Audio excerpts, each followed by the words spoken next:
of the impeccable credibility, professionalism, and business savviness of BusinessDay. If you really mean business in Nigeria, start your day with BusinessDay.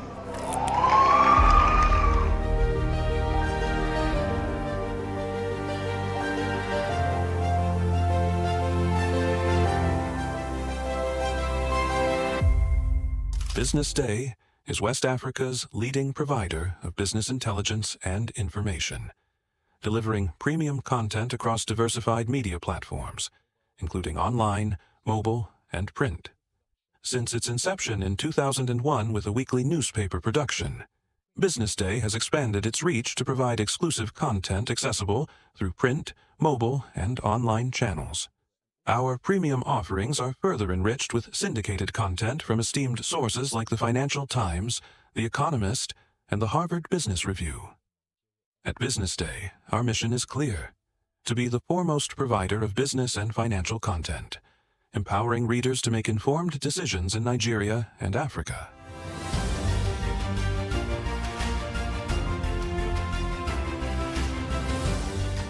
Since our establishment, we have been committed to delivering insightful, relevant, and accurate information about Nigeria's business and finance environment, while contextualizing the impact of global events. We monitor the stock market, analyze the companies driving it, and report on government policies and their economic implications. For being consistent in organizing these CEO forums for almost the last 14 years, I think this was a commendation, and I think something that will encourage them to continue. From decoding market trends to dissecting economic shifts, we offer actionable investment ideas and serve as a compass for decision makers navigating complexity. Beyond headlines, BusinessDay fosters discussions on critical economic issues through impactful conferences and events. These platforms bring industry leaders together to share narratives that drive innovation and spark meaningful dialogues. Our events galvanize connections, bridging the gap between inspiration and achievement. For businesses seeking visibility, our strong digital presence offers unparalleled opportunities, with millions of followers across social media and a dynamic website attracting visitors from within and outside Nigeria. BusinessDay is the ideal platform to boost visibility for your products and services.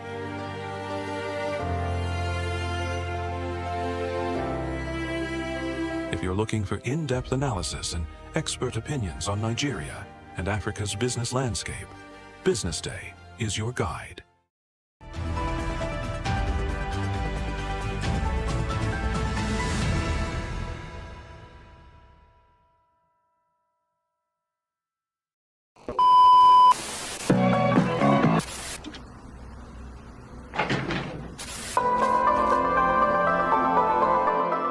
This is the BusinessDay television broadcast.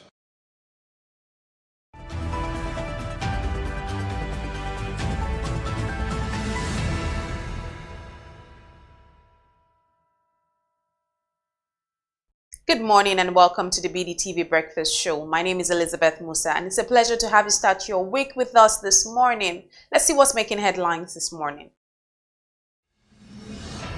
Tinubu unveils 125-kilometer Benin-Asaba highway.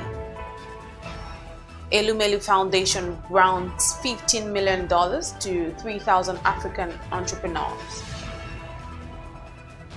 Another explosion hits gas facility in Rivers State amid ongoing crisis. Turkish President Erdogan's main rival jailed. Juventus sack Mota, appoints Tudor as new replacement. Well, let's begin the news in Nigeria, where President Bola Tinubu has on Sunday, March 23rd, unveiled the 125-kilometer Benin-Asaba highway, expected to be completed within 30 months. Tinubu was presented by the governor of Edo State, Senator Monday Okpebholo, described the road as a legacy project, adding that Edo State is becoming like Lagos in terms of infrastructural development. On his side, Okpebholo thanked the president for his vision for the nation, saying the people are enjoying the dividends of democracy following the good initiatives his administration has embarked on. Moving on, the Tony Elumelu Foundation has announced a $15 million grant to support 3,000 budding entrepreneurs from 50 countries across Africa. TEF founder Tony Elumelu revealed this on Sunday in Abuja during the unveiling of the 2025 cohort of the foundation's entrepreneurship program. Elumelu says that each beneficiary would receive a $5,000 seed grant to kickstart their businesses, reaffirming commitment to empowering African entrepreneurs and transforming the continent's economic landscape. Still on, another explosion has been reported at the Soko oil facility in Akuku Toro local government area of Rivers State. This recent incident is reported barely a week after an explosion rocked the Trans-Niger pipeline in Bodo, Gokana local government area of Rivers State. The Youth and Environmental Advocacy Center, a prominent grassroots NGO active across the Niger Delta, confirmed the incident on Sunday, the 23rd of March. The organization, in a statement signed by its executive director, Fineface Dumnamene, revealed that its youth volunteers reported an early morning explosion accompanied by fireballs at the facility, which is operated by Nigeria LNG Limited. The exact cause of the explosion remains unclear, with speculations ranging from equipment failure to sabotage or deliberate attack. Now, to end the local news, former Kano State Governor and Chairman of the League of Northern Democrats, Malam Ibrahim Shekarau, has dismissed the recent coalition of opposition figures, stating that it lacks the necessary political structure to challenge the ruling All Progressives Congress in the 2027 elections. Shekarau, in a statement issued on Friday, March 21st, described the coalition as an informal gathering of presidential aspirants rather than a well-organized political merger. The chairman revealed that the coalition does not have the backing of the leadership of major opposition parties, particularly the People's Democratic Party and the Labour Party. And on the foreign scene, the main rival to Turkey's President Recep Tayyip Erdogan has been formally arrested and charged with corruption. Ekrem İmamoğlu, who is the mayor of Istanbul, was due to be selected as the Republican People's Party's 2028 presidential nominee in a vote on Sunday. The mayor has denied the allegations and said they are politically motivated, stating that he will never bow to pressure before he gets remanded in custody. His detention was, however, sparked some of Turkey's largest protests in more than a decade, with Erdogan condemning the demonstrations and accusing protesters of trying to disturb the peace of the people. Also, Iraq has planned to raise oil production capacity to more than 6 million barrels per day by 2029. This was revealed by the state news agency by Iraq's oil ministry on Sunday, March 23rd.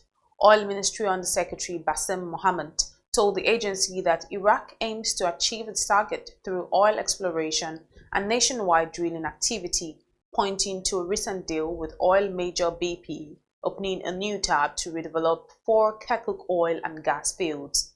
According to the ministry, Iraq's current oil output stands at about 4 million barrels per day, making it the second largest producer within the OPEC Plus group. And now to sports. Juventus have sacked Thiago Motta as manager, appointing Igor Tudor as his replacement. The decision comes after Motta guided the club to consecutive heavy defeats in Serie A, losing 4-0 at home to Atalanta and 3-0 at Fiorentina. Those losses left Juventus 5th in the table, 12 points behind the leaders Inter Milan.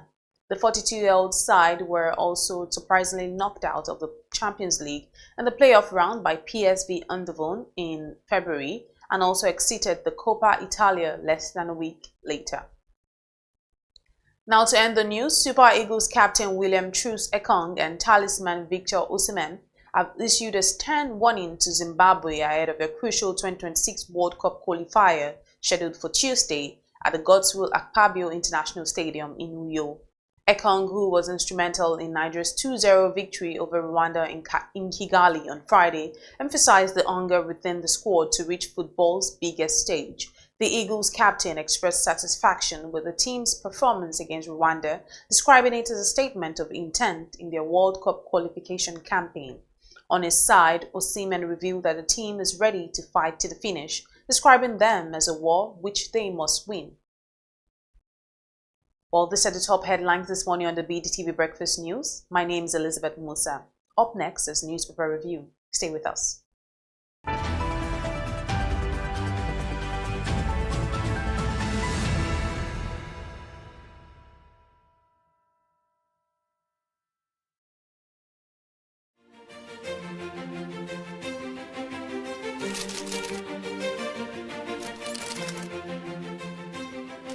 I am, of course, a great admirer of the impeccable credibility, professionalism, and business savviness of BusinessDay. If you really mean business in Nigeria, start your day with BusinessDay.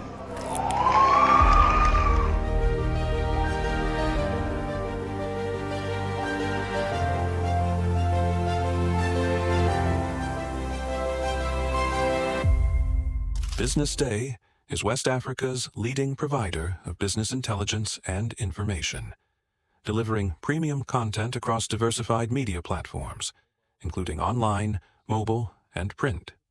Since its inception in 2001 with a weekly newspaper production, BusinessDay has expanded its reach to provide exclusive content accessible through print, mobile, and online channels. Our premium offerings are further enriched with syndicated content from esteemed sources like the Financial Times, The Economist, and the Harvard Business Review. At BusinessDay, our mission is clear: to be the foremost provider of business and financial content, empowering readers to make informed decisions in Nigeria and Africa.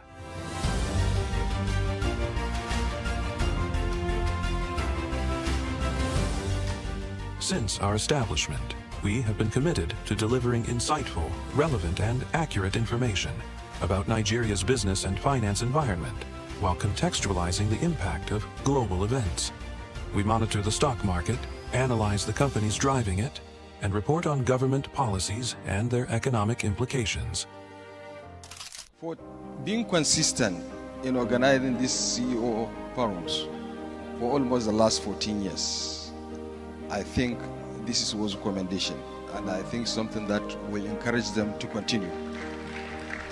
From decoding market trends to dissecting economic shifts, we offer actionable investment ideas and serve as a compass for decision-makers navigating complexity.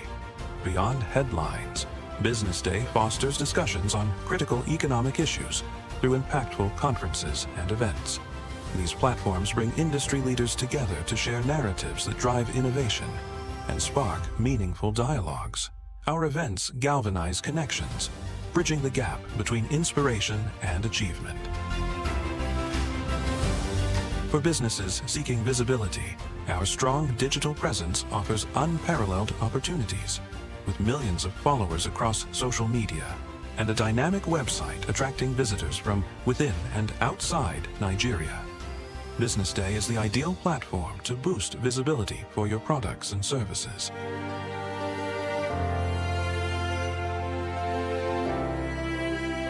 If you're looking for in-depth analysis and expert opinions on Nigeria and Africa's business landscape, BusinessDay is your guide. Attention business leaders. Want to make informed decisions? Join the ranks of the best with Premium BusinessDay. Access in-depth analysis and expert opinions to stay ahead. Subscribe now at premium.businessday.ng and unlock premium content. Plus, you get 50% off your first subscription. Don't miss out. Make smarter choices and seize new opportunities. Sign up now and elevate your business game. Visit premium.businessday.ng today.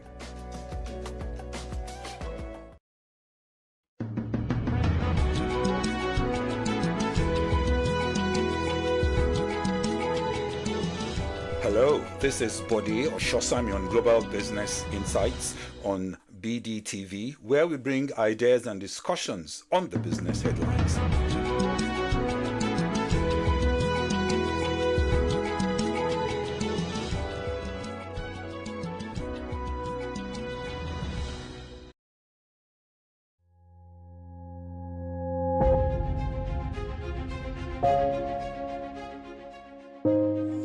Good morning and welcome to the BDTV Breakfast Show. I am Bethel Olajabi. My name is Elizabeth Musa. And this is the social listening segment on the BDTV Breakfast Show. We're talking about the Fly Nigeria Act. Can you give us a background into what this is about? We are here today on the streets of Lagos, Nigeria, to gather opinion about a pressing issue. I go look at the cost of petrol. We get very Nigeria with the suffer. The income is not really increasing, but the prices of items are increased. Nothing like service again, no. You only pray for that money to reach you that month. There's a lot of high pressure, a lot of stress. There's a lot of high targets to be met. I was quite strict. In my mind, I said, looking for my hand, my picking go spoil.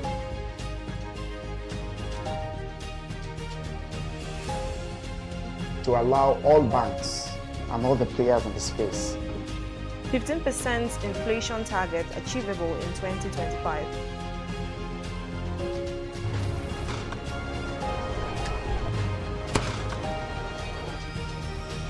The command and vision philosophy of both the Chief of Defense Staff, the Chief of Army Staff, and indeed all the service chiefs.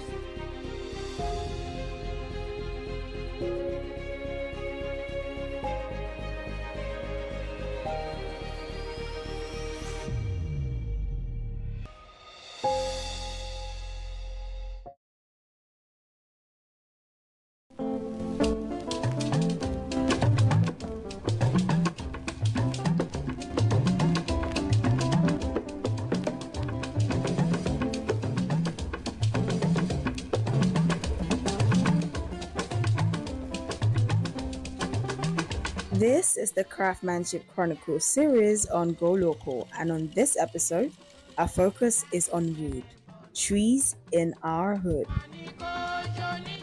Kemi Michael here, your Yoruba named Akwa Ibom girl, welcoming you to Go Local. Now, Go Local is a podcast where we delve deeply and explore our nation's local uniqueness. Go local, buy local, and together we stay global. As we get into it, do also grab a cup of your favorite drink and a snack you would love to munch on. Oh, and make sure to make it a Nigerian snack and get ready for an amazing ride. Since humans first realized they could make use of the materials they found in the vicinity, wood has been used and altered by us. People eventually learned about the special qualities of wood as they utilized it to satisfy a wide range of human requirements in peace and conflict, farming, and industry. Throughout history, trees and their wood have been essential to human existence.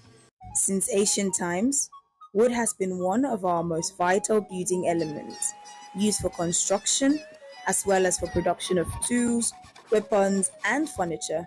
Wood has historically played a key role in a lot of areas, and we Nigerians are part of that history.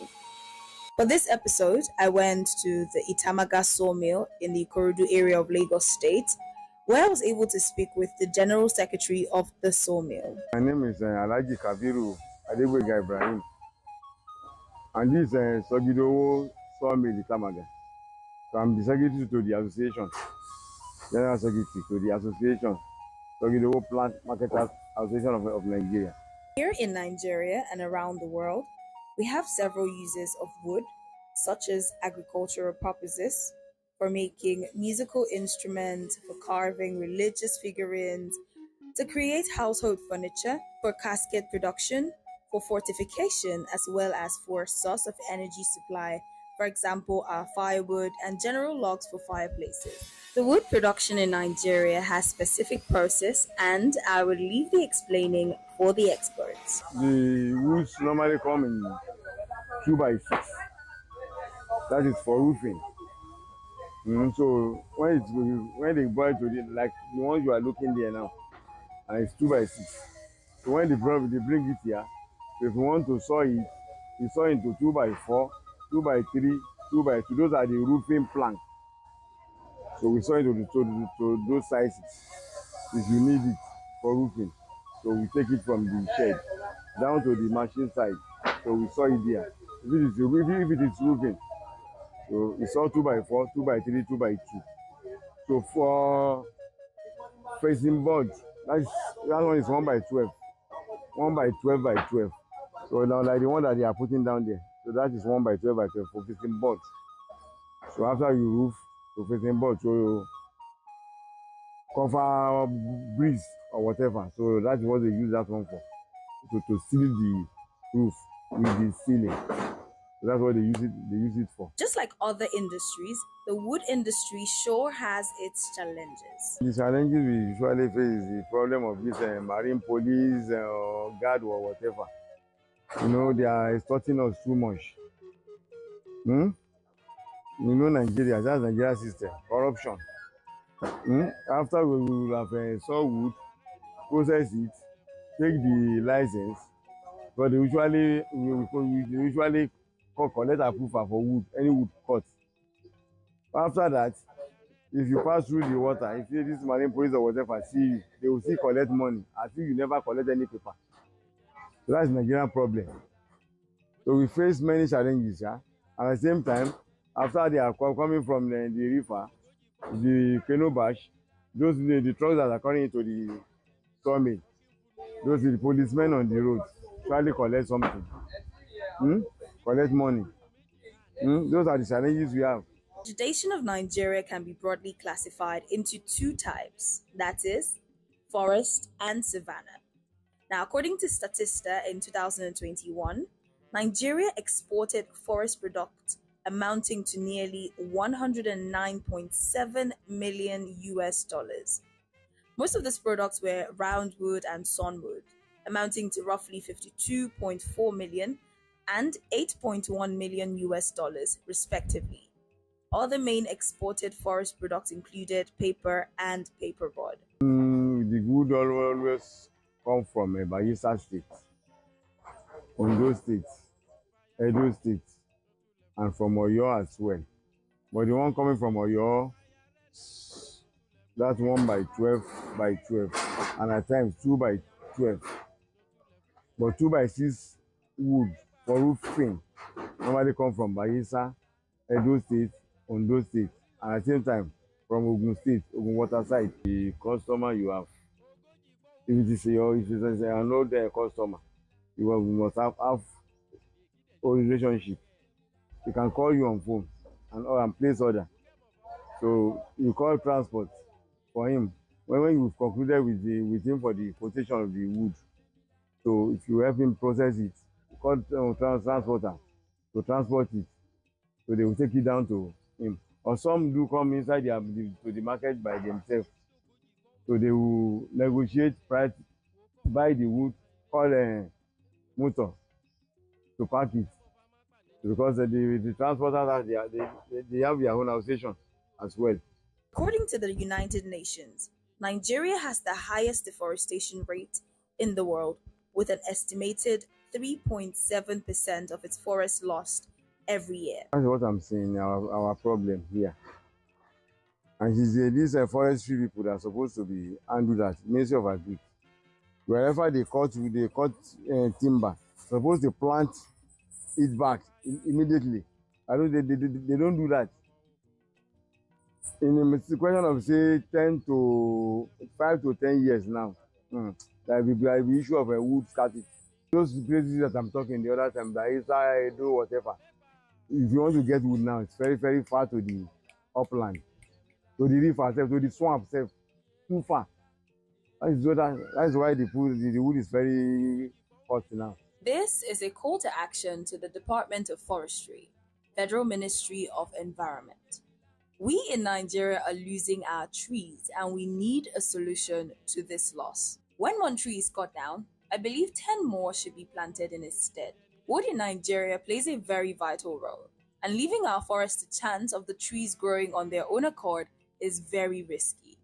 We need to be more intentional about our forests, and yes, also the trees in our hood. If you've ever wondered where you can get wood from, well, look no further. The sawmill at Itamaga area of Ikorodu in Lagos is right there for you. Now, if you happen to be a lover of DIYs, or you're a professional woodcarver, an artist that uses wood for their craft, or one who uses wood in their everyday life, for example, writers, well, always remember, wood is good, but we need more trees in our hood. Plant a tree today save our environment.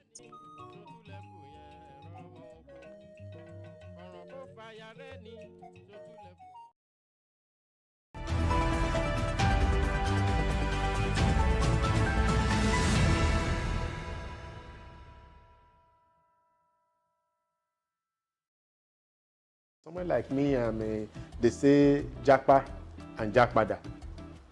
I say let people Jakpa because guess what? They will Jakpada. When I left here over 30-something years ago, I left here very sad and I thought I was running away because I was just a young doctor. I didn't see any hope. Well, after doing everything I did, I've practiced medicine over 25, 26 years in private practice. I've gotten involved in all kinds of businesses in the United States. Guess where I am?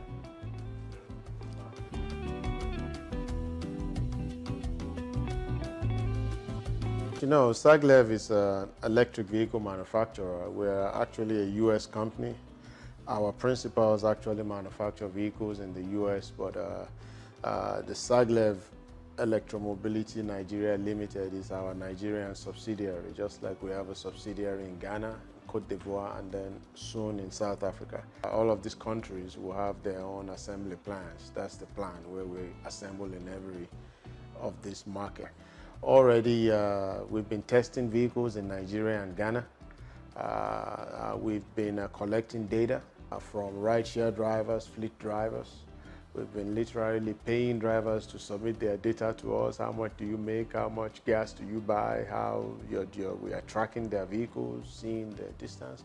So the research and data collection part has been going on probably a year and a half, same thing in Ghana. At this point, developing an assembly plant in Nigeria. There is also an assembly plant in development for Accra, Ghana. It's going to be in Tema. The other activity, to fully answer your question, is we are already training and recruiting electric vehicle technicians. So that is going on. As a matter of fact, we just hired 16 or 18 of them. They are getting ready to start their online training, then they will go to classroom, and then they will go to practical training. So that's where we are in summary. Challenges, interestingly, because Nigeria is a country that has, so to speak, experienced a lot of trauma relating to electricity. You find out that the average Nigerian person all through the first question is power, right? But that has not been our experience, and we can talk more about that. So power could be a challenge, but power is very much a perceived problem. The other challenges we've had is that this is just a new product. 90% of what our company does is to actually educate people, because so many people don't even understand that they are perfect electric vehicle consumers, customers. So that is there. This is a novel product. So some of the other challenges are just, again, the charging network. Even though we are an automotive manufacturer, we have to reluctantly get involved in developing charging. It's just like being Peugeot or any automotive manufacturer, and all of a sudden you find yourself developing gas stations.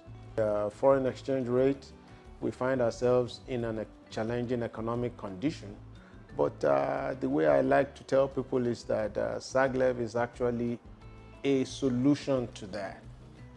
So the fact that we understand that we bring in factors that actually help you to maneuver, around the economy is very encouraging to us. So, the challenges are there, but those are some of the main challenges. The data is surprisingly encouraging, because that is why you actually go somewhere and you collect the data. You can't just sit back and say, oh, this is what I think the data is. But the data is very surprisingly interesting. I want to tell you, when we first started talking about coming to West Africa, while gasoline was 180, 140 at some point a liter here, Naira, gasoline was 850 Naira a liter in Ghana, same in Cote d'Ivoire. So for you to sell an electric vehicle in Nigeria, it was not economically really viable. You can't make the economic case easily. But that has changed. A gallon is what, 617 now? So the story is different. And all of a sudden, and that actually led us to understanding that we have to fast track our plans. A rideshare driver that uses the smallest available vehicle on the road is spending 9,000 Naira a day on petrol. If you are saying a Toyota Corolla, Toyota Camry, Honda Accord, now you are looking at anywhere 17, 18, 19, 20,000 Naira. Now, if your car is even older, then you're spending more because an older vehicle, an older motor burns more gasoline. Now, that is compared to an electric vehicle, which that smallest vehicle, some of the examples I will show you here today, it costs for 300 kilometers of distance, it costs less than 3,000 Naira to charge it. That is such a big. What we've also found from the data is just the cost of ownership of an electric vehicle. It's not what people think it is, because the average electric vehicle will cost you 50 to 60% less in maintenance cost if you just take the first 4 years of the vehicle, talk less of down the line. An internal combustion engine vehicle will keep costing you more. An electric vehicle has much less moving parts. There's no transmission, there's no kickstarter, there's no crankshaft, there's no oil, there's no moving parts. It's just a battery and a transmission. Surprisingly interesting. We've always thought that this would be possible. I've driven electric vehicles in the US since 2013. I drove one of the first Teslas ever manufactured. And I've always wondered, why is it that in Africa, in Nigeria, we don't drive more EVs? But a lot of it is education. So that's why I say we have to educate people. What we think is impossible is actually possible. Now, what the data tells you is a little bit scary, because what it tells you is that between 50 to 70% of Nigerians are actually potential electric vehicle customers. Listen, SAGLEV wants other people to manufacture electric vehicles in Nigeria. So it's not if you are able to invest in EV manufacturing, we don't mind you coming on board and saying, hey, listen, I want to do this. This is a country of 200 million. Listen, SAGLEV is not going to satisfy that market. I can assure you of that. We just want to make sure that people get the benefits of electric vehicles. And it's not just in personal vehicles, all the way to last mile transportation, all the way to even trucking, public transportation, Uber, because you want to attack the highest offender, which is public and mass transportation.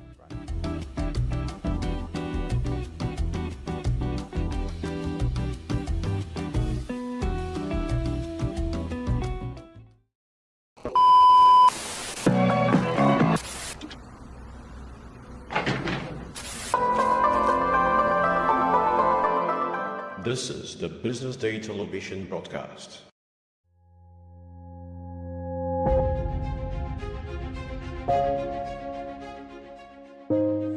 Good morning and welcome to the BDTV Breakfast Show. I am Bethel Obajabi. My name is Elizabeth Musa. And this is the social listening segment on the BDTV Breakfast Show. We're talking about the Fly Nigeria Act. Can you give us a background into what this is about?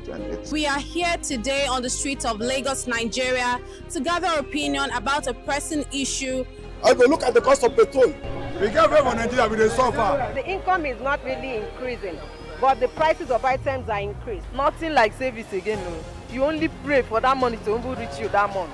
There's a lot of high pressure, a lot of stress. There's a lot of high targets to be met. I was quite strict. In my mind, I say, looking for my hand, my picking go spoil.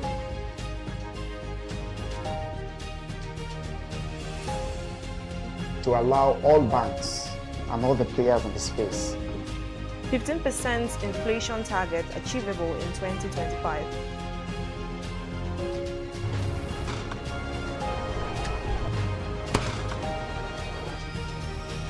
The command and vision philosophy of both the Chief of Defense Staff, the Chief of Army Staff, and indeed all the service chiefs.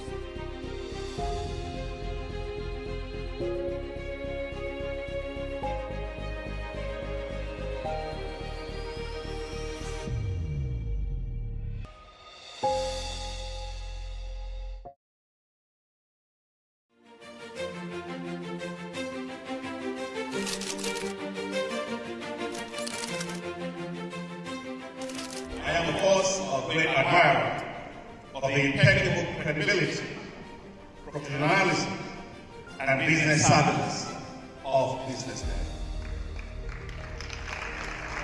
If you really mean business in Nigeria, start your day with BusinessDay.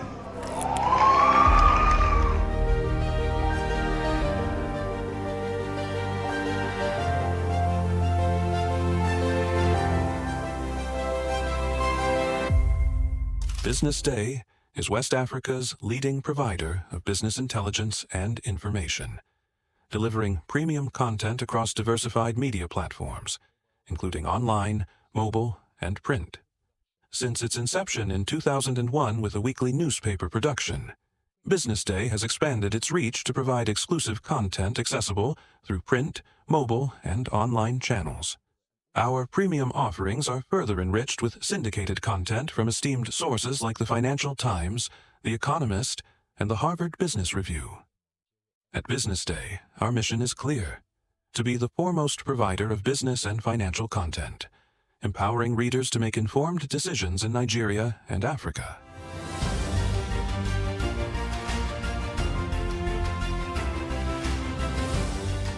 Since our establishment, we have been committed to delivering insightful, relevant, and accurate information about Nigeria's business and finance environment, while contextualizing the impact of global events.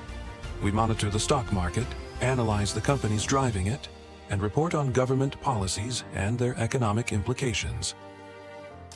For being consistent in organizing these CEO forums for almost the last 14 years, I think this was a commendation, and I think something that will encourage them to continue.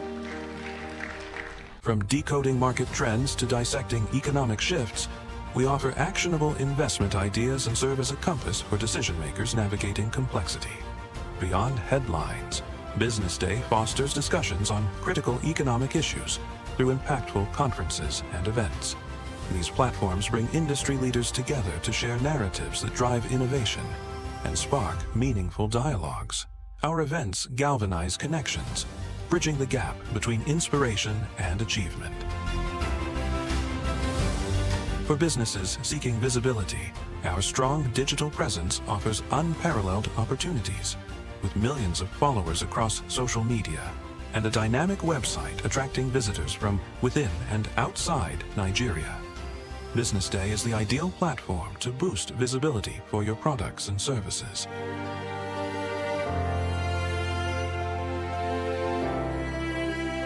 If you're looking for in-depth analysis and expert opinions on Nigeria and Africa's business landscape, BusinessDay is your guide.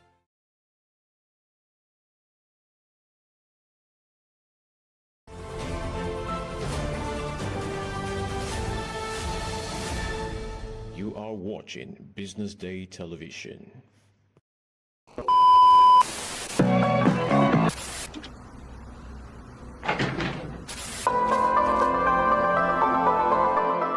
This is the Business Day Television broadcast.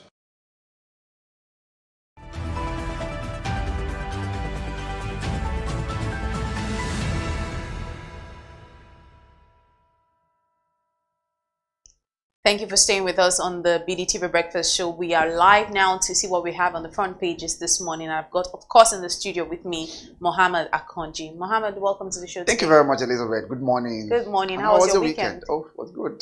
Very well. It was good. I had a very hectic one. I had exams to write over the weekend. In fact, I finished around 10:30 on Saturday. Can you imagine how hectic? Oh, it was demanding. I have like 100 papers to review. You know, it's a postgrad program. So I have 100 papers to review in 3 days. I do imagine how you always try to balance everything out, like your academics really and then also social So maybe life. that was what I had over the weekend, and then on Friday I tried to cool off, watch Nigerian match. You know, I think we have not seen after Nigeria played Rwanda World Cup qualifiers. And we won. That allowed me to we won. We have another game tomorrow, Tuesday, against Zimbabwe. I hope we win that too. Oh, because it's this really this one is more important. We are the precipice at the moment. So 5 games to go, and only one team is going to qualify in a group of 6. So we need to be able to put all our house in order. So we're playing tomorrow in Uyo tomorrow. Yes, one on Friday was in Rwanda. Tomorrow is in Uyo. Then before the match, before the qualifier resumes again in September this year. But all of them are actually in preparation towards 2026 World Cup to be hosted in US. So US, Mexico, Canada, 3 nations, 3 border nations, 3 neighboring nations are the one hosting it next year. And the next World Cup is an expanded one. So Nigeria has no choice to be there. I remember we're not at the last World Cup, 2022. So we need to be able to put everything in place to be there. I think I watched that, and then yesterday I tried to be able to cool off as well. I think we're discussing that during the BTS about watch some movies over the weekend as well. Yesterday, just to cool off after having a very hectic day. And the DMVCA as well, I don't know. Because I know you're a movie person. Yeah, I know that the list came nominee out list yesterday. Yes. I saw some movies there. There are some shockers, some surprises, and some expectations. But then I did see the nominee list up until the point. But up until the point I saw, I didn't see Kunle Remi nominated in any. Did you see? That's true. I didn't even know. Because they keep snubbing him year in, year out. Yeah. But for the Adekunle movie was nominated that year. Remember, it's last year. Was he was 2 years nominated? Ago. He was nominated. He was nominated for Best Actor. But he didn't get it, right? I think they got it. The movie was nominated for Best Movie as well. But I think that was 2 years ago. Remember the Adekunle story? Yeah, that I do time, remember. But I don't think it's actually on the list this year. It was even not Adekunle was still nominated this year. I saw it. Oh, seriously? Yeah, I think I saw the series. Bimbo Ademoye. Yes. Okay. Yeah, she was. But I was really looking forward to it because there have been so I think that allows me to really be able to winning. pull off over the weekend, and then at least there was no premiership, so we needed to be able to use movies and World Cup qualifiers here and there. But all in all, it was a good weekend, and I'm sure you've been following Turkey's story. I hope you have. Yesterday was, it has been a very serious kettle of fish. The chaos reached a height yesterday. The president and the governor of the biggest city in Istanbul have been at the face-off. So the president ordered the arrest of the governor, and he was arrested, and then people broke into the streets. And the protests morphed into a serious crisis yesterday, where it has become turned violent.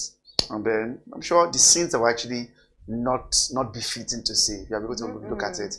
Turkey right now, that's actually been the worst protest they've had in decades. Yeah, in the history of that particular country. And Turkey is even it's a relatively peaceful country. Oh, relatively peaceful. But so this was just like not it. A conflagration that just to be able to spark and then create that crisis has been there since last week, and I'm still trying to be able to follow it up this morning before I jump into the studio. Yeah, and just speaking about, just before we go into the papers, also, I know that Senator Natasha has also granted another interview again.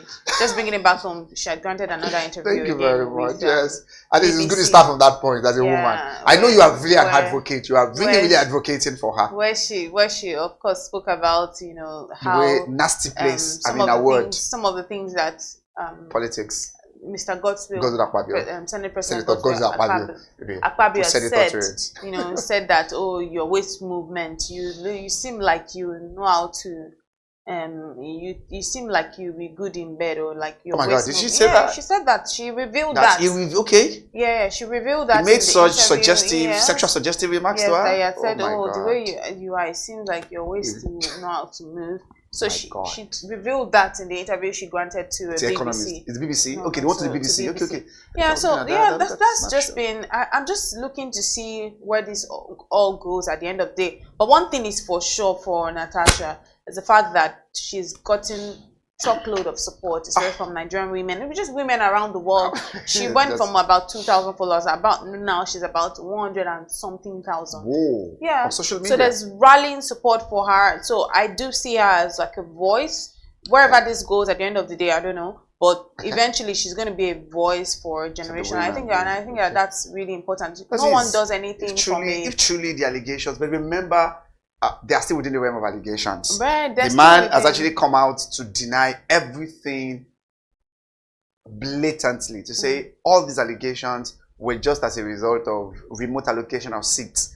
I mean, seat allocations was what to be able to dug up all some of these allegations. And the case was actually in court. So as much as possible, yes, we don't want them to be able to preempt the court, not want to be able to engage in contempt of the court. Because I didn't watch that BBC, maybe I'm going to go back. I saw it, I just saw a snippet of it. But it was the Economist one, and I think we reported this in our story today.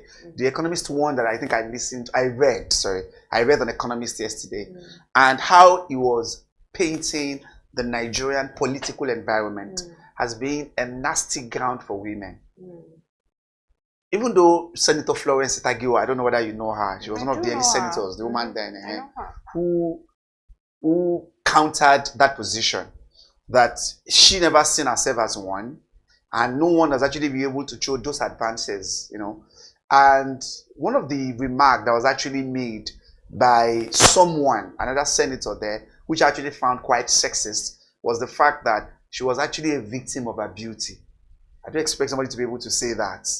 Maybe, yes, well, that I was do what not actually expect happened. That because how would you even say that? How would you say that someone is a victim of their beauty? And that was what allowed men to actually be able to looking for only show themselves. Ugly people to be in the Senate, or are people going to dumb down on their so beauty to make other people feel? But the person that said that was a man anyway, so that's why I felt it's sexist. No, I did see a woman also saying that, oh, she hasn't represented Kogi State in a good light. I was just wondering what that she has not represented Kogi in a good light. Okay. So it was a woman from there, the district, right? Okay. So it was one of the women in politics. So she granted an interview. Another very important person as well. Who said that? I am relatively in that area. Like I didn't know her before now. So she was granted an interview. She granted an interview to another TV station, News Central, and she had said that she's not representing Natasha on page 21. It says Nigerian politics is a nasty place for women's rights, says the Economist. And this is from Natasha. But let's just focus on the Economist. And this is from Natasha. But let's just focus on, we've already spoken on Natasha, so let's just focus a little bit on what this big story is. The big story first, and then the liquidity squeeze that we are saying. Now, you know, it's quite funny how small businesses, generally called the nano businesses, how they're actually turning in unimaginable profits and returns, you know, amid the challenging, the obstacles that businesses generally are actually complaining about. The story here was actually done by one of our deputy editor, who did an expose of selected micro businesses, nano businesses, and how a lot of them have actually reported that their revenue has been on the hop, you know, especially since after COVID. You know, most of them just within from the comfort of their homes. You have what's it called? You have people that just be able to prepare meals and then deliver them to prime locations, deliver them to offices. And so one of them here, his name was actually Temita Resources, who was doing herbal toothpaste, reported how our revenue, you know, has actually been able to balloon from 2 million, Elizabeth, to 500 million in 2 years. 2 million to 500 million in 2 years. So what was the game changer for her? That's what maybe, I mean, the story will be able to tell us. I mean, that was actually the interview that actually done by this particular resources. So 2023, she was still, you know, 2022 was around, okay, 2 million or there. 2015 was just 2 million. She said about business. And now it has ballooned to a turnover of about 500 million naira. That really be able to tell you. And how is actually be able to do that? She's the one, you know, small business just at home, put some of these things together, do you get my point now? And do the business, and then try to, without really expending so much in terms of the cost of production, get the final resource, and then send it out there. You get my point now? And he was actually be able to rake in millions of those. And so Mr. Odinaka was actually able to paint that picture and did that expose of not is thousands of businesses. Exactly. That's just one of them that tend to be able to report those large revenue, those large sales turnover. And largely because, of course, they operate in Lagos. A larger chunk of those actually reported there operate here. Lagos alone is actually home to about 2,000 tech startups, and they're worth more than $9 billion. So that shows how vast that market is, that space is, and the kind of solution, tech-driven solution that they provide across fields, financial payment solutions, insurance services, you talk about human resource solutions, payroll problems, and a whole lot of these things that Nigerians are actually coming up, being inventive and innovative about them, and then try to be able to make a whole lot of return as a result of that. In 2024, the startup index revealed that Lagos alone was ranked like 70th in the world, the 70th most innovative city in the world in 2024. And that actually explains how some of these businesses are trying to be able to drive home returns in millions and in billions of naira on an annual basis. Look at Money Point, for example. Look at when they started the model of just saying, oh, you don't need to be able to worry about your account. Money Point, before OPay jumped into that, Money Point started the idea of saying, we'll be using your phone number as your account number, right? And it did a split of 2 years. It has become a unicorn, a $1 billion worth fintech. That's what they call unicorn. And then we have a whole lot of, by the time they release one in 2025, more businesses would have actually been able to achieve that unicorn status of having 1 billion in terms of, and that is how those, so despite the chaos, despite the challenge, right? Yeah, it still remains a very booming, amidst the chaos, they are still talking about some of the small businesses that actually still be able to. And remember, as they say, it is necessity, right? It's the mother of invention. And once you're able to provide value, solutions to people's problems, you definitely will be able to have results that are definitely be able to get returns on that as much as possible. And the other one there was actually the liquidity squeeze, right? Yes, that it's the demand for treasury bills. Remember, is like a treasury bill is just like a loan to the government, individuals. So the government is in need of money. The government sometimes, or the government is in need of money, can actually be able to sell treasury bills. You understand? To the public. It can be only 30 days. Sorry, 90 days. They have 90 days, the 3-month treasury bills, where certain returns will be given back to you. So the treasury bill is just like an evidence of transaction, evidence of indebtedness on the part of the government. But it appears that it is drying up these days because of liquidity crisis. Most of the investment firms, those days, pre-PBAT era, we've seen a situation where there is a massive drive towards Nigerians, buying into it. It's just like a short-term gain, and it's a risk-free asset because it's government. Whether that government is coming tomorrow, it's not like the government is a continuum. So if Tinubu should leave tomorrow, another government comes in, you'll definitely be able to get back your returns. But the demand for that is actually going down these days. The 90 days, as I said, the 120 days, and as I said, the major reason has actually been attributed to liquidity, money in the system.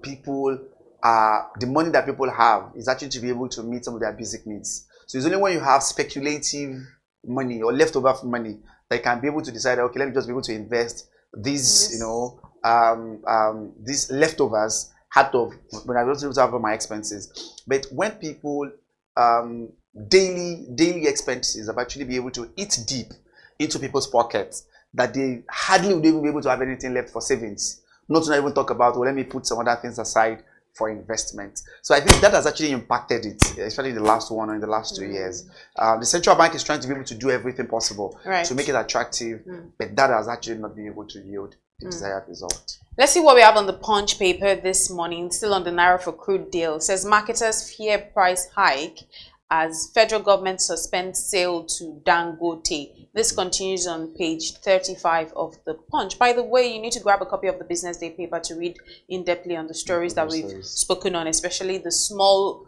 businesses, Lagos small businesses booming amid chaos. Very insightful, very informative, and so many lessons to learn from that. But let's talk about what we have on the Punch. Atiku Obi camps tackle Bode George. Shekarau over anti-coalition comments. And this is on page 2 of the Punch, as we can see on the front page there. And then Naira for crude, marketers fear price hike as federal government suspends sale to Dangote. Ipman slams depot owners for stockpiling product. Federal government Dangote resumed talks today. We're looking forward to seeing what the talks will be about. Again, this is also a picture on the front page of Tony Elumelu. Obviously, his birthday was over the weekend, and then he did you know, do something with his foundation where he unveiled 3,000 beneficiaries for 2025 cohort of the Tony Elumelu Foundation Entrepreneurship Program in Abuja. So that's a picture from that event. And on page 36 says petrol crisis eases in Niger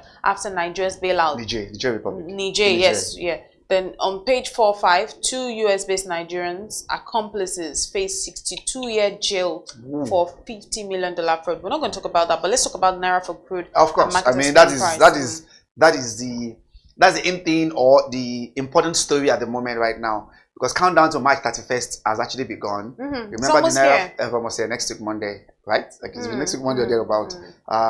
When the Naira for crude agreement will likely be ending, and what is going to be able to happen thereafter is still left for a lot of people to see.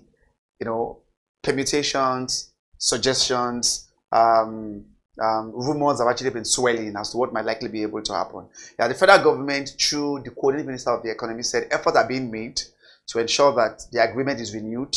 But now, IPMAN members, IPMAN are the independent petroleum marketers, the common ones that we have around, are stockpiling for the product. It appears that they are not selling, hoping and looking for that particular time that the price will likely be able to go up again, and then they'll be able to engage in that brisk business. That has actually been the challenge we're actually facing at the moment. So the indication is that there will likely be an hike in price, as a lot of people are actually speculating as what might likely be able to happen if this eventually be able to take force. And we know that Dangote released that statement last week, you know, about not selling in Naira as well, because of not selling to marketers. At the ex-depot price will naturally be quoted in dollars. But we know that this week will be very, very important for the government and then for the regulators to ensure that discussions are actually ongoing and solutions actually found to this as much as possible. Now, the federal government and Dangote will resume the talk today. I mean, that was actually the plan. The minister confirmed that yesterday. That talk will be ongoing to ensure that at least the kind of gains that we have received, that we've actually seen from the Naira crude arrangement, the Naira for crude agreement, and which we actually expect to be able to last till June. Because that was actually the initial intention. So ensure that by that June, the 2 refineries that's in the Nigerian or the publicly owned refineries would have been able to come fully alive by then, and that will allow the market to actually be flooded with enough fuel, and then we will not be so worried about the foreign exchange pressure that has created struggled to be able to go above $72.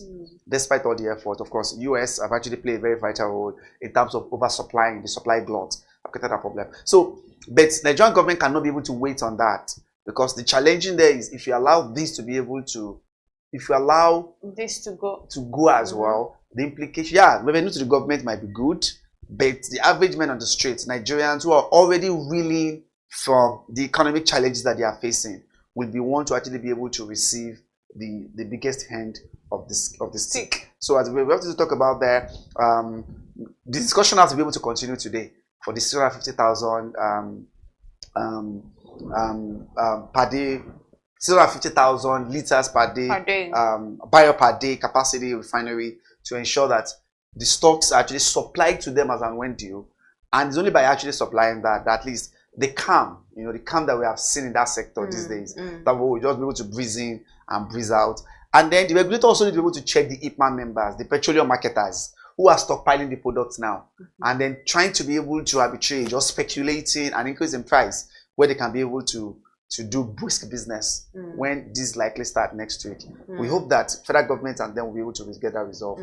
Then another one there was the Atiku and Obi camps, who have actually been able to tackle Chief Body Judge and Shekarau, over anti-coalition the plan, with Nasir El-Rufai. Remember the discussion have actually been going there. Atiku have actually mentioned that the coalition is ongoing. Discussion is there. And in fact, they had the World Press Conference last week as a fallout, as in reaction to the state of emergency pronouncement by the president. They had a World Press Conference on Tuesday, where Atiku was there. Somebody from Obi's camp was there. Yunus Atanko, who was the spokesperson. We have some other, Nasir El-Rufai was there as well. And the journalists asked Mr. Atiku, Vice President Atiku Abubakar, about possible coalition.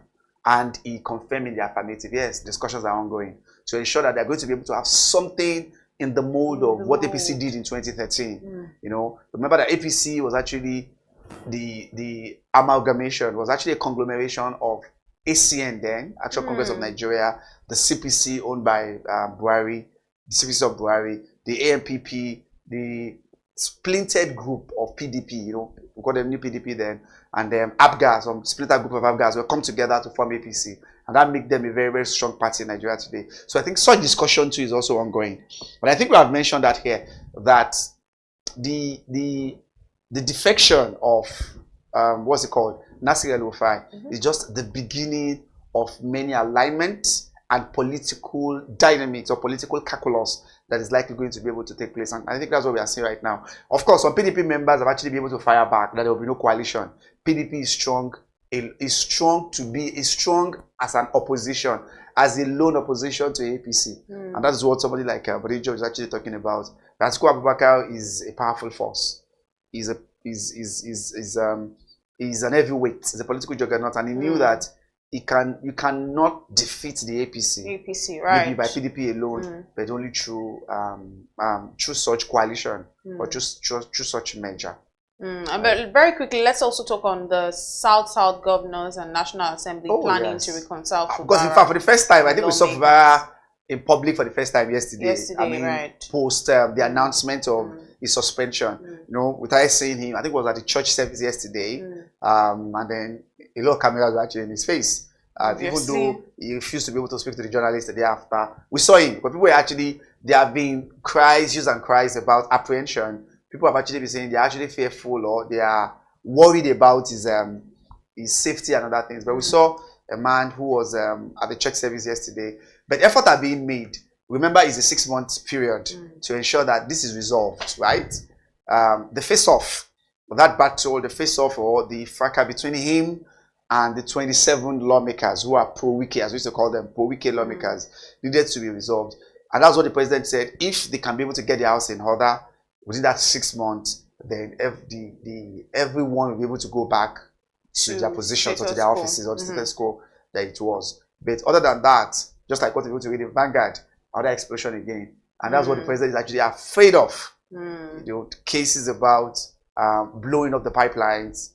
That is an act of economic sabotage, which will be able to affect the economic fortune of the nation. And that's why the president, in his own wisdom, quickly be able to jump in and invoke the emergency power as enshrined in Section 305.9. Although that is still a little bit debatable, there are people that are saying like, oh yes, does he have the power? Does he have the power? Could that have been the best move at that time? But let's just skim through what we have on the Vanguard. We're not going to discuss in depth, but the big stories on the Vanguard, just like you mentioned, another gas explosion rocks gas facility in Rivers State, and this continues on page 8, 9, and 10 of the Vanguard. Also, speaking on inflation, manufacturers record 90.6 rise in cost. 90%. 90.6 rise. Yes, percent rise. 1%. Yeah, and then NCA says Delta Air's ill treatment of Nigerians is unacceptable. That's a story you might need to read up on the Vanguard.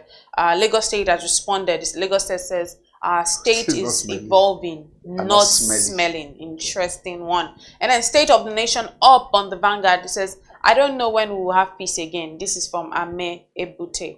And then on page 13, still on the top side of the Vanguard, it says, Onaye concussions political leaders against misuse of power. And then there's also a story from Cecilia Ibru where she talks about the story of Oceanic Bank. Yeah, that's as much as we can. You might need, yes, you should grab a copy and read the Vanguard this morning. Back to the business day this morning. Let's see what we have on the cartoon of the day for the Business Day newspaper this morning. And then that is very interesting, the interesting Very one. interesting So piece. that shows like the three different arms of government, the legislative, two of them executive, and judiciary. Then two are in the pocket, but you can see that those are very deep pockets. That's the pocket of executive. Yeah, that's a so very they're not in the deep pocket. yeah. The legislature and executive are more or less like in the pocket. And of course, it's a reaction. It's a trail, or is a follow-up to the happenings last week. We saw the legislature. There are a lot of people have actually accused, I don't know, because I always call it accused, or have actually labeled as the rubber stamp legislature, who cannot do anything other than just to be able to kowtow or follow through what the executive did. A lot of people expected not to be able to have the 2/3, for the state of emergency power that the president asked to be gazetted last week. But we saw that you have a resounding yes to the state of emergency invocation, or the state of emergency pronouncement that was actually made from them. And judiciary have not actually been able to even mention anything anyway. In that regard, we've not heard from the Chief Justice of Nigeria, Justice Kudirat Kekere-Ekun, about the position of the law, even though the Chief Law Officer of the nation have actually come out to explain the position of the law as far as that is concerned. But as far as what is concerned? As far as that emergency power, okay. The emergency power of the president is concerned, the Chief Law Officer of the nation, Mr. Lateef Fagbemi, was like, he had like about 2 press conferences, one at the State House, then another one there at his office, where he's trying to be able to explain, of course, is expected. He's actually under the payroll of the government to be able to provide justifications why the president has that power. But what you can be able to see there is just a very sharp reflection of the reality. Are we saying that the other 2 arms of government are just right there and then in the pocket of the executives, who pays the pipers, who has the knife and has the yam, and can be able to cut the yam whatever the way they like, and that's exactly the way the knife and the yam, analogy, yes, as they will be able to say. So they have them and they can be able to play them whatever they can do. But remember, the Constitution says these organs here are independent. They are independent, and each organ is actually, each arm of government is actually independent, and to be able to act as a check, right, against misuse, against excesses, or against what is actually considered as actually be able to go overboard when it comes to when you actually be able to do things that are contrary to the constitutional provision. So I think this is what Mr. Sukuo was trying to be able to project here. Basically the fusion, the name of that cartoon is Fusion of Powers. Fusion of Power. Just what fusion of powers. And that's what it is. Instead of separation of powers. Yeah, so what the Constitution says is there must be separation of powers. But now it appears that we're having a fusion. Fusion of powers. So all of them that's are what that cartoon is. Just there. Thank you very much. And I think that is quite apt. That title is quite apt. All right, thank you very much, Mr. Mohammed, for sharing your time with us me. this morning on the BDTV Paper Review. Just stay with us for more.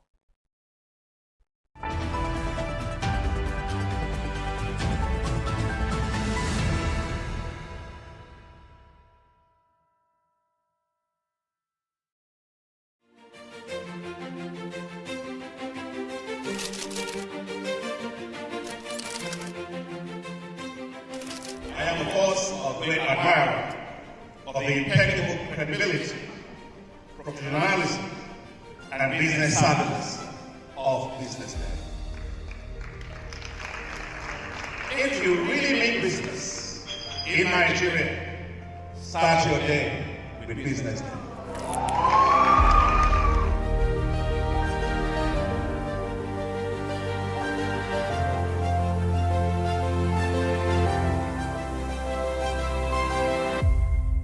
BusinessDay is West Africa's leading provider of business intelligence and information, delivering premium content across diversified media platforms, including online, mobile, and print. Since its inception in 2001 with a weekly newspaper production, BusinessDay has expanded its reach to provide exclusive content accessible through print, mobile, and online channels. Our premium offerings are further enriched with syndicated content from esteemed sources like the Financial Times, The Economist, and the Harvard Business Review. At BusinessDay, our mission is clear: to be the foremost provider of business and financial content, empowering readers to make informed decisions in Nigeria and Africa.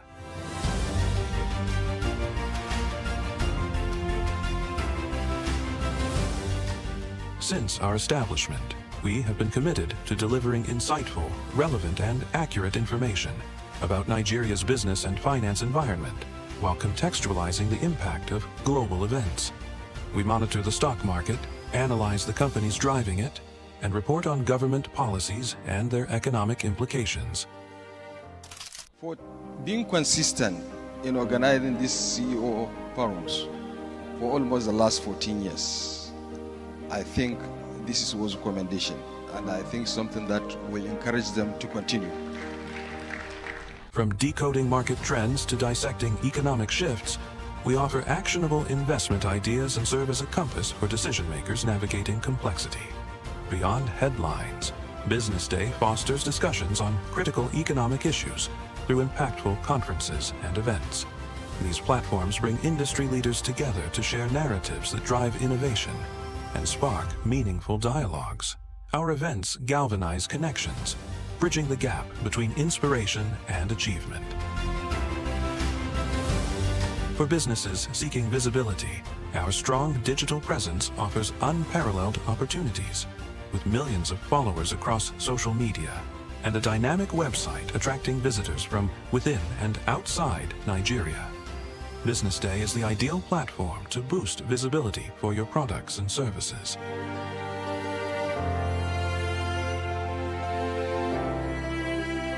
If you're looking for in-depth analysis and expert opinions on Nigeria and Africa's business landscape, Business Day is your guide.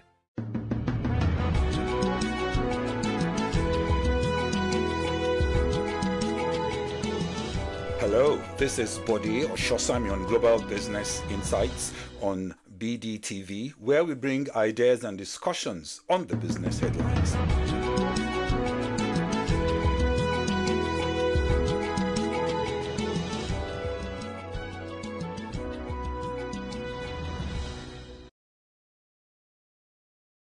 They bury me, my outfit at the ground for good 3 days. So this is what I'm looking for now. My name is Obina Okonkwo. People in this area always call me Okobanti.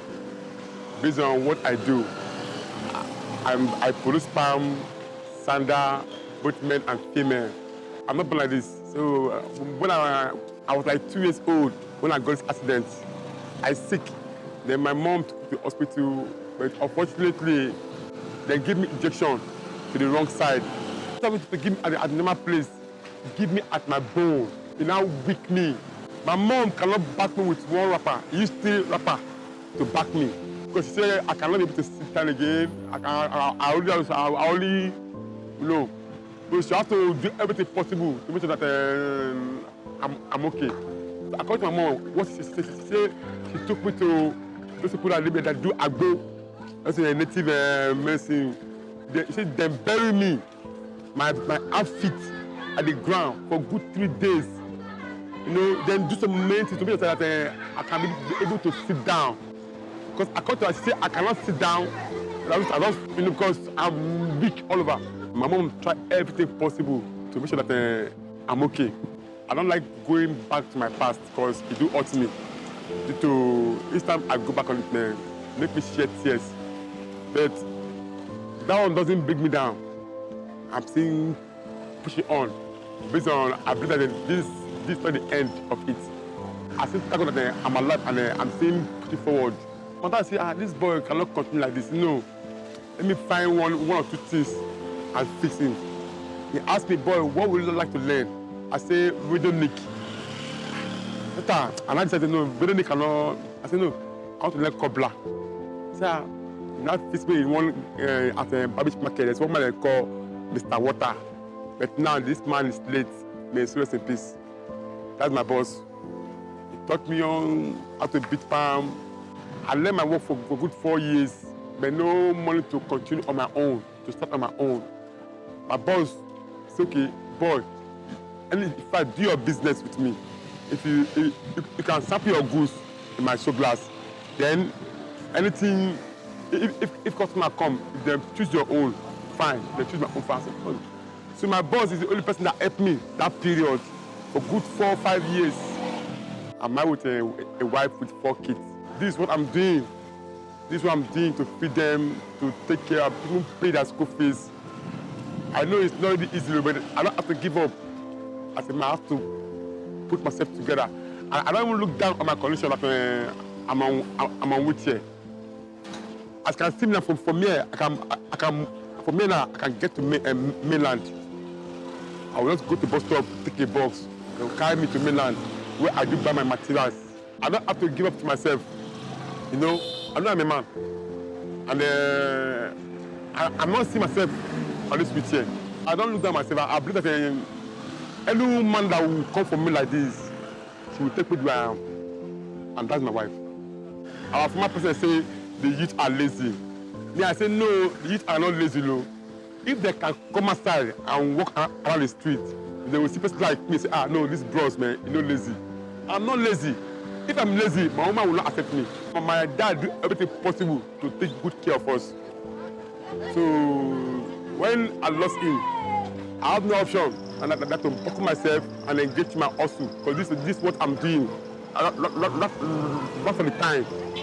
So I said, no, I rather stick onto it. And this hustle has to pay me, pay my house rent, my baby school fees, and then feeding. If market goes well, I can make like normally 6 to 7K.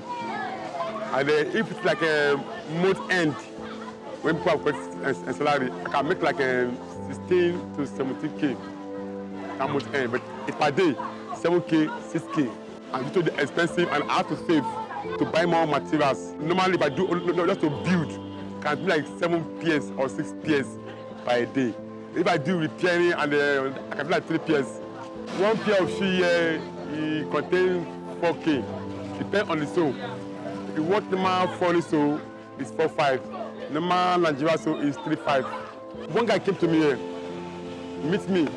He said, bro, you know where your shoe don't reach? I said, no. He said, I travel to Dubai. The farm where I wear go, my friend carry him. Now I come back, close to my mom. I said, no, I must pick one again. And I said, bro, now God, he said, bro, where your palm reach, you go reach here pass. I say, amen. So I'm not feeling bad. I know if it is God, I'm not looking at myself. I just say it is God. I just have to that way. Because if I do pardon, I didn't wear it. God, no, I do. I know, just in fact, it is God. Just on God. So this is what I'm ready for now. So I'm simply forward for a better place. They asked us to leave. And they even give us they give us now till this December, everybody should leave. Where are you for? Although you don't need to Leko, but water used to come out from ground. From ground. Even as you can see through the passage, you will do that water you do enter. If rain fall heavy now, all this passage will flood you. All the even me, I don't have any option. And my friend will back me in. Yes, they do back me in. Because I can't crawl inside that water. They have to back me. Then early morning, I will call them, they will come and pick me out again. Normally, people do show me love. But you know, like I say, I'm not begging. Because I believe that why would I beg? If you give me 100 naira or 50 naira, now I cannot stop anything now. Because I believe if I walk, people come, patronize me. Give me like 4, 5, 4K. I know I can be able to meet up for the day. But 50 naira, 100 naira, no. This one cannot even help you anyway. So that's why I believe in. I believe in my hustle. So no guy be my hustle will pay me. My name is Sarah Okonkwo. Was in the business already before I saw him. I love him. That's why I married him. It has been roughly 2004. I've been here, so people know me, both small and big. People know me. And the time of Bamut now, like this period now, so we just come and we'll buy also like 1 dozen, 12 pieces, so I can't travel. So we still come say, bros, I beg, check for me, I'm going to sell. I will help them bring the price down.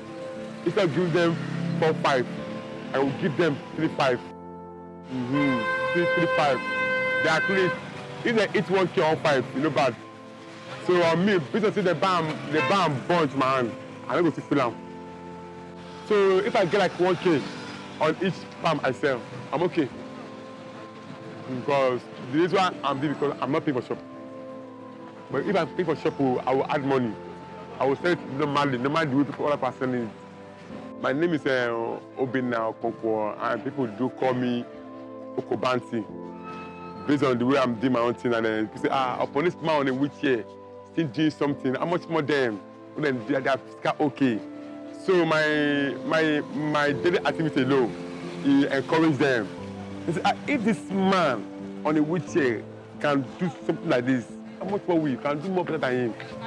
So that's why that name come out, that Kokobanti.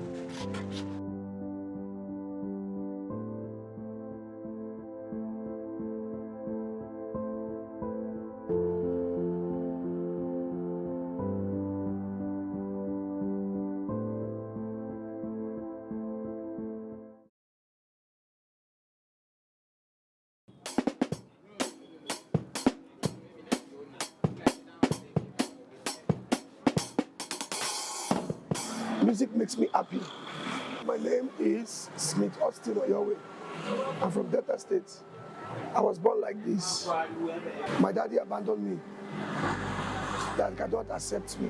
I wanted to go to school, but there's no sponsor, no help from anywhere. My mother has sponsored me throughout my primary, secondary school, till the present time. But it's unfortunately that she has passed away. She's no more. So, my daddy also has passed away. That minute when my daddy discovered who I am, he cannot do anything for me again. Before death took him.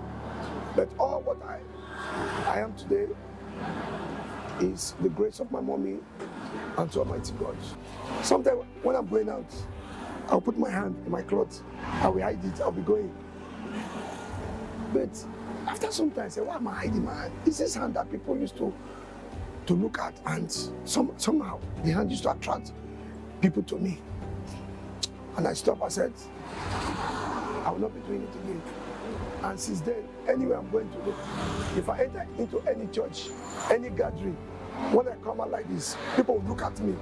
Not me, they are looking at man that, look at this man, he's coming to the stage with some musician, what can he play? I have never one day regretted the way God created me. There are some things that when you want to do, they'll say because of the disability you have, you cannot be able to do it. But I find out that I can be able to do it with my, not even a disability, with my ability. I find that I can be able to do it. There's nothing that I lay my hands on that I cannot be able to do it. But which some people that have the two hands cannot do. So it's there I begin to know that there is something special about my ability. I don't say disability, it's part of me. First, I went to a technical school in Sapele. I discovered that anything that got spoiled, like electronic stuff, television, radio, mic, all those things, I discovered I can repair it. So repairing is on its own. Why? Music stuff, to play instruments is on its own. So there are different things I combine together to make the name Uprising Music. So it's a different section there, repairing, rentage, and music school. To me, I cannot say I can play some certain instruments. Any instrument I see, and I've known what they call do re mi inside, I can play it. I can play the bass guitar, I can play a wire guitar, I can play drums, I can play conga, I can play the lead a little bit, I can play accordion, I can play trumpet, I can play agidigbo, this local instrument. I can play some instrument that is not even in Lagos here in my village. When you discover yourself on time and you begin to do things that is like wow, I can do this thing now without going to music school. I can do this thing without going to music school, without going to anybody. There's some time along the line, I know it's an inbuilt something, but still, I still go out to watch people play. When I come back, what I see them do, I will practice it on my own personally. So it makes me to improve in any instrument I lay my hand on. Since I came to Lagos, 1989, December, I decided to face music fully because I don't think if I don't do music, I cannot be happy. Music makes me happy.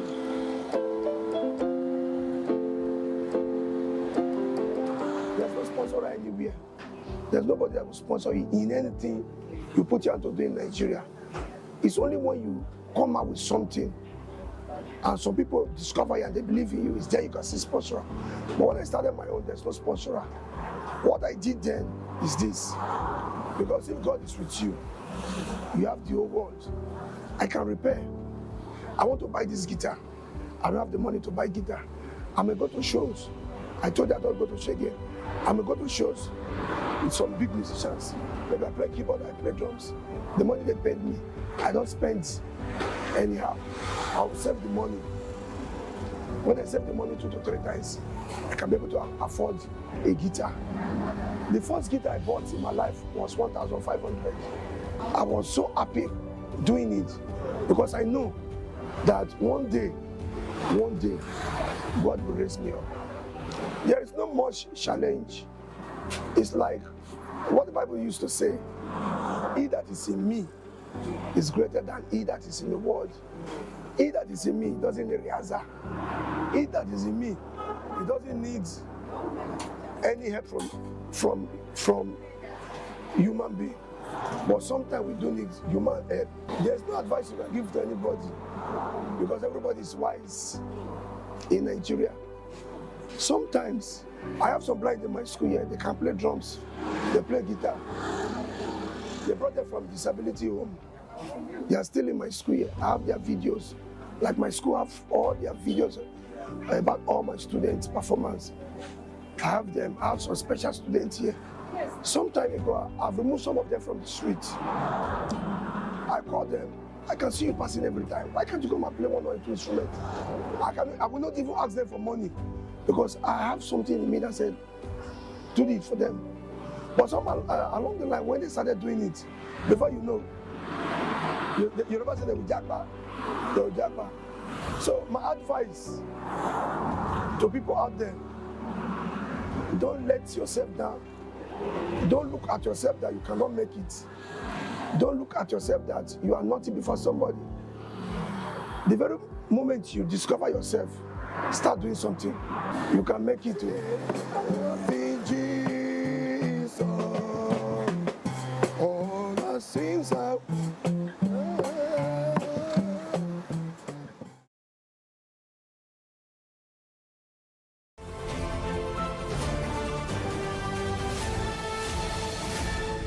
You are watching Business Day Television.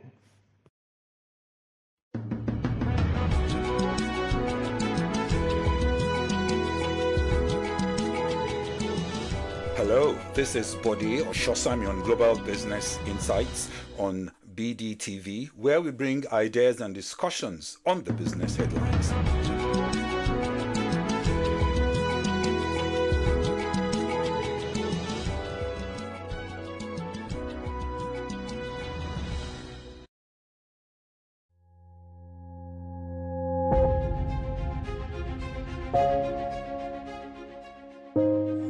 Good morning and welcome to the BDTV Breakfast Show. I am Bethel Olajabi. My name is Elizabeth Musa.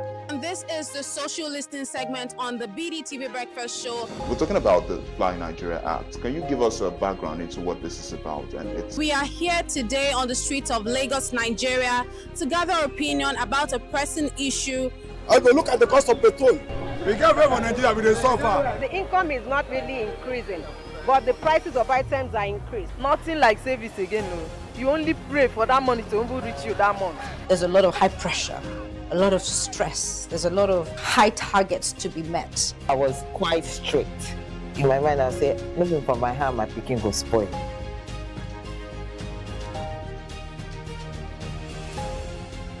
To allow all banks and all the players in the space 15% inflation target achievable in 2025.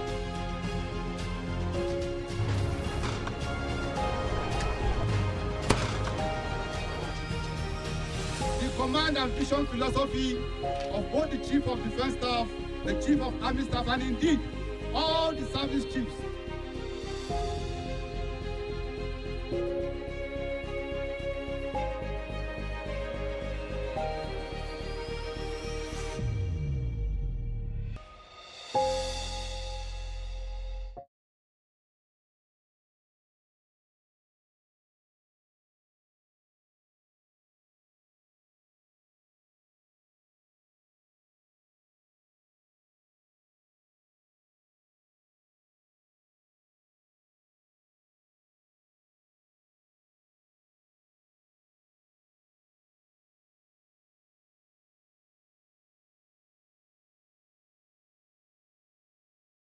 Their stories remind us that when women innovate, an entire society actually changes. As we engage in the financial services without necessarily working in just one. So I went into audit specifically, but in financial services. So I got to audit banks, insurance companies, asset management companies, pension, just name them. I audited most of the major banks that you know, your Zenith, GT, Access, those were my clients. And that gave me an opportunity to really fully understand the financial services very well. At the age of 32, I was headhunted to lead the consolidation of a financial conglomerate, if I may call it that, right? And my job at the time was to go set up a holding company to manage about 16 subsidiaries. And so that was how I stepped into the role of a group CFO, right, at the time. And of course, that journey then also led me to set up and work with, of course, the team within the ecosystem to set up a single family office for the promoters of this business. And that was my foray into family office. Essentially, what I do today for multiple families actually started there, where I was able to create value and 10x, the portfolio that was handed to me in 2026 by the time I was leaving in 2022. Today, I work with multiple families in Nigeria and, in fact, Africa.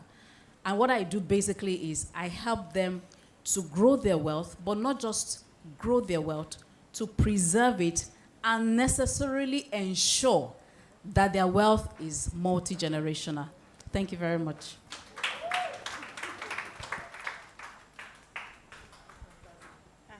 Hello, everybody. How do you introduce yourself after that?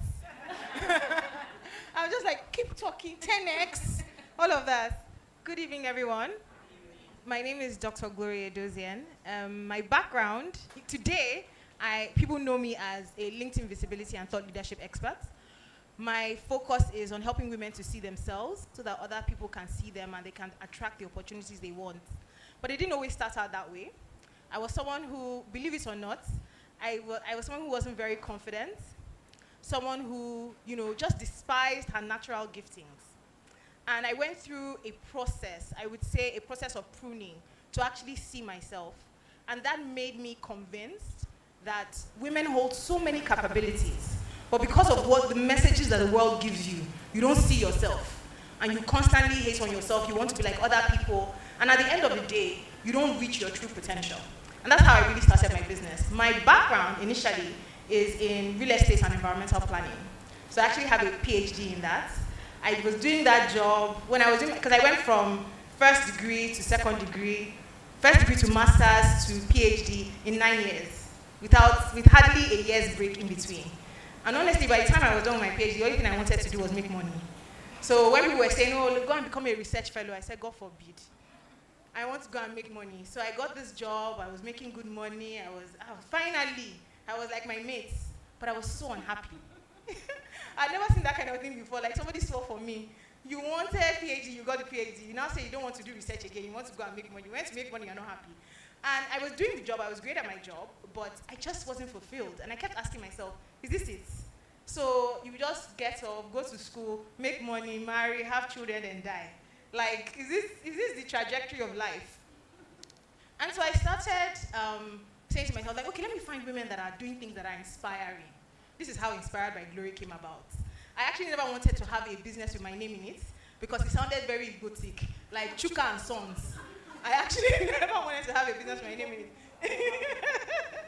I'm in Botsuda, right? I just never wanted, but I started this series, I said, okay, so I would meet women that were inspiring me, and I said, okay, maybe I can get close to her, find out how she's managing to live this life that is just off the grain. And then I said to myself, maybe other people would like to learn too. So in those days, this is 2013, 2014, I started a YouTube talk show called Inspire Series. And from there, I said, okay, I'm going to quit my job. This is what I want to do full time. Very foolish. I was earning money, and I thought, okay, I will go and be selling inspiration. And of course, nobody bought. Because people were like, I don't understand. I go to church for that. Like, I don't need you to inspire me. So I remember my very first event, I was going to talk about confidence. And so I put up this flyer, and I wrote this emotional story. And Instagram had just come out then. And everybody was commenting, oh my God, Gloria, you're doing such a good job. And I was feeling really it. And this event was 10K for people to attend. Nobody paid. Nobody. And the only person that paid said she would pay 5,000, and she'll come and help me with with registration. I had to refund her 5,000 when nobody else. I didn't see the remaining 9 people because I wanted 10 people. And so that really began my journey of introspection. What do I have that people want? How do I build a brand that I want to be known for, that actually helps people? And here I am today.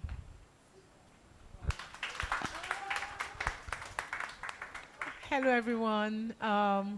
Great to be here. So this is my office. So I work at InterSwitch, and I have worked at InterSwitch for 22 years. I joined InterSwitch straight out of school. Yeah, so I actually joined before we had a name. We're just a project concept. And my mother was like, people make 2-1 in Nigeria and you go to oil company. Where do you work? I was like, we're going to use ATM to make people withdraw card.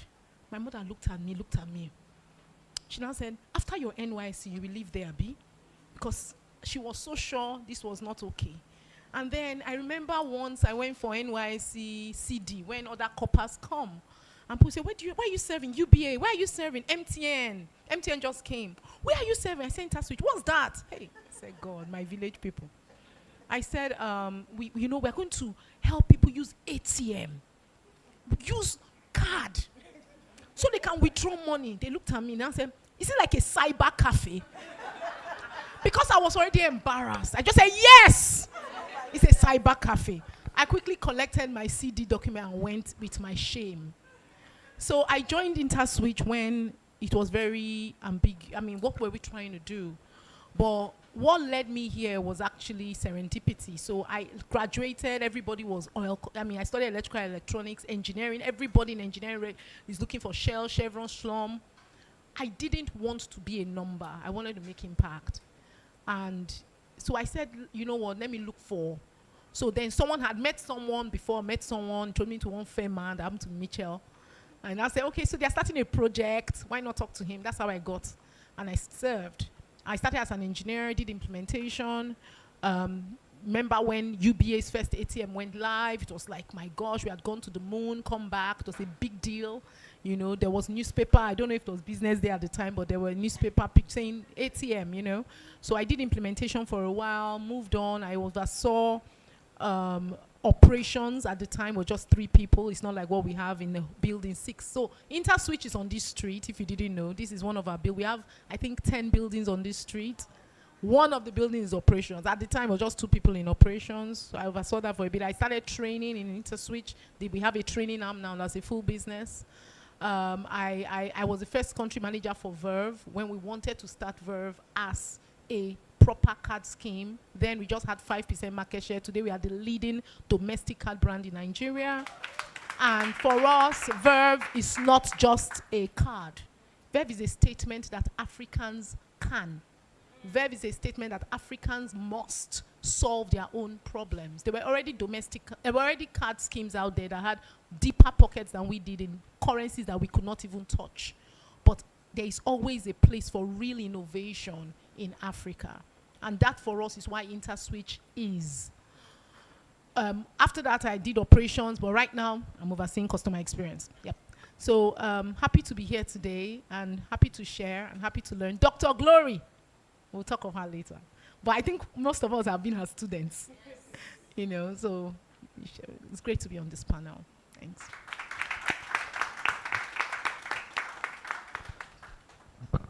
I'll just take the time now to welcome Ms. Shotunde.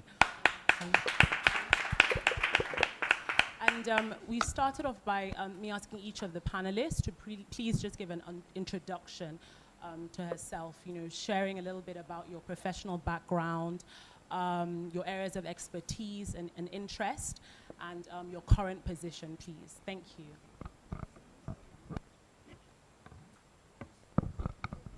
Hello, good afternoon, everyone. It's good to be here. My name is Bisi Shotunde, and I'm the lead planner at BZB Events Nigeria. BZB is a full-service event planning and management company based here in Lagos. We've been running this for the last 15 years now, where we plan and manage both corporate and social events. But the business has evolved. It has grown from just planning events to also now training and mentoring people in the areas of events planning, events decorations. We also run conference where we call the BZB Event Business Summit. Is a conference we do once every year where we bridge the gap. We bring event professionals, talk about the business challenges, talk about how we can get better. And by virtue of that summit, we have also extended into a community. So I run a community called the Well Watered Garden Tribe. It's a community of over 500 event professionals cut across Nigeria and in the diaspora. And we've been running this for the last 8 years now. And in that community, all we promote is healthy collaborations within the event industry, job recommendations. We go for trainings both locally and internationally. And it's just been amazing. In the last 15 years, I've grown so I started my business as an usher, or I started being in the industry as an usher in 2007. And the usher of those days, 2007, right now has evolved. I'm now an industry leader. I run several businesses within the ecosystem of the events. I train, I mentor, I speak, and I'm happy to be here. I'm happy to share my knowledge and my growth as an entrepreneur. I studied chemical engineering, but I'm doing events right now full-time. Thank you. Thank you so much. And finally, before we get into our discussion properly, I was asked to give a brief introduction of myself and my background. I'm a Harvard alum and a lawyer. I qualified in England and Nigeria. I practiced corporate private equity law in England for a couple of years. And currently, I'm the deputy CEO and a co-founder of 715 Capital, which is a real estate development and investment firm. It's headquartered in Abuja, but expanding to Lagos. I'm also CEO of our sister company, which is focused on hospitality, called Hus Collection. We recently launched our first boutique hotel in Maitama, Abuja, called Clay House. Thank you. I chair our philanthropic foundation, the 715 Foundation, and I serve as a non-executive director of the pensions company, PAL Pensions. So thank you so much for having me as a moderator today. The first area of discussion I had wanted to focus on is transforming landscapes and how innovation is transforming financial and business landscapes for women, in particular in light of the challenges experienced by women in business. I thought first about financial inclusion and accessibility. And this is an area that, despite challenges, has certainly improved in the past several years, and much of that has been due to innovation in digital payments. So I wanted to start by asking Ms. Aka about how she felt, the innovation in digital payments have transformed accessibility, financial accessibility and inclusion, in particular for women in Nigeria. Thank you. Thank you. So the question is, how do I perceive innovation in digital payments to have improved accessibility, specifically for women? Why this is very relevant to us is because in Africa, and I like to talk from an Africa context because clearly I'm African. In Africa, we have a major challenge, and the challenge is the infrastructure gap. It's very real. So there's this cliche term of leapfrogging. But in Africa, it's so important because it's really what you have to do. When you look at numbers, people that have access. Now, access is the ability to reach and get what you are reaching for. We have real gaps. One, there is knowledge access. Knowledge, there's the gap in knowledge. A lot of people don't know what is available. And when you don't know what's available, you can't reach out. There is the confidence gap, which again, a lot of women tend to suffer a lot from. Again, it's made more major in Africa because you talk of education is not as high as in other continents. So typically, people are not very enlightened. People may not averagely. So we are sitting in this room, but we are not the majority, you guys. We are the minority. A lot of people don't have access to knowledge, don't have access to know what's out there. So one of the things that technology has done that no other industry was able to do is say people may not have access to school. They may not have access to a bank, but they have a phone. They have press, they have Not 9 Not. They have not 9 Not. They have Palasa, right? Nokia 3310. It was able to enter where education could not enter. It was able to enter where so this thing, therefore, a phone is not just a nice to have. It is a channel of access in Africa, and very important. So therefore, when we now come to the space of innovation, being able to take that thing that has been able to penetrate where others could not penetrate and being able to use it for many other things is very important.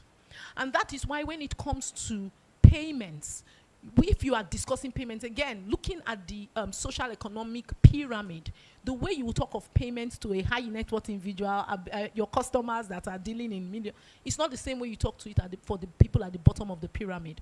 Why it is important to talk about it for the people at the bottom of the pyramid? Because that is sometimes 70% of your population.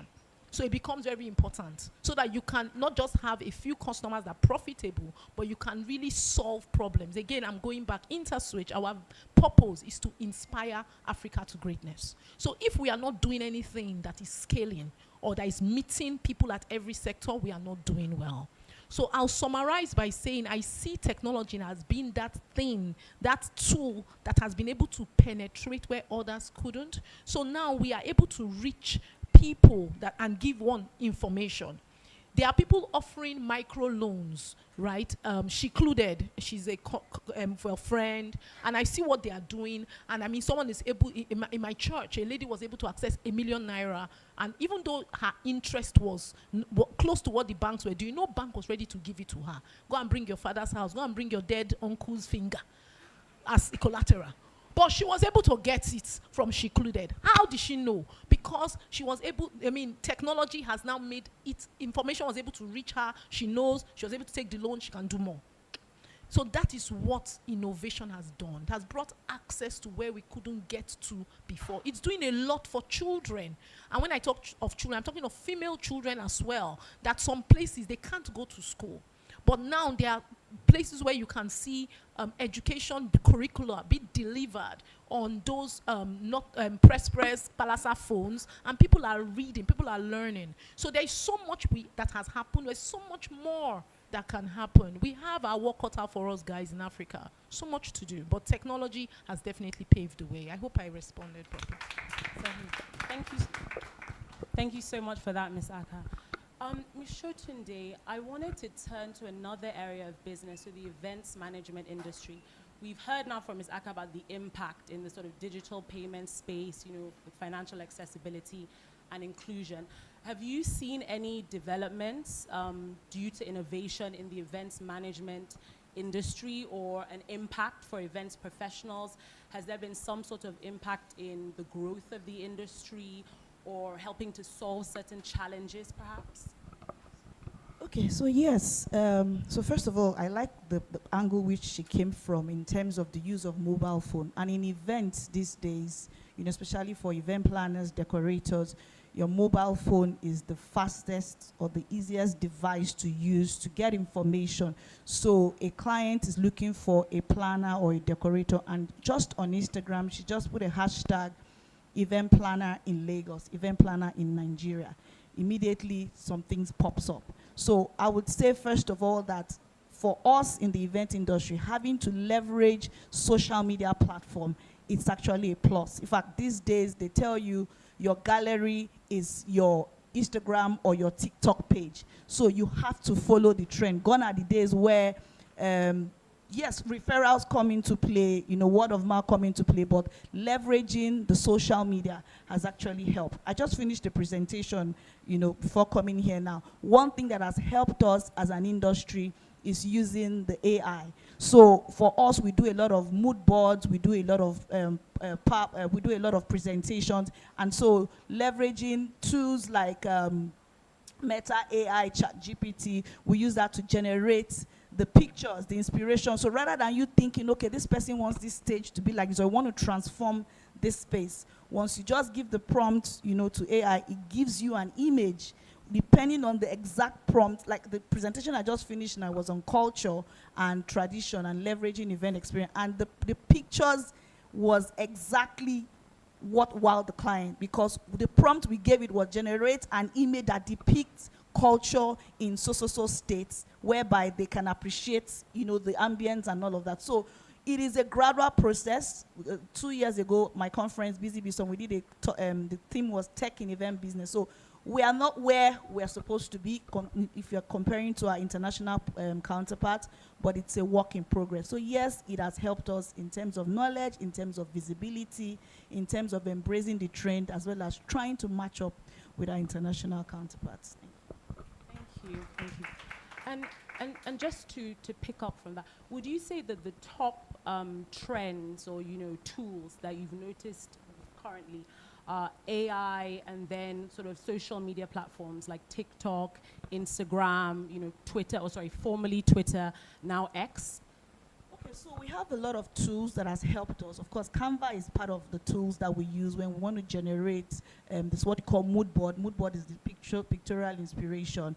Of course, using Zoom platform for virtual events. When the COVID went down, my company was one of the people who leveraged a lot on Zoom. We had Zoom parties, virtual parties, and all of that. So I would say generally that the social media just helped to boost the visibility.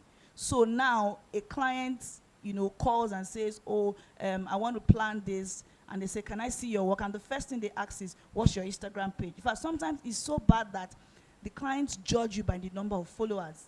If you have 1,000 followers, then they say, oh, you are not so good. Or they check the last time you posted. So if you posted in January, they assume that from January to March, you do have a job. Meanwhile, sometimes maybe you are overwhelmed or you just don't have the time. So right now, we are also at the forefront of encouraging our colleagues to say, you know what, leverage on social media, especially Instagram, and then jump on TikTok, and then leverage on other platforms like the LinkedIn and all of that. Google My Business has also been very amazing. For me, my business, I've gotten a lot of jobs through Google. So if you type on your phone, top event planner in Lagos, top event planner in Nigeria, or event planning school, my business will come up. And that's because I have also leveraged on Google, have used the right key search words and all of that. So yes, we're embracing it. We're not. Thank you so much. I think that point about sort of search engine optimization is one that is a really, really key one for women in business right now and looking to promote their businesses. I'd like to turn now to Dr. Edozian. Given your work in training female executives, I'd love to hear your thoughts on what innovative strategies you think are most effective when it comes to female executives dealing with the challenges within that space, sort of empowering female executives and some of the things that they might struggle with as they think of their careers. So thank you so much for the question. So I was actually sitting down and I was thinking, when everybody was speaking, I was thinking, okay, how is innovation really, what does it have to do with visibility? So I think, when we were in secondary school, or even in university, the teacher is teaching, and they will say, 1 + 1 equals, and they will turn, and they'll say, Google me, answer, and you have your hand up, and they will pick you, right? And you will answer the question. It was very easy then to be visible, to be known. The smart ones sat in front of the class. The ones that were sleeping like me, I remember in geography class, I would put my head like this, and I'll put my pen up, so it would be as if I'm writing, and I'll sit at the back of the class, right? So it was very easy, and I remember in my dad's day, my dad was a medical doctor, became a civil servant. You take a job, and slowly you are growing. You are growing, and then at the end, at 60, you retire. They give you a gold watch. You move to the village. Life was Life was like a straightforward process. But now everything is on its head, right? We have social media that has democratized access, right? Now you have people that start a job and they're getting promoted and you're wondering why, what's going on? There are people that, especially during COVID, there are people that now they live and work in Nigeria, but they have remote jobs. From Cancun, I interviewed somebody the other day, and she was like, oh, I only do your job in the evening because I'm working in America from 9 to 5 or something like that. You know, everything is just very different. And I think, first of all, what are the innovative strategies that women can really use? The first is digital media. I really think that if you're a female executive and you want to be known in your industry, and you're not on any professional platform, I think you're doing yourself a disservice, because nobody is going to know about you. This idea of working hard, every female conference I go to, women must work twice as hard, work 5 times as hard. You have to be excellent. Don't you know excellent people that don't deserve it but are getting the opportunities? Yes, because yes, work hard. I'm not saying you shouldn't work hard. Before people attack me, work hard. Work hard, but let your hard work be known. So you leverage social media. Another thing that is also happening now is, when she said ChatGPT, I was really thinking. And really, ChatGPT I was at a conference yesterday, and somebody got up and asked a question. He said, I want to be on LinkedIn, but there are so many charlatans. Charlatans everywhere. And it is true. You see somebody, the person will write one post. You're like, oh, this is so interesting. You go and see the person's page. The person has 3 years of experience. And you are now wondering, really, because now anybody can write anything and claim that they have the expertise. The problem will now come when they give you the money to execute. And the whole house that's Bacha bills will fall down because you don't know your left from your right. But by that time, the organization has already spent, and then they will now start taking you to go for training and all of that. So what should you do? I think for me, yes, you can leverage AI and all of that, but also an innovative way of getting seen is to leverage your experience. What have you been doing in your career? How do you tell stories about the things that you have been doing? A key thing that I always tell people is, they always say you are the CEO of your career, but you're also the chief marketing officer of your career. You need to see yourself as a global organization. What would a global organization do? How would they present themselves? So to summarize, innovative strategies, yes, using digital media, but also leveraging your experience.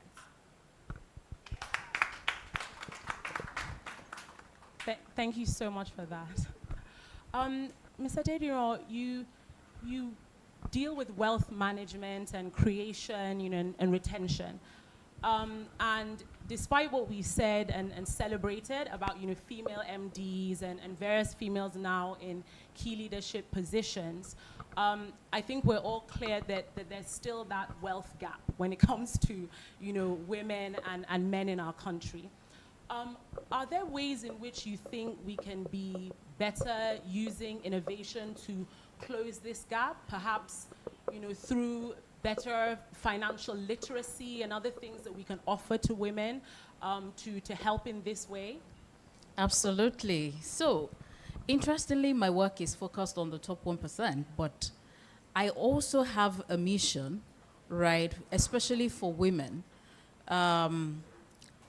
women that are doing business, and even women in career, and even men alike as well. So what I've been able to do in the last 2 to 3 years is to seek to democratize access to information and access to knowledge. So even though I serve the top 1%, I leverage that experience and I bring it down to the level of somebody that is still trying to save 1 million and say, how can you really build wealth and consistently do it, even though you're doing it in trickles, but leveraging, the practices and the principles that has helped the ultra wealthy to build wealth. You can also begin to put your 1 kobo and 2 kobo together, and ultimately you will get there. And to what you said about that wealth gap with men and women, it is real. Guys, it is real. We're not going to lie here, right? And the problem is because a lot of women have made money conversations masculine. Naturally, women just take the back seat when we're talking about money. You would even find business owners who will tell you, oh, I don't like numbers. You see those number things? I will just give it to my accountant. They will sort it out for me. So naturally, we women think about our money in terms of spending. So your husband gives you money if you're married, and the next thing you're thinking is how to buy things for everybody, right? You make your own money, right? And apart from buying stuff for yourself, you think of how to take care of your siblings, how to buy something for your mom, for people in the family, people around you. So because of the way we are wired as women, we're always thinking in terms of nurturing. And so naturally, we just tend to think about our money in terms of spending. So it takes a lot of financial literacy for a woman to begin to see her money as more than just money to spend, but money to invest and then to build wealth. Interestingly, in my experience with women, I find that they're very uncomfortable when you're talking to them about investment because they just feel like they don't think it's a woman thing to build wealth. It just feels like you're trying to make them masculine by having that conversation.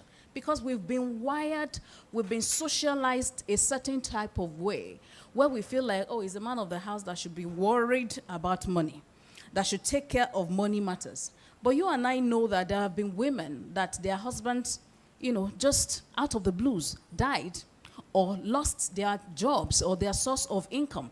And now it's back to you, the woman, who has not been empowered. Now, I would say that things are changing because, in the last maybe 5-10 years, of course, with the rise of technology and all of that, a lot more women are beginning to become more aware.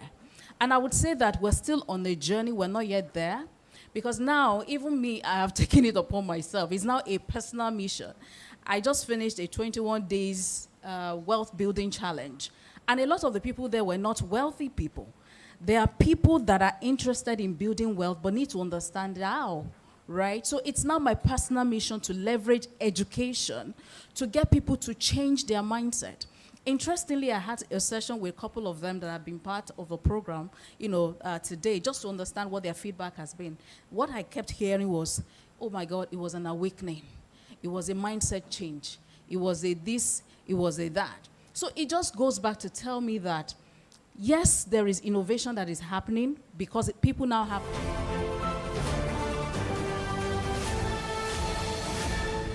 You are watching Business Day Television.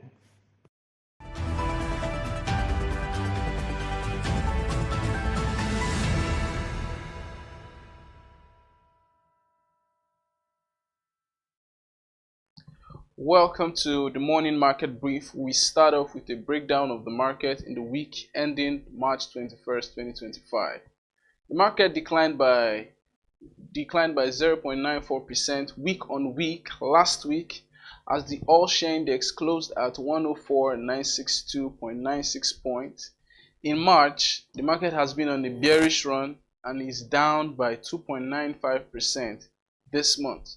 Year to date, the market is still up 1.98%, but with Q1 2025 coming to an end, the market has been quite sluggish, especially when contrasted against some of the positive indices we have seen this year, such as declining inflation.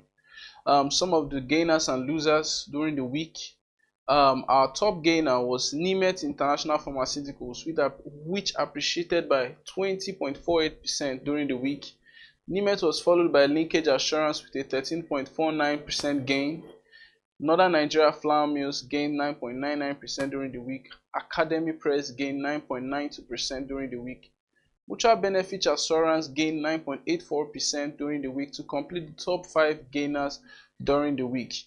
Julius Berger, Transcorp Hotels, Custodian Investment, Veritas Capital, and NASCON completed the list of the top 10 gainers during the week ending March 21, 2025.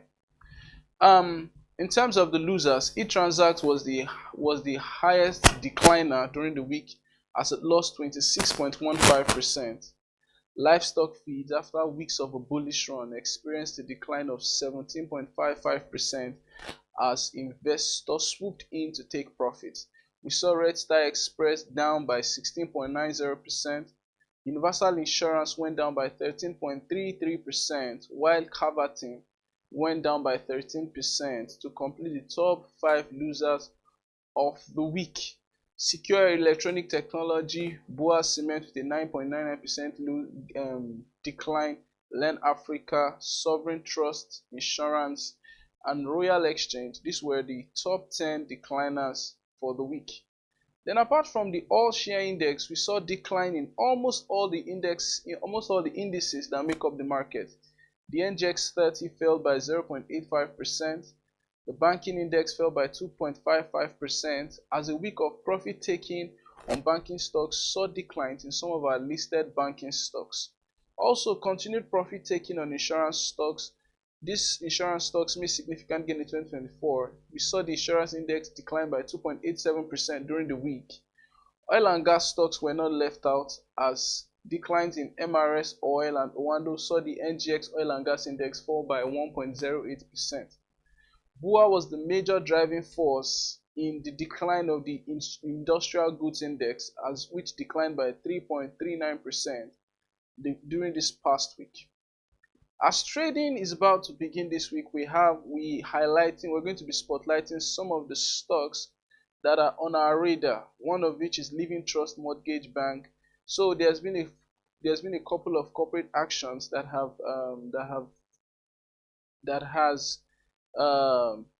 particular mortgage bank has taken, including the appointment of an entirely new board. They've appointed 8 new board members, and the order that's stopping their annual general meeting from holding has also been vacated. Basically, these are confidence boosting moves for investors, and we may see the effect in the coming days in this market. We may see the effect this week in the market. The Living Trust Mortgage Bank is also a profit-making company. They recorded an 894 million naira net income for the financial year 2024, according to their unaudited financial statement. Okomu Oil is also on our radar. The oil palm company is expected to release its audited financial statement this week, with proposed final dividends to be announced. That's an action that we expect will move the market. Livestock feeds is also on our radar because of its gains this year. Last week we saw quite a bit of profit taking on livestock feeds until the stock rebounded on Friday. So we may see that trend continue, a profit taking trend continue this week, considering that over the past 1 year, livestock feeds is at 443%, is at a 443% return.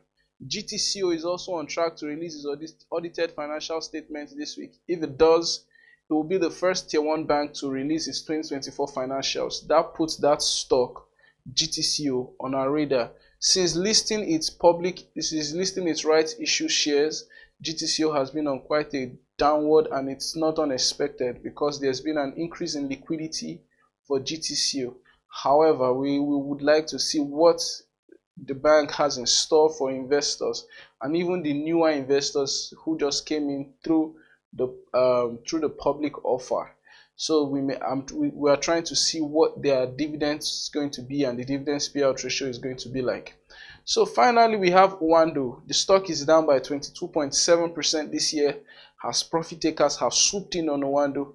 Owando is down to some of its lowest price levels since August 2024, but we are still projecting further price action on that stock. We might either see an upward movement or a downward movement, but one thing is that we are not projecting that Owando's price is going to stay. We are projecting that there's going to be some price movement on Owando. Away from the NGX, let's look at some of the global markets. In the US, the S&P 500 reversed weeks of decline, posting a weekly return of 0.51%. The Dow Jones Industrial Average also followed suit. The Dow Jones Industrial Average, which tracks the 30 most capitalized companies listed on American Stock Exchange, followed suit with a 1.20% gain for the week ending March 21st. We saw Nasdaq post a weekly gain of 0.17%. Even though the stock market is trying to climb back, Nasdaq is quite a drawback because of stocks like Tesla that has continued weeks of decline. Tesla has been on weeks and weeks of decline. This year, we've seen Tesla post a 38.4% year-to-date decline. As some investors are calling for Elon Musk, the CEO, to resign from the company. Some are calling for him to take a reduced role in the company. Outside of the US, the London Stock Exchange, which is tracked by the FTSE 100 index, is also on the positive move. Last week we saw a 0.17% appreciation. Generally this year, European markets are doing better than the American market, as the FTSE 100 is on a 4.68% year-to-date return, even performing better than what we have in the NGX, which is more of a frontier market, less of an emerging market, more of a frontier market. We have the Euro Stoxx 50, which tracks the 50 most capitalized companies in the EU, with a 0.36% appreciation during the week. Now let's come back closer to home. In Africa, the Johannesburg Stock Exchange posted a 1.82% gain last week.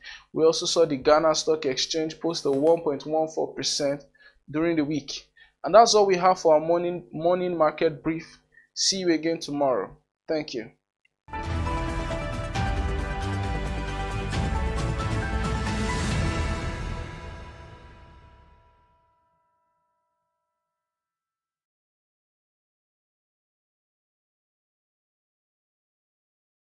Hi there, this is the Business Day exclusive with Elizabeth Musa. Today I'm seated with the production team of Iwaju, the highly talked about Afrocentric animation series produced by Disney Channel in collaboration with Kugali.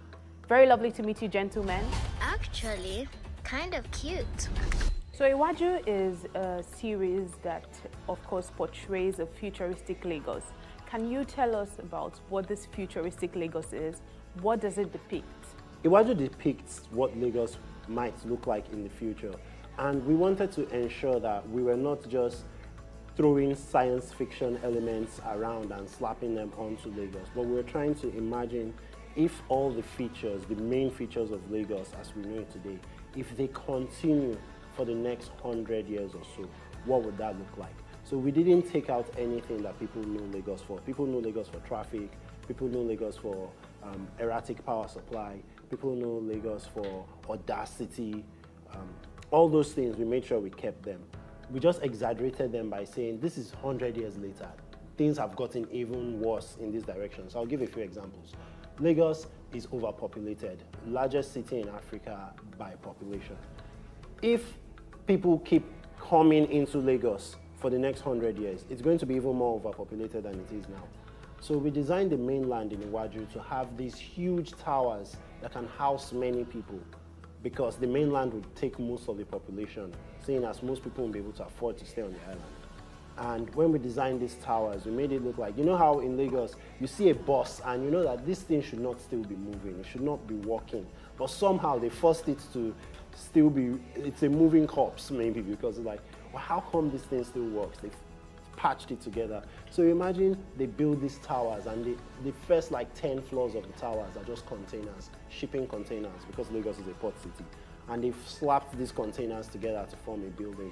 But then after that bottom area, the higher up you go, the more the building turns into an actual nice building, because the richest people stay at the top. Just little things like that. We also thought science fiction usually has flying cars, and we don't want to put flying cars in Iwaju because if the cars are flying, there will be no more traffic. But then we had an idea. What if only the richest people could afford the flying cars, so everybody else is still in traffic? So then we're able to show the traffic of Lagos and also show the wealth disparity, because the richest people can afford to fly over the traffic. Hola! Oh yeah, sorry. It's enough, thank you.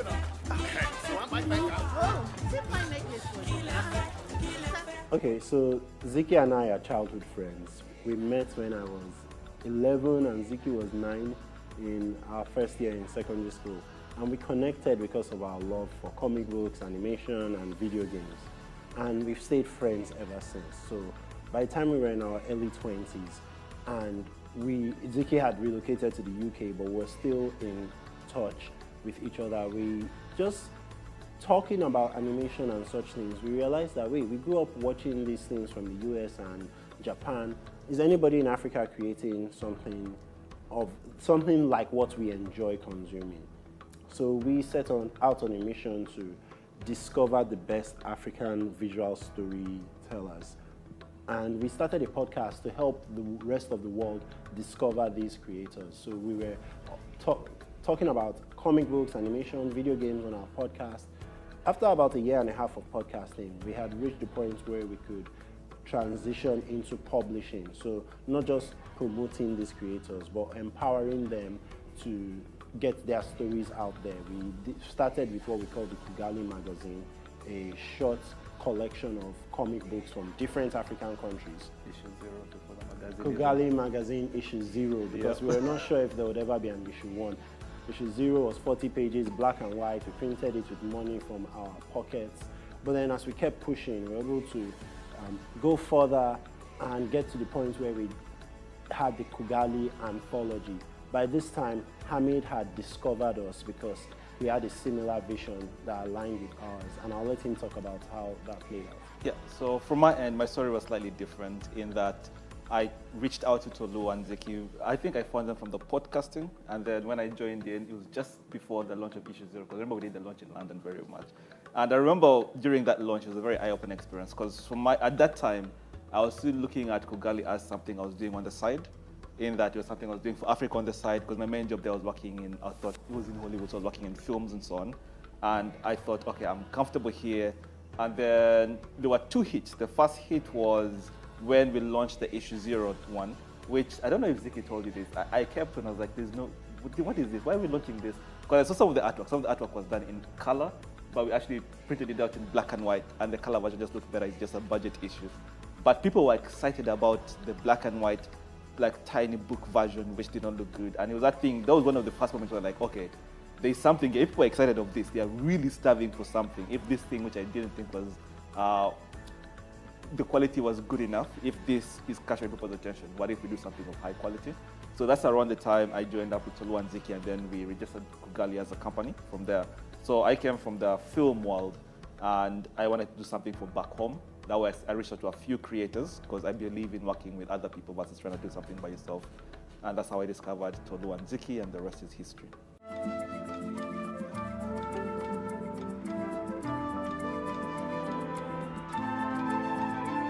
So back in 2021, you, Tolu, had mentioned that Iwaju will be out in 2023, but here we are in 2024, it's finally out. Can you give us maybe a bit of a background about why it took this long, or why you had to delay till 2024? We were done with production in June 2023, and we were just waiting for a release date like everyone else. We don't know all the factors that come into play when the leadership at Disney Plus fixes their release dates, because even Disney Animation was waiting for Disney Plus to tell us the release date. Remember, these are actually 2 different entities. Welcome to Lagos, Nigeria. So I've seen some of the clips of the lead actors talking about Simin, Tola, Kole, and Bode. So what was the process of sourcing the cast of this animation like? The casting process was a lot of fun, but it was also a lot of hard work. How it worked is Disney had their own casting agent who was liaising with a casting agent in Nigeria, Lala Akindoju. And so it varied from character to character. So for people like Bode, the first set of auditions I received, Femi Branch's audition, I was like, this guy is Bode. So we didn't really have to look too far. But for someone like Tola, I had to listen to many dozens of auditions. But then eventually, I think it was in the 2nd or 3rd round of auditions, I heard Simi's voice and I was like, this is our Tola. But the most important thing that I kept in the back of my mind for casting is ensuring that the actors and actresses that play the various roles could capture that Lagos spirit, that people from here would listen to them and they would sound exactly like the people they know, their brothers, their sisters, their friends, their colleagues. So it was a lot of fun, and I think the cast brought so much magic to the show. What would you say if I asked you to go to the mainland? You want to see the real Lagos? Let's go! So Iwaju is out now on Disney Plus, and it will be out on other Disney channels. Are there other channels to watch? At the moment, it's just the 2, so Disney Plus, and then DSTV is not out in DSTV today. It's going to be out in DSTV in April. I can't remember the exact dates. Yeah, the Disney Channel, April 22nd to 26th, and then April 29th to, I believe, the 3rd of May. In any case, you can get the information online and check the schedule for the Disney Channel. What would you say if I asked you to go to the mainland? My role on Iwaju is that of the director and the writer of the series. So I collaborated with, as the director, I collaborated with everyone to bring the series to life, and as the writer, I worked with my co-writer to ensure that the story was the highest possible quality. Now, Ziki is from Lagos, Nigeria, but after the first 15 years of his life, he relocated to the UK, and even though he comes back to Lagos regularly, he's more based in the UK. So because I am based in Lagos till date, it means I'm more in touch with certain realities in Lagos than he is. And I can give an example of the public transport system. Whenever Ziki is in Lagos, he drives. I live in Lagos, I have a car, I drive, but my car could get spoiled sometimes. And maybe it takes me a few days to fix the car. I'll probably take public transport. So when I'm taking public transport, which is something Ziki does not do when he's here, it means if Ziki writes a scene where a character takes public transport, he might miss out on one or two details. Yes, he's from Lagos, he's from Nigeria, he wrote a Nigerian story, but certain finer details may be not quite there when he writes it. And then it's my job to say, this is how this would come through. This is what this should look like. So my role was just to make sure it stayed grounded and culturally authentic to Lagos. So me as Hamid Ibrahim, my role as a production designer, for this show we call it Production Designer Plus. That was the inside that we would call it, just because generally in Kugali how we work, Ziki handles the narrative side, or whatever writer handles the narrative side, and I usually completely take over the visual side. And in most stories we understand that's different, where they're like, oh, the director directs the visual side as well, right? And then he tells the production designer the kind of vision he has for the world. Whereas in here, I build the vision of the world. That's why we add the plus on it. So pretty much anything you see visually on screen is kind of a baby kind of directed by me, if you put that in quotes. So production designer plus in that way. But obviously, I'm trying to adhere everything to the theme Ziki wants to tell and the story Ziki wants to tell. But it's a very critical thing for me not to make it a world build on the backs of the characters, because usually a place exists for the people coming. I want it to feel like a lived-in place as these characters live inside. So if you remove our own main characters and you put other characters in this world, they could still exist and function wholly. So that was my role. So building the world of Iwaju. We're going to be late. Lagos traffic is no respecter of persons. So you want to see the real Lagos? Yes. Thank you very much for watching. That was such a beautiful conversation. Don't forget to follow us on all our social media handles at BusinessDayNG. And don't forget to check out our website for more exciting stories at www.businessday.ng. Thanks for watching.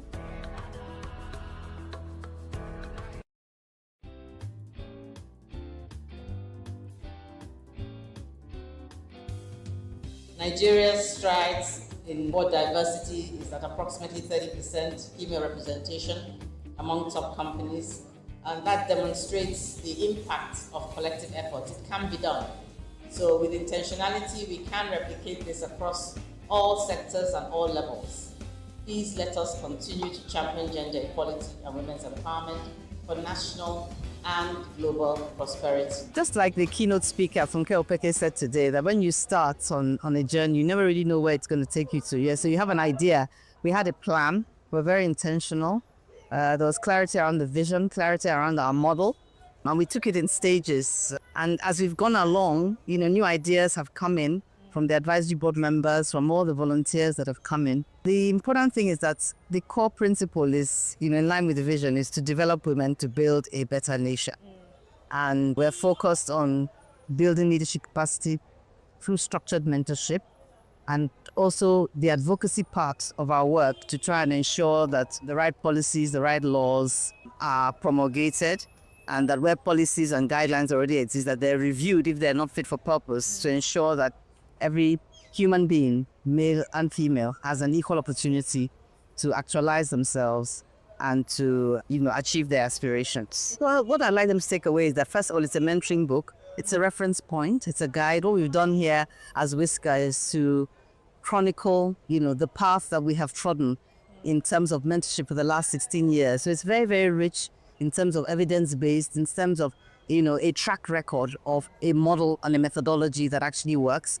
So we're hoping that, everybody will pick up a copy of this book, try and get access to it, either physically from the Whisker office or online, because we're going to make sure it's available online on Amazon. And through this process, appreciate the importance of having a mentor, having a role model, having a sponsor, building relationships, and all the things that we teach, in the Whisker School of Excellence. It's a talent development solution. It's a leadership development toolkit. It's a guide for training your staff. So I think in every secondary school, in every university, in every office, if you're looking for how you can better manage your talent, not just your female talent, your female and your male talent, then this is a book that can really help you. And you try to fix the price at a level that we think, is affordable and accessible to everyone, because what we're trying to do through this book is to democratize mentorship, because we feel that mentorship is so important. Meetings at 1 a.m. Now, women who are married or in committed relationships and things like that find it difficult to attend 1 a.m. meetings. And these are where decisions are taken, far-reaching decisions. You say, oh no, everyone's working during the day, we can only meet after midnight. No, you have to make sure that we change the culture of politics to suit women as well. It's important for structures such as, I spoke about the passing of the bills, the gender bills in front of the National Assembly. This gender bill encourages the 35% affirmation bill, which we have signed in Kwara State, to make sure that there's 35% and women at least, to also make sure that women have special seats, so that certain seats, go to women, to make sure that women's have, because currently women's spouses who have foreign spouses cannot get Nigerian citizenship. Yeah. This is not the case for men. Men who have foreign partners, their spouses get citizenship. Yeah. So that would also, encourage women in this regard if all these gender bills are passed. Apart from these gender bills, that takes us to the table. I talked about the culture of politics, making sure that the culture is friendly to women. Yeah. It's very important not to have meetings at 1 a.m. in the morning. Yeah. It's very important to make sure that women are informed of these meetings, giving adequate preparation, and made to, take one step further, are able to use their voices. Now, for what we've done in Kwara State, we, encourage that more states do that, and we have seen more states also do that. I told you we have the youngest female House of Assembly member in Kwara State. And this is fostering a young woman to use her voice. And we have 5 women in the House of Assembly. Other states like Ekiti State have 6 women. We have states like Ogun, Ebonyi, and other states that have women deputy governors, and so many other states. So at the subnational level, we are seeing that increase going on. So at the federal level, that's why we're encouraged by the gender bills being passed. Now we get women at the table. We want them to be able to stay at the table. So the mentorship and sponsorship is important, because for a woman to go into politics is very expensive. So we need to foster ways in which to be able to sponsor them, to keep them in there, and to make sure that once they are there representing us, they can use their voices. So these are, some of the structures that we have. We want organizations to sponsor women to come forward, pick a particular woman and be able to sponsor her through so she can get through. We're already seeing the changes by the changes in law.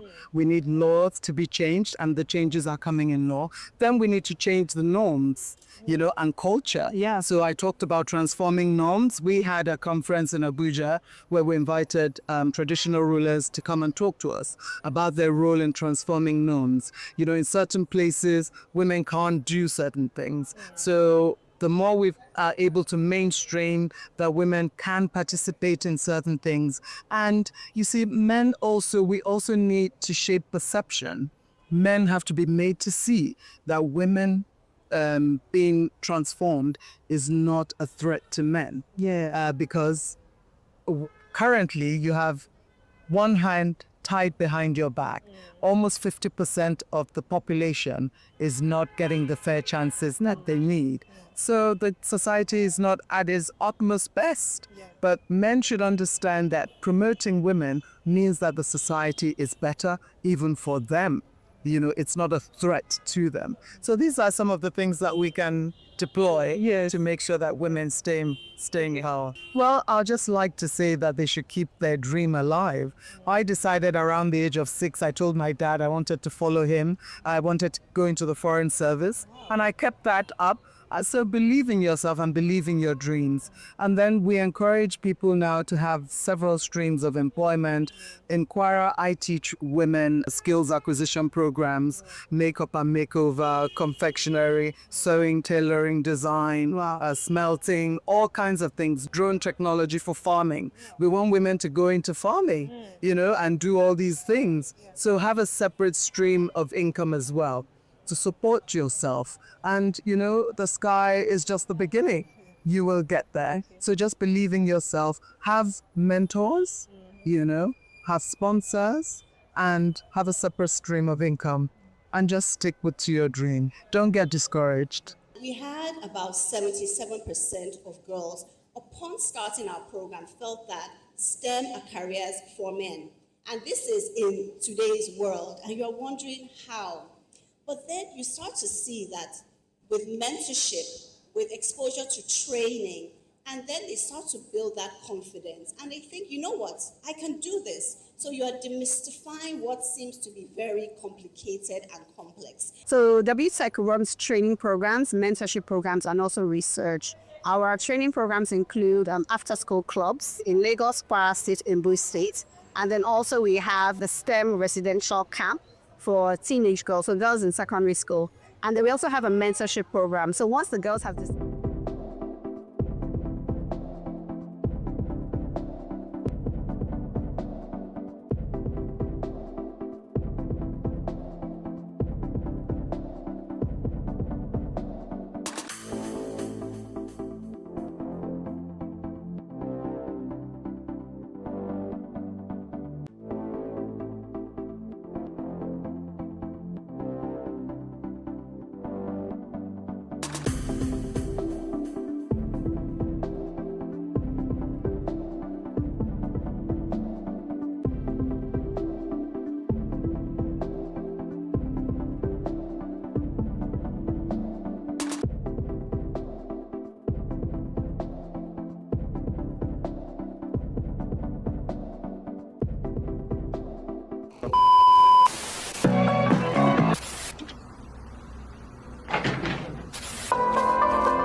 This is the Business Day television broadcast.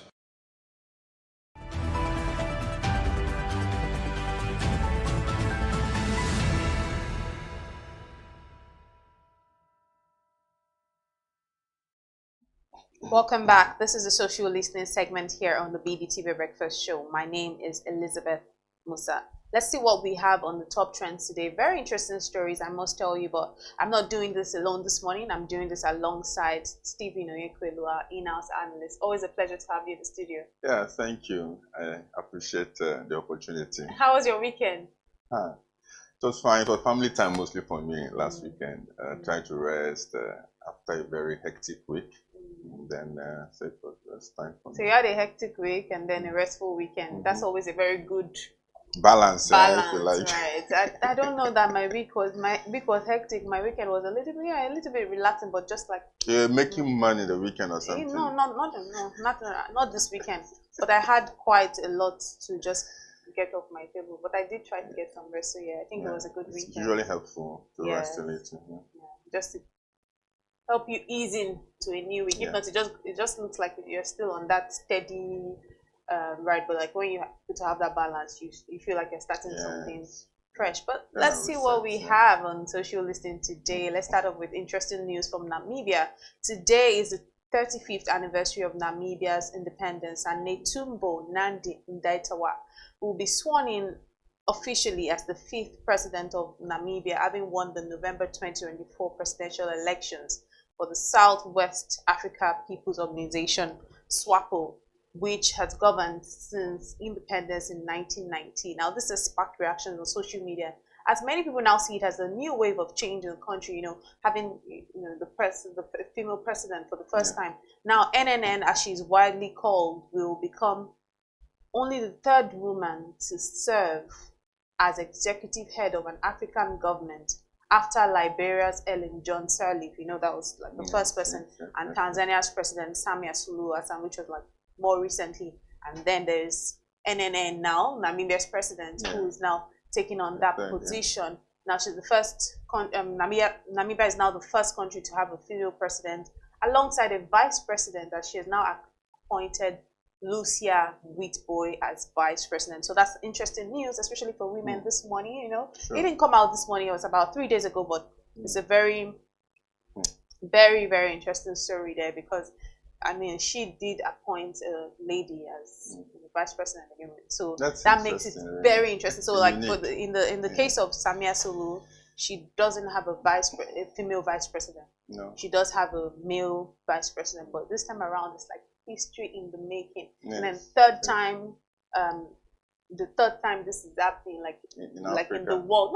Is it in Africa? It will be Africa. In Africa, okay, yes. So there's Ellen Johnson Sirleaf, and then Samia Suluhu Hassan, and now Netumbo. So it's a very interesting story. Let's see what we have on the comment on social media this morning. Lots of people are, you know, chiming in on the conversation. Now, Society Advancing Men's Rights says she won't make any difference to that country.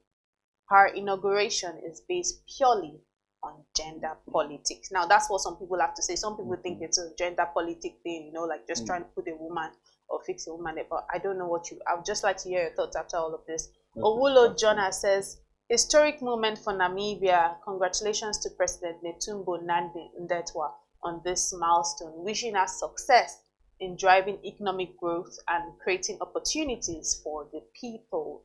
Dr. Folasheye says, congratulations to another female president, Nandi-Ndaitwah, sworn in yesterday. She pledged to diversify Namibia's economy and tackle high unemployment rate. She aims to increase investments in agriculture, boost domestic food production, etc.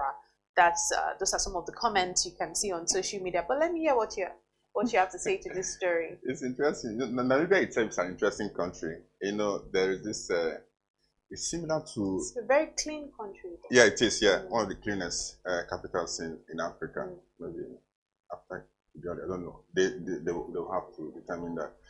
And you know, most of the southern African countries, like South Africa, Namibia, and which other one? Kenya is East African, but has a similar, not completely. But let me stay with Namibia and South Africa. South Africa, yes. So there's this this tussle, right? You find between there's the small minority of mostly settlers who are Western, let me say Western, that control a large portion of the economy and the wealth in Namibia. So the Africans you have, who are in the majority, don't have access to as much wealth, you know, and so for her, and she's been in politics for quite a long time during all the resistance of the white supremacy, if you like, you know.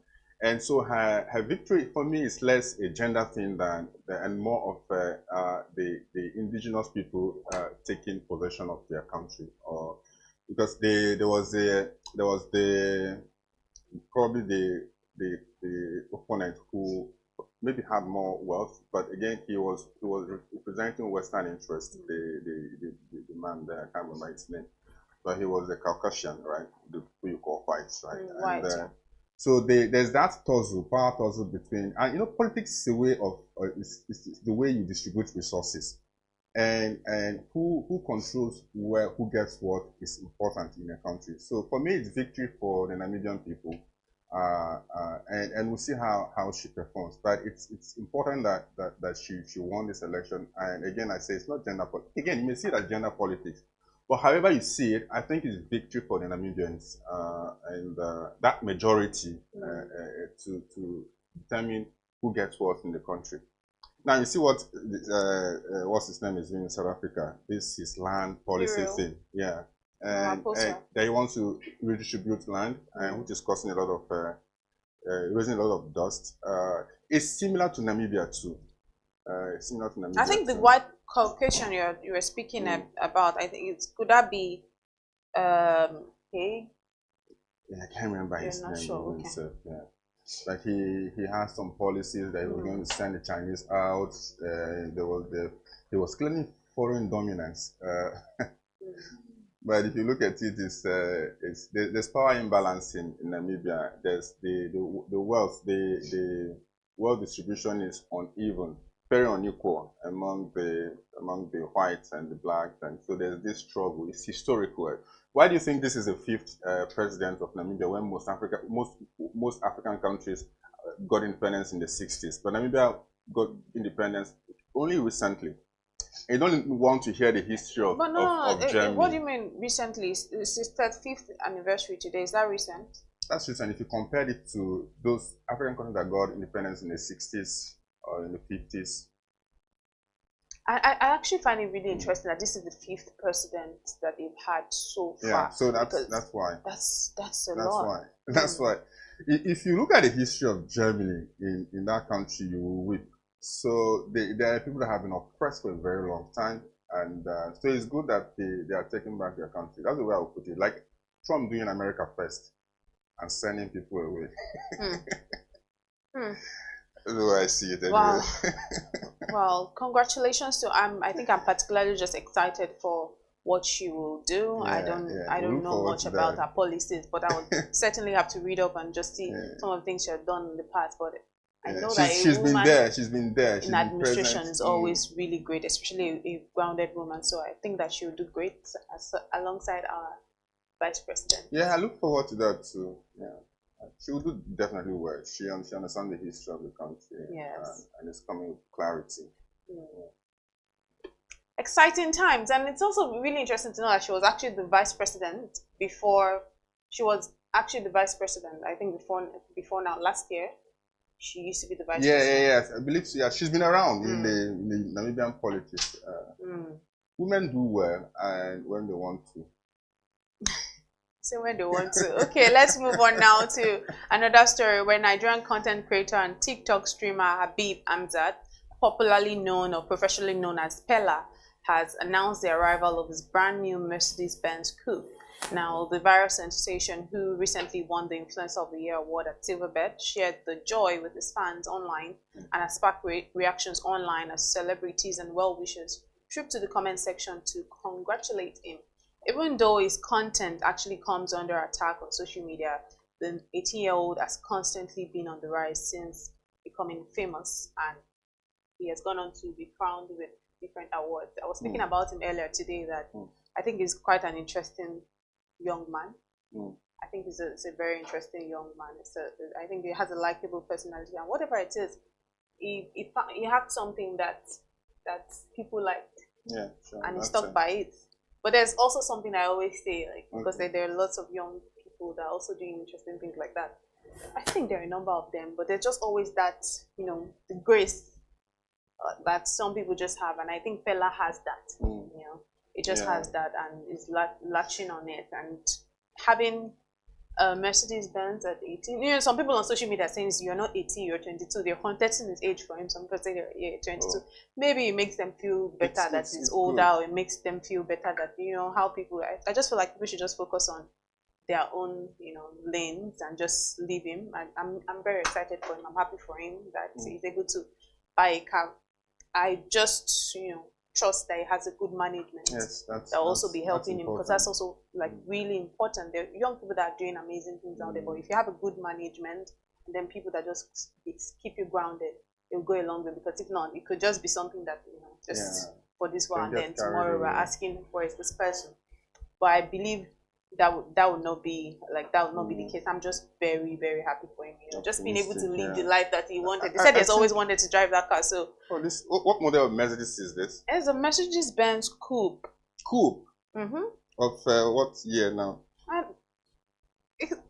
Wait, Mr. No, Mr. you don't have to check. You don't have to check at all. But I think what does it matter? What does this even matter? Is this to make you feel good? I don't know. What does this even matter right now? No, but we live in interesting times, and it shows how, in the past. So as a content creator today, you have access to an audience that it costs so much to have access to in the past, so So you can live that life of your dream. But you mentioned something also that is very important. That randomness, that luck, that grace that comes That's with exactly what I'm saying. content creation. So and sometimes you do so many content and it's just one goes viral and then that's you're just made. it. That's just it. It's great. I think that's wonderful. Yeah, it's wonderful. So I'm happy for him. He should just enjoy it and there are the people that have been, you know, he has a girlfriend, right? The young girl, the one that acts like a robot. Okay. So that's our own content. So they've been, you know, sometimes people just pressure them to get married, and I'm like, can you just let these people just enjoy their life now? Someone like, that is no doing pressure. some good content Yeah. there. So yeah. it was actually, I think it's with what I'm seeing here. Maybe I don't want to be so sure, but I'm saying it's like from 2018 upward, like the model. Since I don't know, but that's some good content that she does, right? His girlfriend, and they've been on for a while now, and promotes AI. The relationship is waxing stronger and stronger every day. I mean, for what is what, I just feel enjoy themselves while they're at it, just do what they need to do. No pressure to get married. Yeah, but is it about marriage? But no, like this on social media, people are always trying to, you know, put them under this pressure of when I hope if you don't marry this girl, like I'm like when I was that age, I'm not even thinking like let's just be friends and all of that. Crazy about marriage and just take your time. Right. Really happy for Pella, but let's see what we have on the comments today on social listening. Talk with Nene says, congratulations to him. When you put in the work, you stay consistent and focused, it will yield results. Absolutely. Let's see more reactions. Marcel says, this is fake. How much is he really getting from TikTok? People fall for PR and fake social media profiling. He can't afford it and the cars are not his. I don't know about that, but that's what Marcel has to say. Divine T says, Pella bought a 180 million Naira Benz, and so what? This is someone who should be investing in real estate. Who is advising this guy? No, again, what I said about him having, you know, just a good manager and all of that, because that's where some people miss it. There's a young lady in America that I truly like, very young. I think what's her name? She acted on Brownish. I don't know if you watch all these things. If you recommend her, you don't. So she's. I really like that. Her mom is a manager. She has like this team of people that truly just keep her very, very focused. Do you understand? Like one time I'm seeing her, like she completing her studies. She went to Harvard. Do you understand? That was really what I was even more concerned about. I'm saying that I think that Pella should also be focusing on, you know, going to school, because the kind of content it does is also content that is. Do you watch his content? No. So why am I speaking to you? So the content he watches, he makes content where he speaks in, he speaks like very locally. Okay. Do you understand? Like it just dumps down on English. You know, like you say, I've carried my bag, all this type of things. So that's what it does. And it's weird how the kind of weirdest things just become content on social media. Because that's the kind of content it literally does. It's really nothing more to, and that's what has made him this popular sensation that he is right now. Yeah, that makes sense. Does it make sense? A similar, no, so it's not uniquely. So there's how do I put it now? You know, I was reading this book one time by this fellow that wrote The Art of Stealing or something like this. And what he's doing is maybe so he had just given it a Nigerian coloration. But so there's I want to remember the name of this website that was doing something similar in the US some years ago.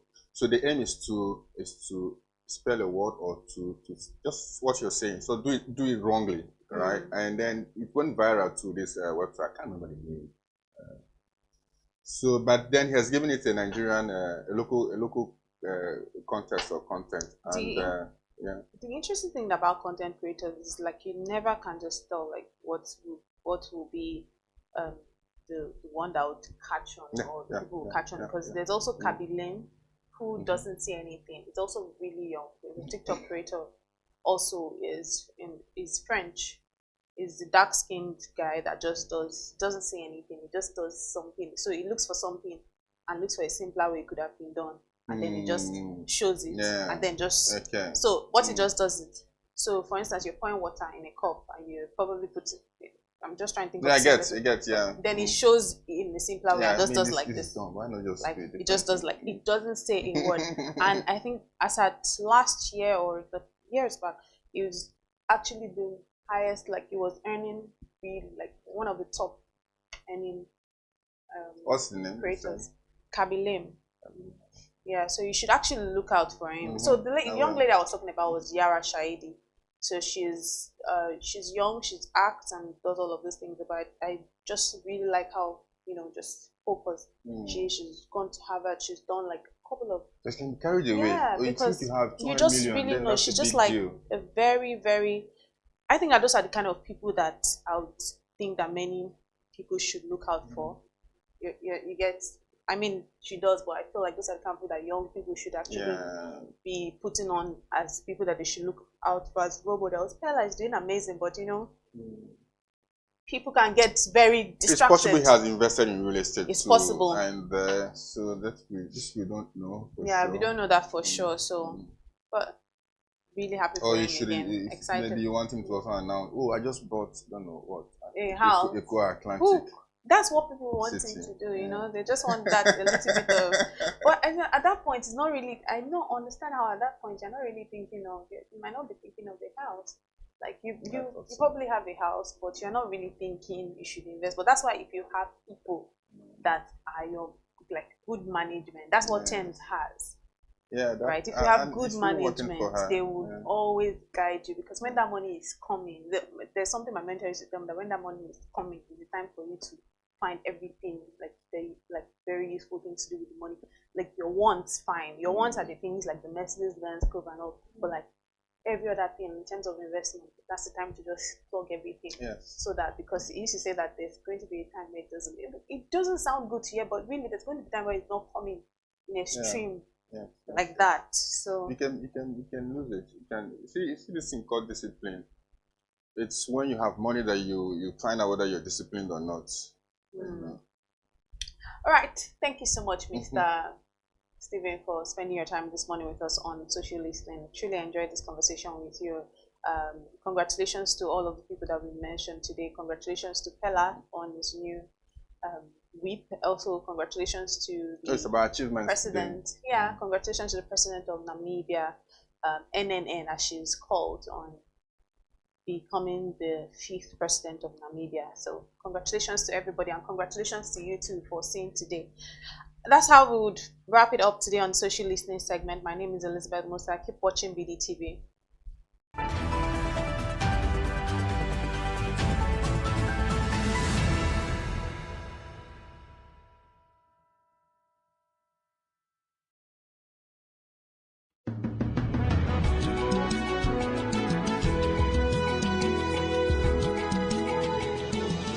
Hello, this is Bode Oshosami on Global Business Insights on BDTV, where we bring ideas and discussions on the business headlines.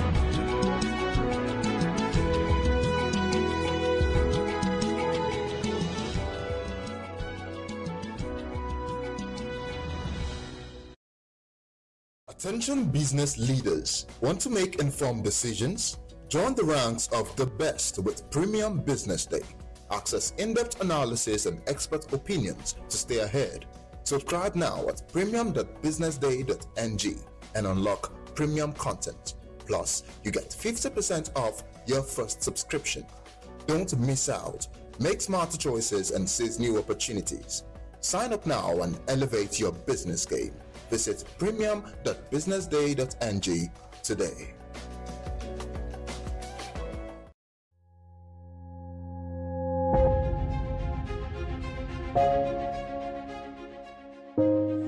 Good morning and welcome to the BDTV Breakfast Show. I am Bethel Obajabi. My name is Elizabeth Musa. And this is the social listening segment on the BDTV Breakfast Show. We're talking about the Fly Nigeria Act. Can you give us a background into what this is about?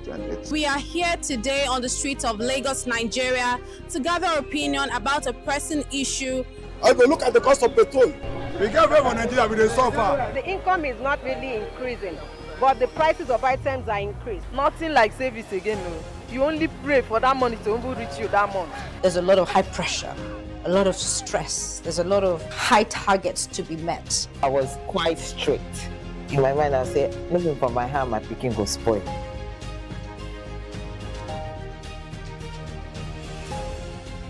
To allow all banks and all the players in the space. 15% inflation target achievable in 2025.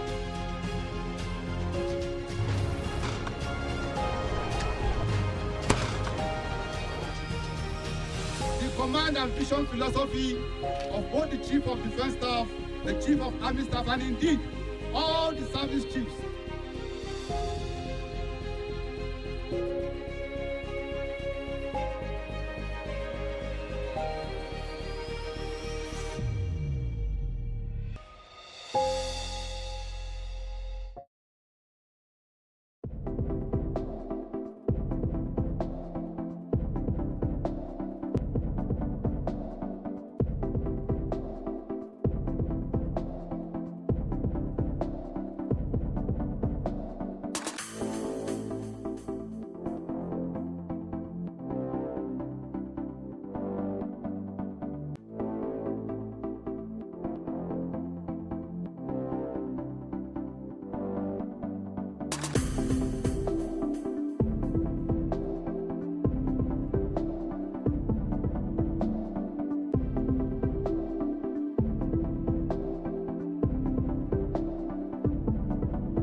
US stocks ended last week in positive territory as investors took in signals from the Federal Reserve, and Trump spoke of some flexibility when it comes to a reciprocal tariff plan set for April 2nd.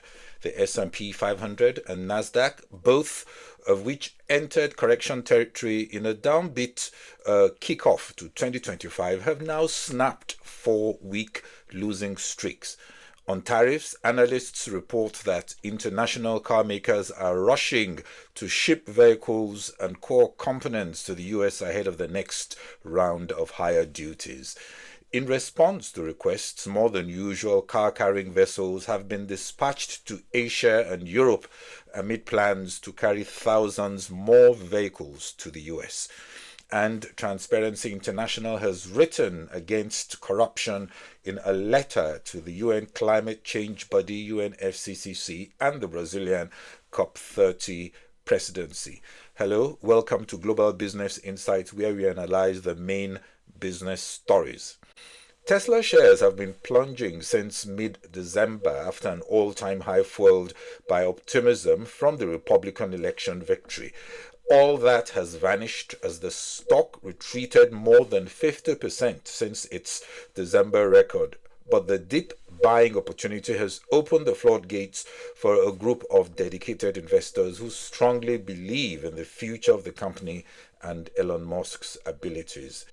Johnson & Johnson is raising U.S. investments by 25% to more than $55 billion over the next 4 years as it plans 4 new plants, one of which would be set up in Wilson, North Carolina, where it officially broke ground recently. The threat of higher drug import duties is moving many companies to expand their domestic manufacturing operations.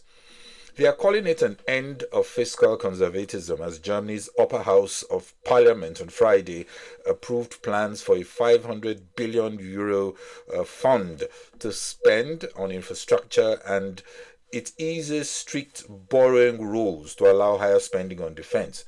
Meanwhile, in the UK, it could be political suicide for the Labour Party as it is reported to be mulling plans to cut benefits to vulnerable groups.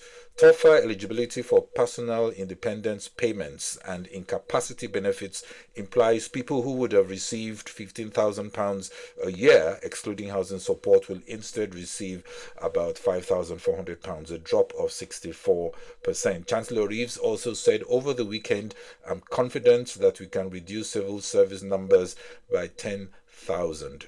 Reeves said during COVID there were big increases in the number of people who were working in the civil service. That was the right thing to do then, but it's not right anymore, and we just can't keep those numbers." This is as she orders a £2 billion Whitehall efficiency drive to help fill a hole in the public finances.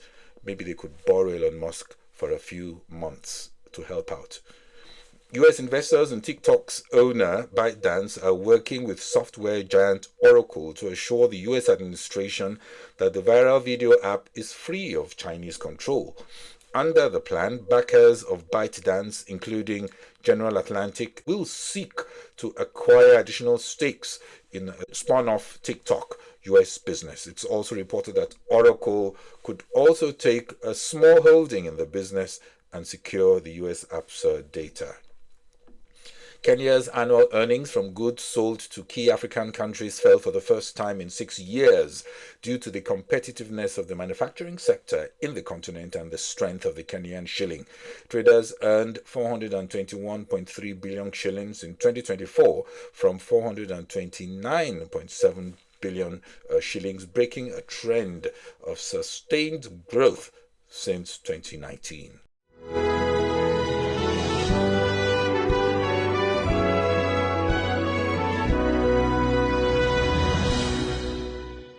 Barely a week after an explosion rocked the Trans-Niger pipeline in Bodo-Gokana local government area of Rivers State, Nigeria, there was another explosion confirmed yesterday at the Soku oil facility in Akukutoru local government area.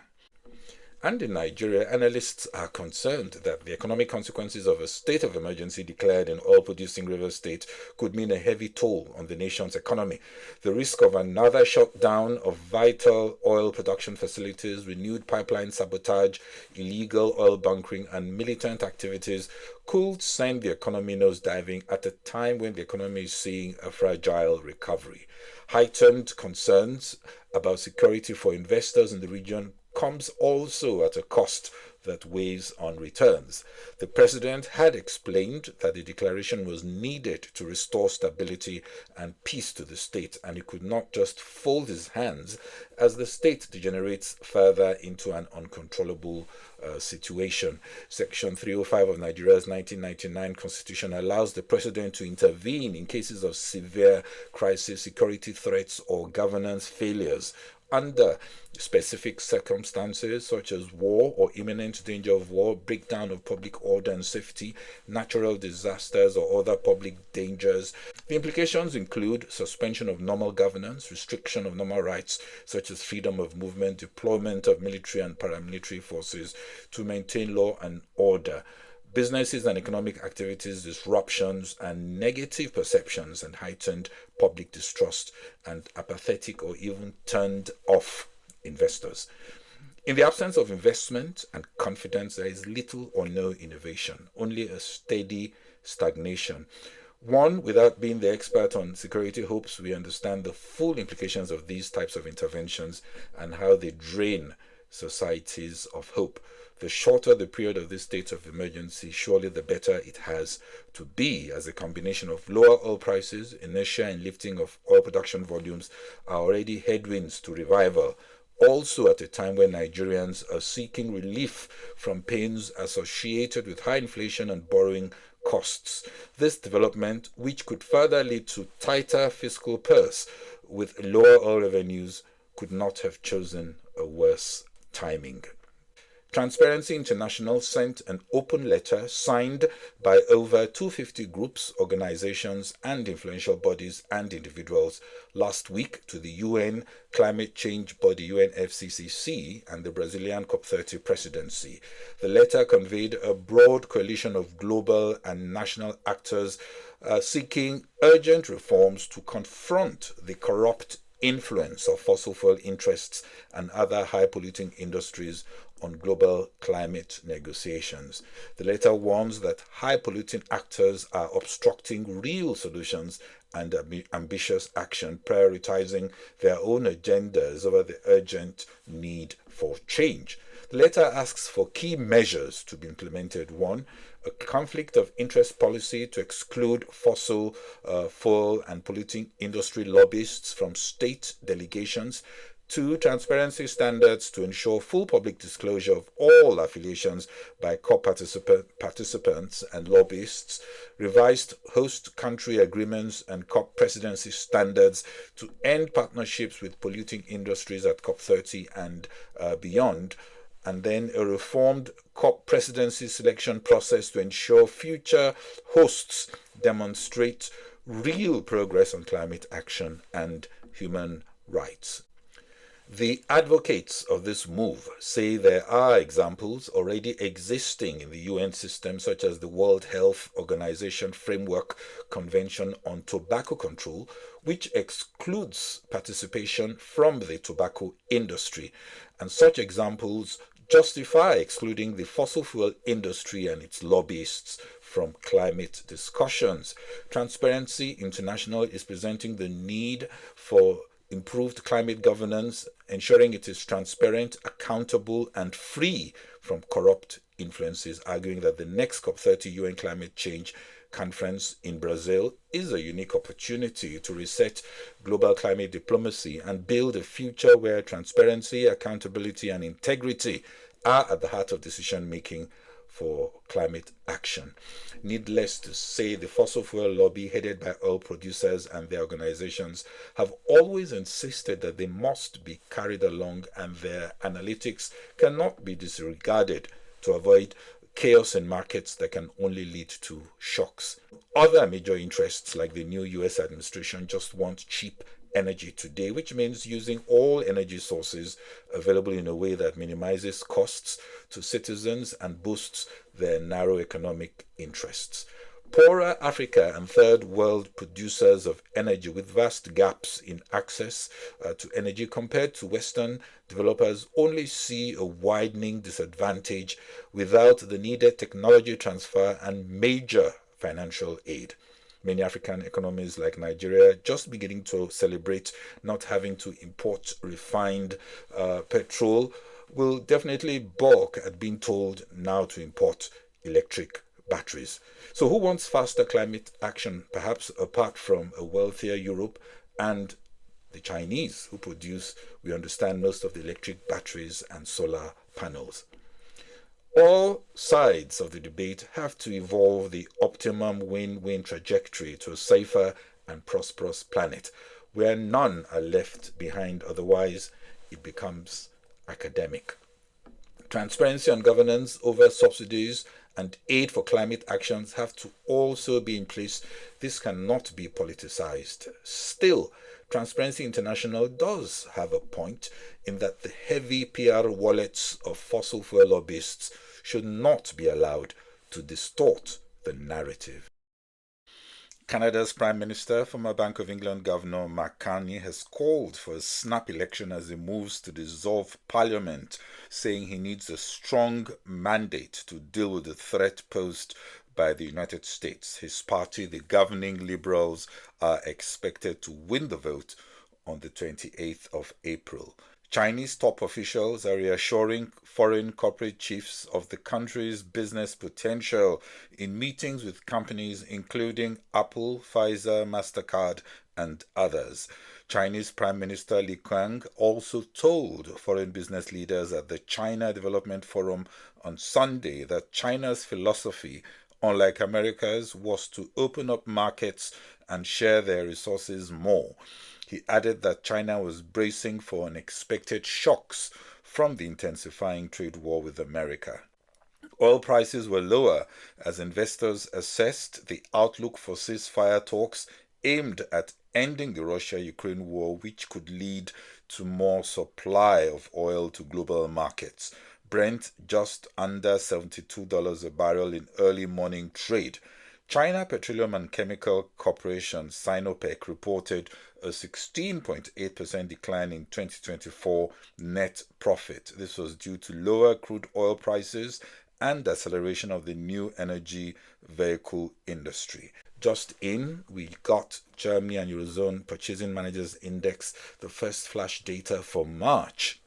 German business activity rose at the quickest rate for 10 months in March, amid a first increase in manufacturing production for almost 2 years. The composite PMI output index came in at 50.9 in March, up from 50.4 in February, and its highest since May last year. Germany's manufacturing PMI showed improvement to 48.3 in March compared to 47.7 expected, while services PMI for the German economy dropped to 50.2 in March, lower than 51.4 expected. Eurozone companies brought an end to a period of job shedding stretching back to August 2024. Business activity in the Eurozone increased for the third consecutive month in March. Composite PMI output index was higher at 50.4, better than February.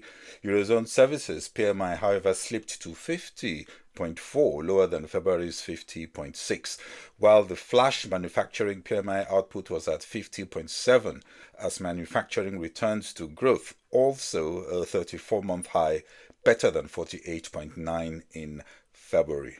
Asia-Pacific markets were mostly lower amid lingering uncertainty, and after China's Premier Li Qiang cautioned on a rising instability and called for countries to open up markets and enterprises.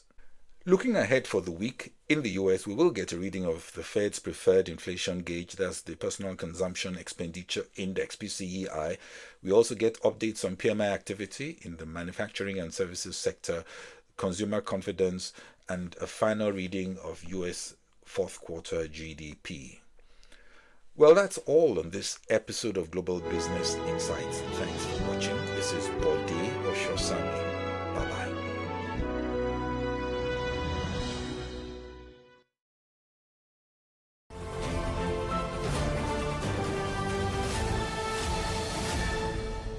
are watching Business Day Television. There's dignity in labor. Everything in life is about perseverance. And if you don't love what you are doing, you will not make it. There was somebody told me, go home, rent a shop and be selling gari. I am Madam Eunice Carlo.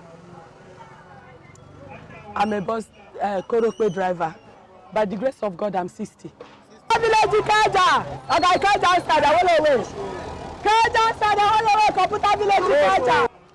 fly Egbeda to Ikeja on daily basis.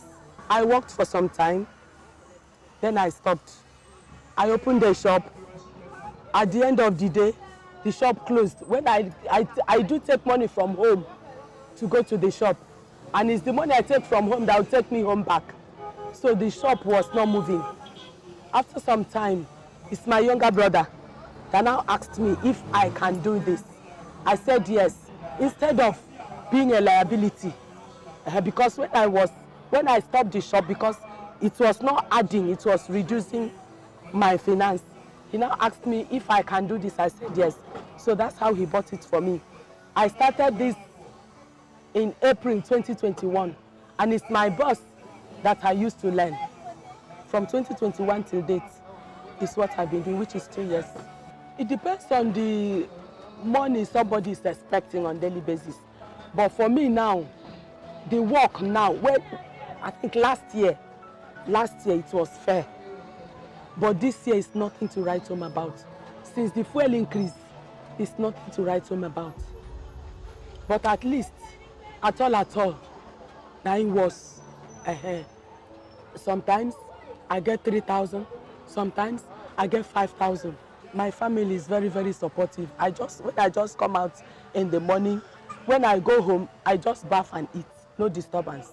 The male gender, most of them see me as a threat because they feel that, you know what your wife or your sister cannot do, that have not been doing. When you see somebody doing it, you feel that this person, just like a woman being a mechanic or being putting roof, so men there will not be comfortable.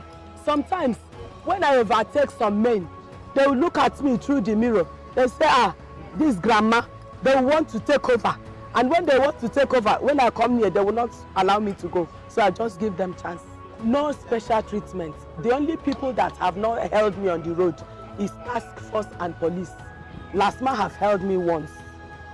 When they held me, other drivers fought them. So maybe that was why they've not stopped me again. There should be because we are not many in this field.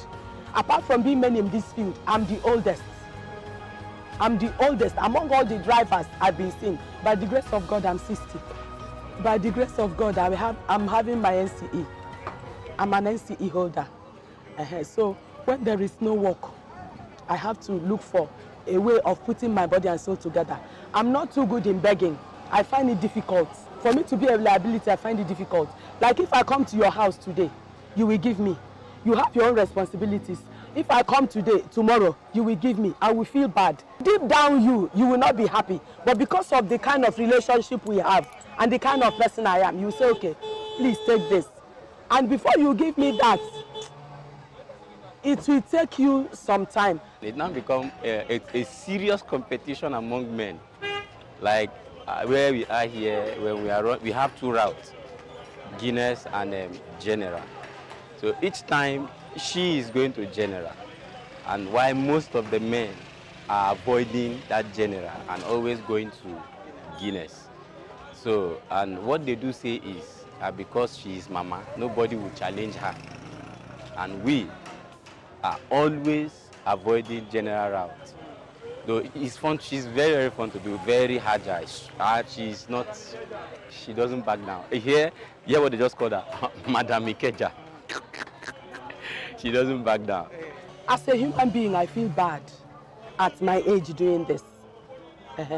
But if I feel bad and sit at home, maybe by now I would have been on wheelchair because I'm not the type that sits idle. Thoughts would have gotten me down. Thoughts of this or that. But by the grace of God, with what I'm doing, I'm using it to foot some of my bills, not all, but some of my bills. I'm using it to put it.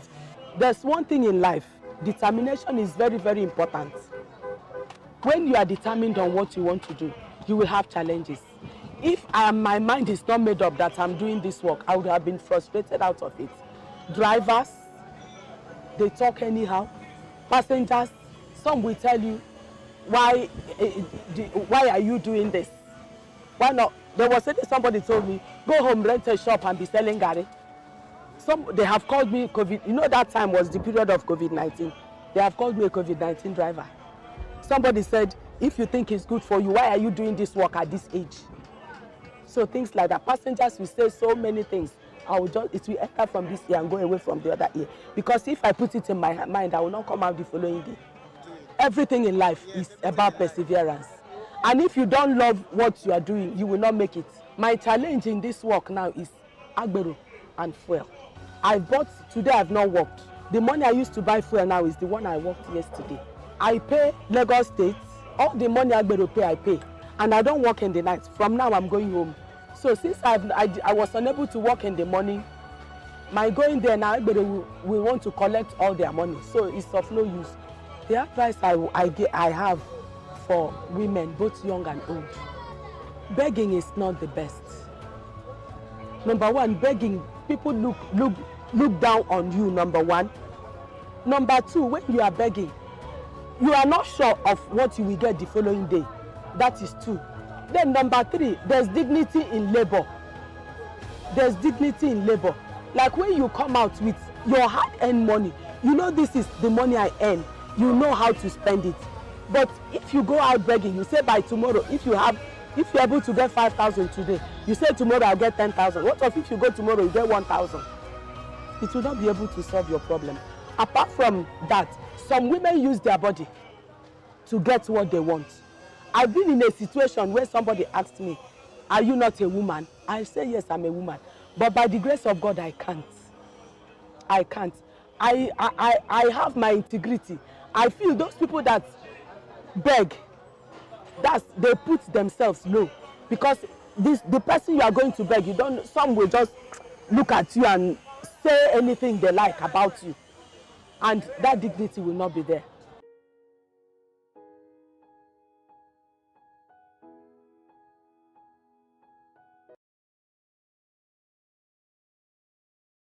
Attention business leaders. Want to make informed decisions? Join the ranks of the best with Premium Business Day. Access in-depth analysis and expert opinions to stay ahead. Subscribe now at premium.businessday.ng and unlock premium content. Plus, you get 50% off your first subscription. Don't miss out. Make smarter choices and seize new opportunities. Sign up now and elevate your business game. Visit premium.businessday.ng today.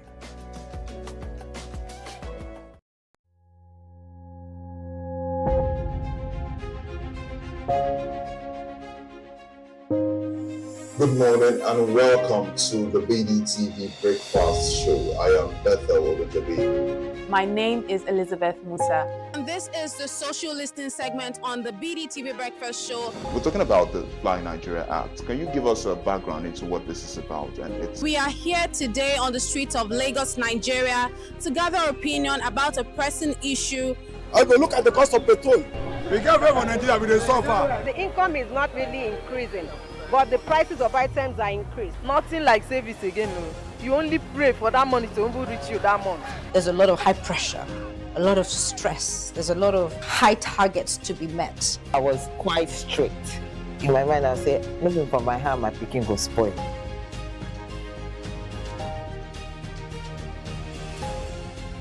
To allow all banks and all the players in the space 15% inflation target achievable in 2025.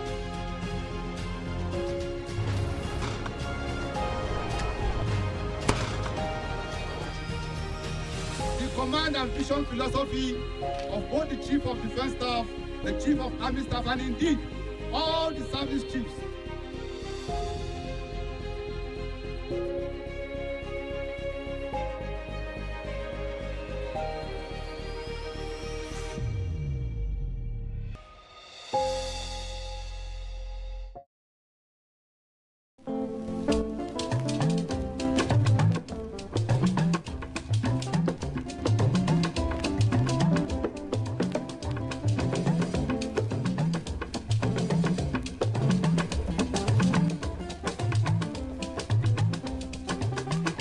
This is the Craftsmanship Chronicle series on Go Local, and on this episode, our focus is on wood, trees in our hood.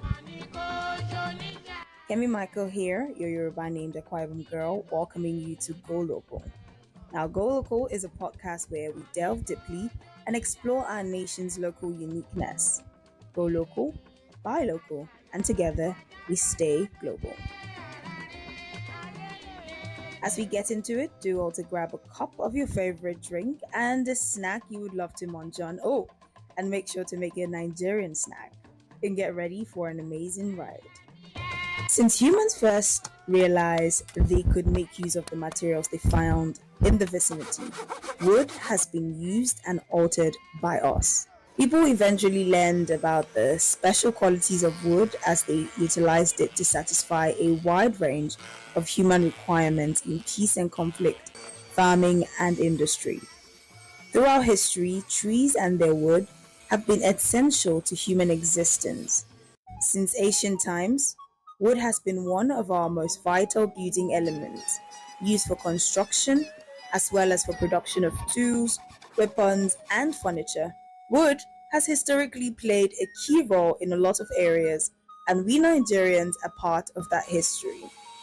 For this episode, I went to the Itamaga sawmill in the Ikorodu area of Lagos State, where I was able to speak with the General Secretary of the sawmill. My name is Alhaji Kabiru Adegboyega Ibrahim, and this is Sogidowo sawmill Itamaga. So I'm the secretary to the association, General Secretary to the association, Sogidowo Plant Marketers Association of Nigeria. Here in Nigeria and around the world, we have several uses of wood, such as agricultural purposes, for making musical instruments, for carving religious figurines, to create household furniture, for casket production, for fortification, as well as for a source of energy supply, for example, our firewood and general logs for fireplaces. The wood production in Nigeria has specific process, and I will leave the explaining for the experts. The woods normally come in 2x6. That is for roofing. So when they buy to the, like the ones you are looking there now, and it's 2x6.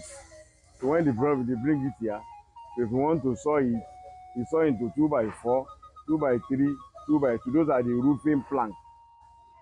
So we saw it to those sizes if you need it for roofing. So we take it from the shed down to the machine side. So we saw it there. If it is roofing, so we saw 2x4, 2x3, 2x2. So for facing board, that one is 1x12, 1x12x12. So now like the one that they are putting down there. So that is 1x12x12 for facing board. So after you roof, to facing board, so you cover breeze or whatever. So that's what they use that one for. So to seal the roof with the ceiling. So that's what they use it for. Just like other industries, the wood industry sure has its challenges. The challenges we usually face is the problem of this marine police or guard or whatever. You know, they are extorting us too much. You know Nigeria, that's Nigeria system, corruption. After we will have saw wood, process it, take the license, but we usually collect approval for wood, any wood cut. After that, if you pass through the water, if this marine police or whatever see you, they will still collect money as if you never collect any paper. So that's the Nigerian problem. So we face many challenges, yeah? At the same time, after they are coming from the river, the canoe bash, those the trucks that are coming into the sawmill, those are the policemen on the road, trying to collect something, collect money. Those are the challenges we have. Vegetation of Nigeria can be broadly classified into two types, that is, forest and savanna. Now, according to Statista in 2021, Nigeria exported forest products amounting to nearly $109.7 million.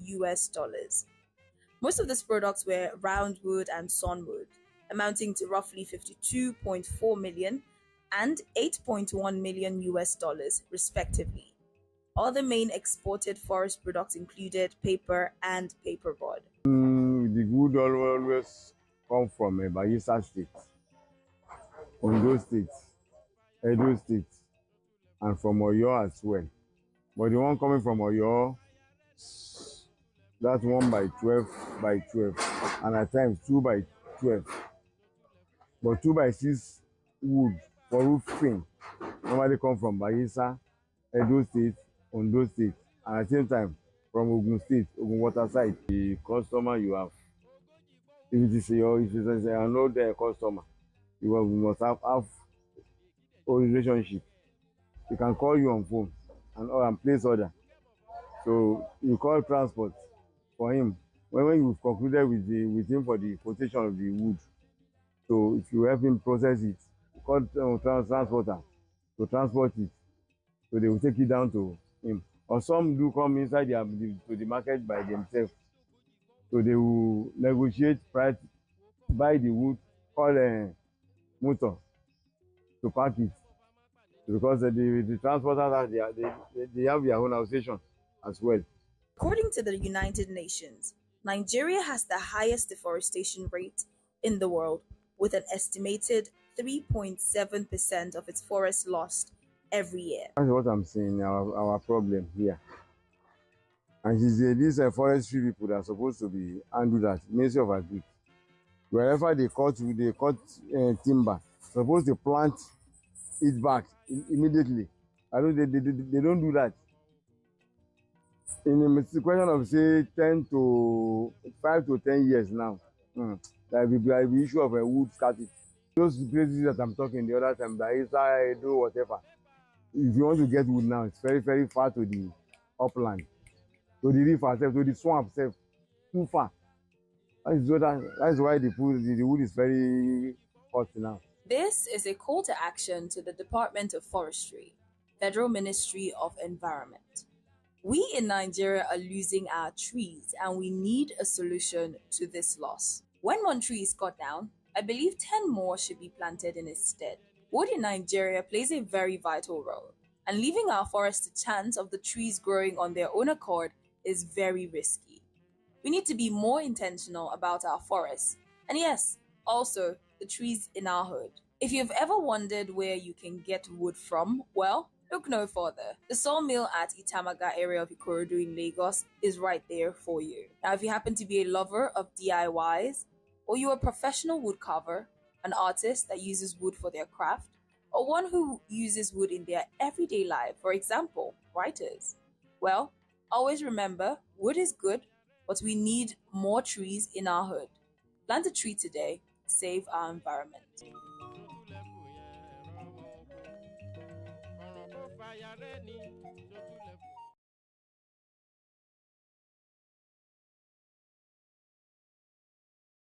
Hi there, this is the Business Day exclusive with Elizabeth Musa. Today I'm seated with the production team of Iwaju, the highly talked about Afrocentric animation series produced by Disney Channel in collaboration with Kugali. Very lovely to meet you, gentlemen. Actually, kind of cute. So Iwaju is a series that, of course, portrays a futuristic Lagos.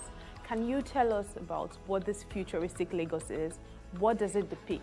Iwaju depicts what Lagos might look like in the future, and we wanted to ensure that we were not just throwing science fiction elements around and slapping them onto Lagos, but we were trying to imagine if all the features, the main features of Lagos as we know it today, if they continue for the next 100 years or so, what would that look like? So we didn't take out anything that people know Lagos for. People know Lagos for traffic, people know Lagos for erratic power supply, people know Lagos for audacity, all those things, we made sure we kept them. We just exaggerated them by saying this is 100 years later. Things have gotten even worse in this direction. So I'll give a few examples. Lagos is overpopulated, largest city in Africa by population. If people keep coming into Lagos for the next 100 years, it's going to be even more overpopulated than it is now. So we designed the mainland in Iwaju to have these huge towers that can house many people, because the mainland would take most of the population, seeing as most people won't be able to afford to stay on the island. And when we designed these towers, we made it look like, you know how in Lagos, you see a bus and you know that this thing should not still be moving, it should not be walking. But somehow they forced it to still be, it's a moving corpse maybe, because it's like, well, how come this thing still works? They patched it together. So imagine they build these towers and the first like 10 floors of the towers are just containers, shipping containers, because Lagos is a port city. And they've slapped these containers together to form a building. But then after that bottom area, the higher up you go, the more the building turns into an actual nice building, because the richest people stay at the top. Just little things like that. We also thought science fiction usually has flying cars, and we don't want to put flying cars in Iwaju because if the cars are flying, there will be no more traffic. But then we had an idea. What if only the richest people could afford the flying cars, so everybody else is still in traffic? So then we're able to show the traffic of Lagos and also show the wealth disparity, because the richest people can afford to fly over the traffic. Hola! Oh yeah, sorry. It's enough, thank you.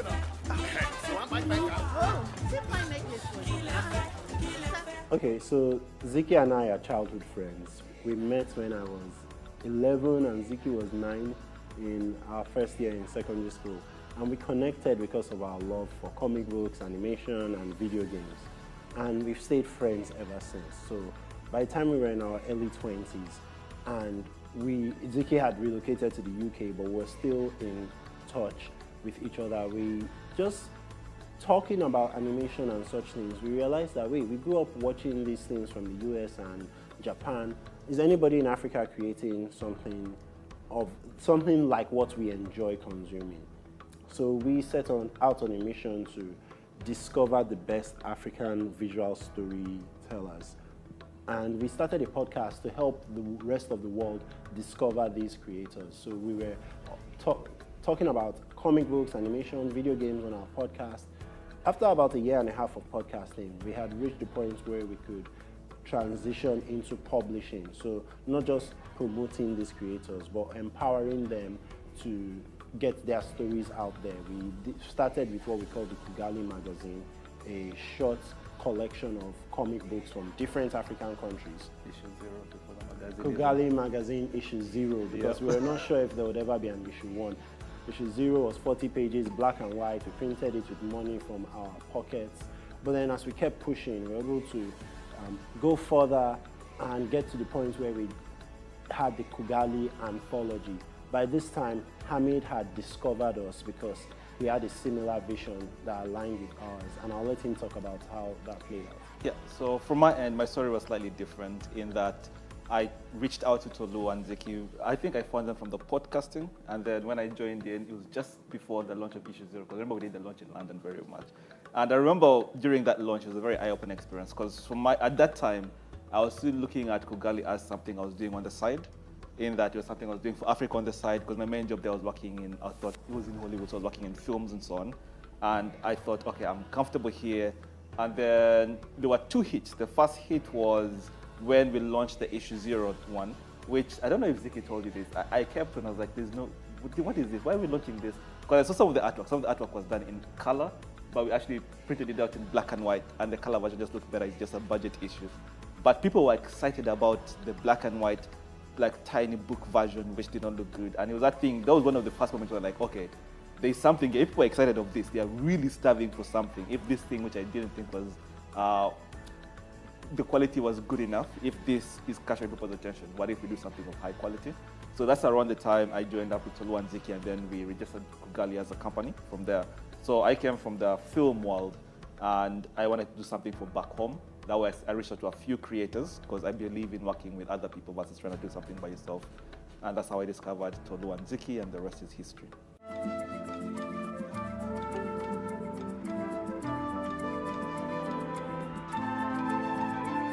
So back in 2021, you, Tolu, had mentioned that Iwaju will be out in 2023, but here we are in 2024, it's finally out. Can you give us maybe a bit of a background about why it took this long, or why you had to delay till 2024?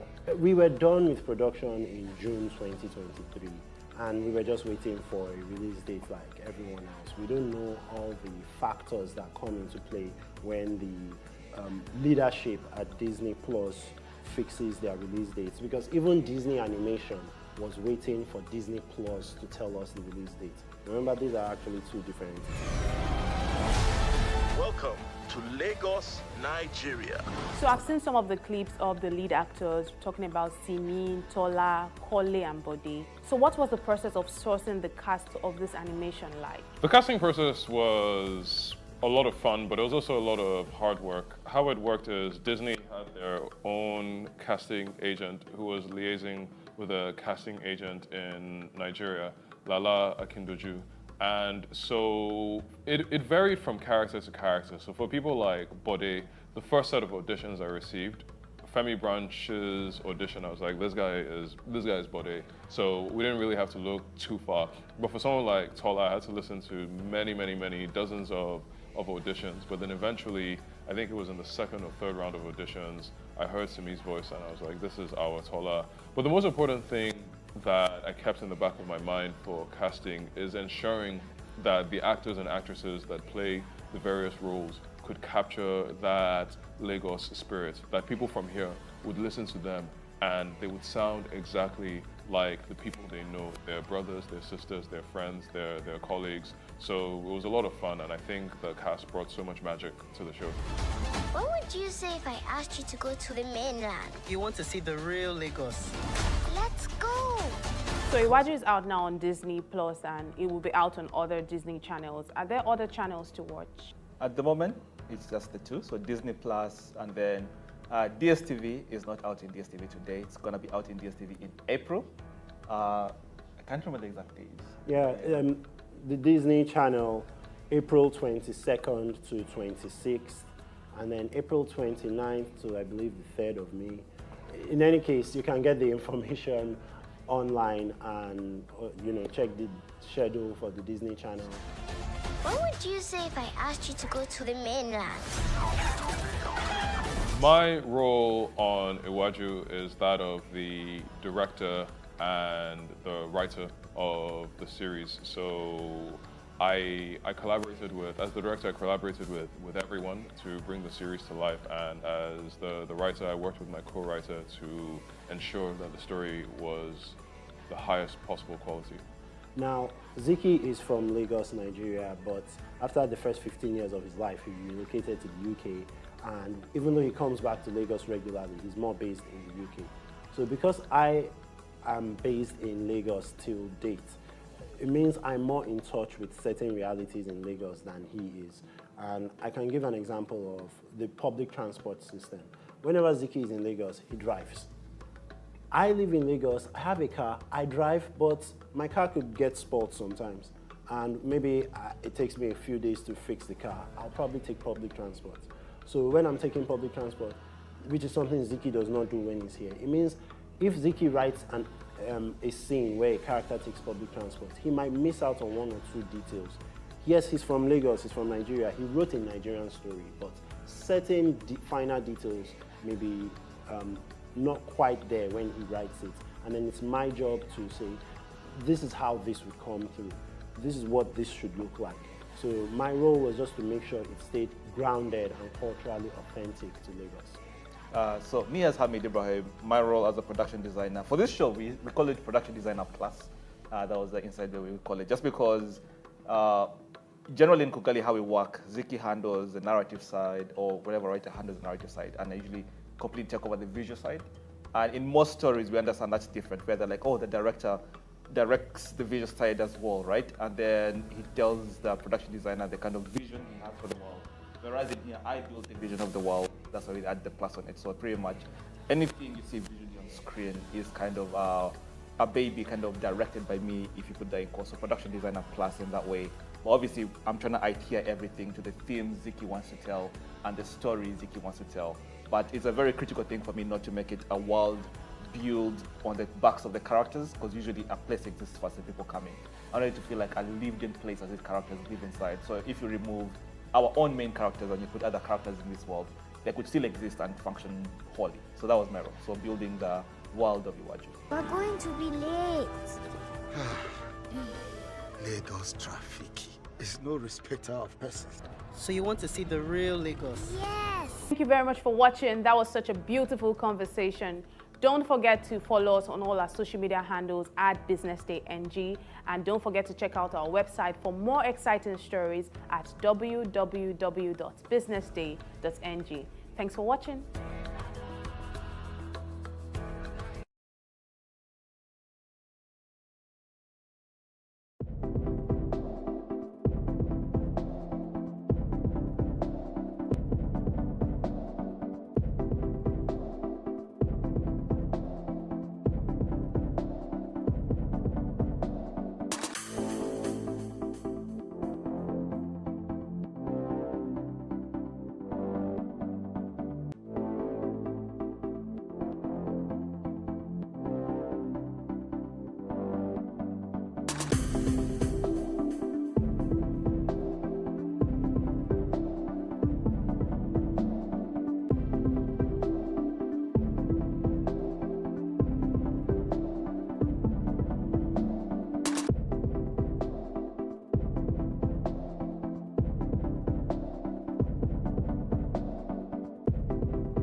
Good morning and welcome to the BDTV Breakfast Show. I am Bethel Ogunjobi. My name is Elizabeth Musa. And this is the social listening segment on the BDTV Breakfast Show. We're talking about the Fly Nigeria Act. Can you give us a background into what this is about? We are here today on the streets of Lagos, Nigeria, to gather opinion about a pressing issue. I go look at the cost of petrol. We get away from Nigeria with the suffer. The income is not really increasing, but the prices of items are increased. Nothing like service again, no. You only pray for that money to reach you that month. There's a lot of high pressure, a lot of stress. There's a lot of high targets to be met. I was quite strict. In my mind, I said, looking for my hand, my picking go spoil.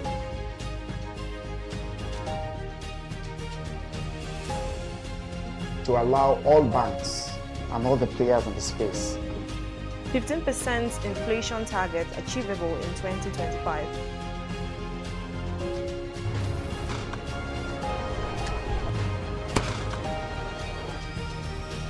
The command and vision philosophy of both the Chief of Defense Staff, the Chief of Army Staff, and indeed all the service chiefs.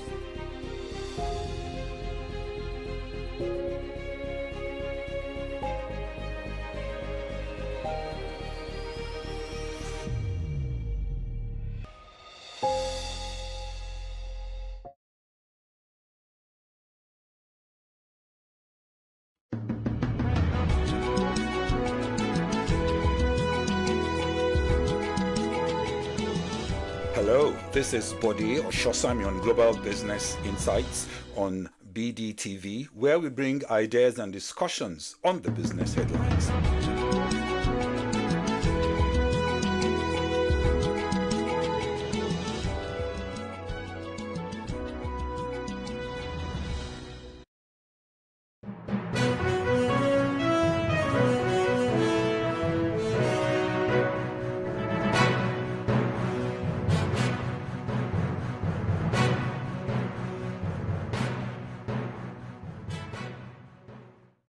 Good afternoon and welcome to the BDTV News at Noon.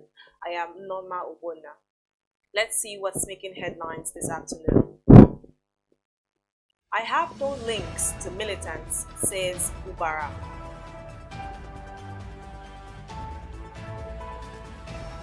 Local government financial autonomy drags on governor's pushback. Lagos bus drivers lament over increased fares, multiple taxes.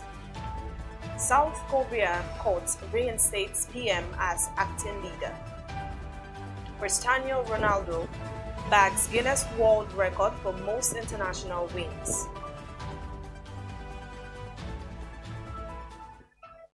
We begin the news in Nigeria, where the suspended Rivers State Governor Siminalayi Fubara has denied any links to militant groups, warning against attempts to incite violence or economic sabotage in his name. Fubara revealed this in a statement issued on Monday, March 24th by his Chief Press Secretary, Nelson Chukudi, in the state capital, Port Harcourt. The governor's reaction follows trending videos alleging explosions at oil and gas installations in the state, which he has described as fake and malicious. Fubara urged security agencies to investigate the sources of the videos and make action against those responsible. Moving on, state governments have continued to obstruct efforts to grant financial autonomy to 774 local councils in the country. The battle has intensified as the Finance Commissioners Forum opposes the federal government's plan to mandate the Central Bank of Nigeria accounts for local councils' revenue allocations, following a Supreme Court ruling in July 2024 granting local governments financial autonomy. The federal government proposed direct payments into their CBN purses, mandating the local government areas to open accounts with the Apex Bank. The state governors have continued to block this, arguing no law mandates local governments to bank with the CBN. And to end the local news, Lagos bus drivers and conductors passing the Mile 2 to Apapa Wharf route have expressed concerns over the recent increase in bus fares and the negative impact on their daily earnings. According to the drivers, the fare, which surged from 200 naira to 500 naira, has affected their businesses as some passengers can no longer afford the new fare. One of the bus drivers, identified as Paul, revealed that despite the fare hike, passengers are still using the service because they are left with no other option. He also lamented the multiple extortion by touts, also known as aberos, who collect money from almost every bus stop.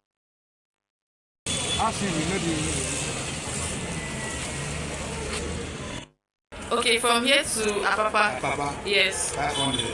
From Mount 2 to Apapa 500. So how has it affected the movement of people here? The increase of price? We don't increase until there is what we have been taking 400 before, but we have to take 500 now.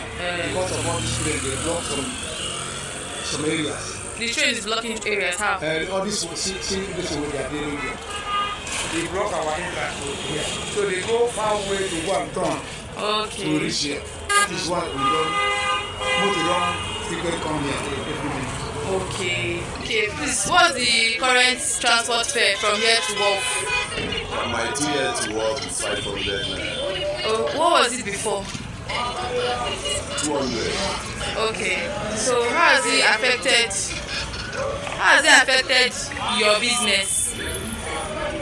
Anyway, it affects our business for the fact that some passengers cannot afford that 500. Okay. So, but they don't have any other option. Based on the increment of the fuel. And onto the foreign scene, South Korea's Constitutional Court has dismissed the impeachment of the Prime Minister Han Duck-soo, reinstating him as the country's acting president. Han took over after acting leader last December when President Yoon Suk-yeol was suspended from his duties and impeached by Parliament after he attempted to declare martial law. Han only lasted 2 weeks in power before lawmakers voted to impeach him as well. Since then, South Korea, led by Deputy Prime Minister Choi Sang-mok, and been roiled by political chaos since Yoon's botched attempt to rouse martial law.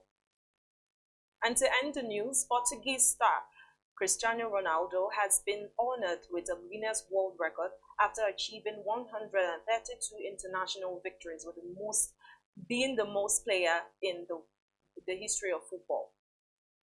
The Al Nassr captain received the prestigious recognition ahead of Portugal's UEFA Nations League quarter-final second leg against Denmark. Ronaldo later found the net as Portugal secured a 5-3 extra-time victory, sealing their spot in the semi-finals. With over 20 years of international football, Ronaldo made his debut for Portugal in 2003 and has since built an illustrious career. These are the top headlines on BDTV News. I am Norma Obona. Stay tuned for more.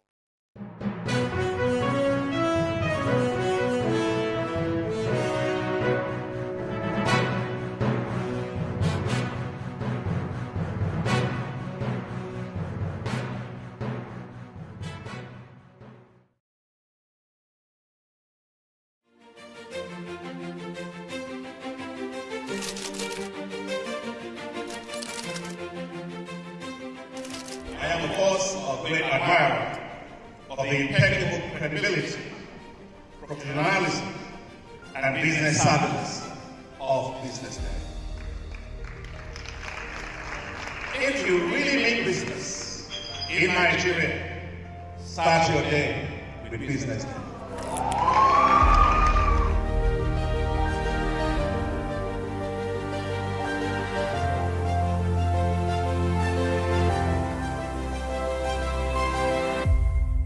BusinessDay is West Africa's leading provider of business intelligence and information, delivering premium content across diversified media platforms, including online, mobile, and print. Since its inception in 2001 with a weekly newspaper production, BusinessDay has expanded its reach to provide exclusive content accessible through print, mobile, and online channels. Our premium offerings are further enriched with syndicated content from esteemed sources like the Financial Times, The Economist, and the Harvard Business Review. At BusinessDay, our mission is clear: to be the foremost provider of business and financial content, empowering readers to make informed decisions in Nigeria and Africa.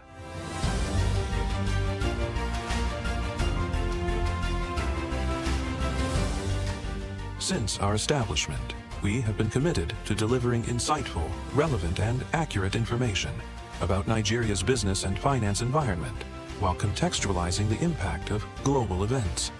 We monitor the stock market, analyze the companies driving it, and report on government policies and their economic implications. For being consistent in organizing these CEO forums for almost the last 14 years, I think this is worth commendation, and I think something that will encourage them to continue. From decoding market trends to dissecting economic shifts, we offer actionable investment ideas and serve as a compass for decision makers navigating complexity. Beyond headlines, Business Day fosters discussions on critical economic issues through impactful conferences and events. These platforms bring industry leaders together to share narratives that drive innovation and spark meaningful dialogues. Our events galvanize connections, bridging the gap between inspiration and achievement. For businesses seeking visibility, our strong digital presence offers unparalleled opportunities, with millions of followers across social media and a dynamic website attracting visitors from within and outside Nigeria. Business Day is the ideal platform to boost visibility for your products and services.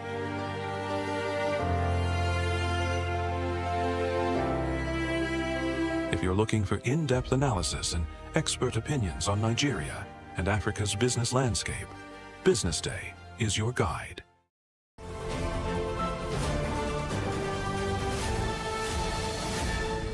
You are watching Business Day Television.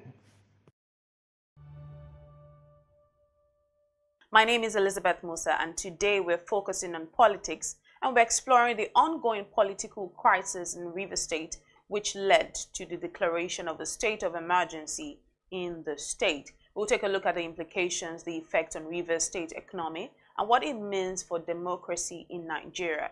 The political turmoil in Rivers State has been festering for months, culminating in violent confrontations and the reported destruction of critical infrastructure, including pipeline bombings. This led to the declaration of a state of emergency in the state by President Bola Ahmed Tinubu. While President Bola Tinubu justified the emergency rule as a necessary intervention to restore governance and order, his critics have accused him of political overreach and unconstitutional action. The conflict escalated in December 2024 when the Rivers State House of Assembly attempted to impeach Fubara, a move widely seen as influenced by former Governor Nyesom Wike following a power tussle to run the state affairs. The fallout led to a breakdown in governance, violent protests, and attacks on government institutions. The declaration has led to the suspension of Governor Siminalayi Fubara, his deputy Ngozi Odu, and all 27 elected members of the State House of Assembly for 6 months, with the president appointing Vice Admiral Ibok Ete Ibas, a sole administrator, to run the affairs of the state. Now, to help us understand this better, we're being joined by Ebenezer Wikina. He is the founder of Policy Shapers, and he's joining us from Rivers State, and he is the best person for this conversation. You're welcome to the show, Ebenezer. Thank you. Thank you so much for having me, Elizabeth. Right. So let's go straight to the conversation today. Given the political crisis that has rocked the state with Governor Siminalayi, I beg your pardon, Fubara on one hand, and the 27 lawmakers, Nyesom Wike on the other hand, did this emergency declaration and suspension of democracy in Rivers State come as a surprise to you? It did. To be honest, I personally thought it was a step too far. I thought that there were quite a number of other ways that the president could have been able to resolve this. Given that the former governor of Rivers State is on his cabinet, and the Rivers State governor himself could have easily just been called to Abuja. I know that in the past there had been a couple of meetings that the president had convened, but I think he could have been able to insist on peace, ensuring that both parties sort of like discuss and negotiate much more than going this far. especially because if you consider that there are many other states in River State who are going, there are many other states in Nigeria at the moment who are going through quite a number of violent times. Just 10 hours from Abuja, Yobe State, you have basically militants and terrorists basically telling people to vacate their homes in 6 days or be killed. But we haven't seen the president declare state of emergency or even give a national broadcast and stuff like that, because I mean, that for me, that seems a lot more life-threatening than a godfather and in quote, a godson basically fighting over political control. So I thought it was a step too far. I thought there were many other ways that this could have been resolved, especially following the Supreme Court ruling. The governor had tried to go present the budget to the House of Assembly. House of Assembly had said that they're going on recess. So there are many of those kind of political undertones to things that I thought could have been politically resolved much more than state of emergency. It was just a step too far. All right, can you give me a sense of what the people in River State right now are saying, what they feel? You know, just you are based there, so you probably have you have the better, you'll be able to see in a different perspective. What are the people saying right now? Yeah, no. So on the day when the state of emergency was on that evening, it had just finished raining. So I'd gone into the old GRA, which is like where the government house is, and all across the streets of Port Harcourt, I think there was like palpable tension. So the streets were cleared. There's hardly anybody on the road. Even yesterday, as of yesterday morning, most parents didn't send their kids to school because like there's just this tension, and this comes from like a history of violent clashes in River State and how things can easily get out of hand. But I get the sense that people want these things to be more behind us than as our present reality, and so there's really no threat of violence. I think it's more like PTSD from everything that's happened before in the past, and the fear that something could happen and things could go out of hand.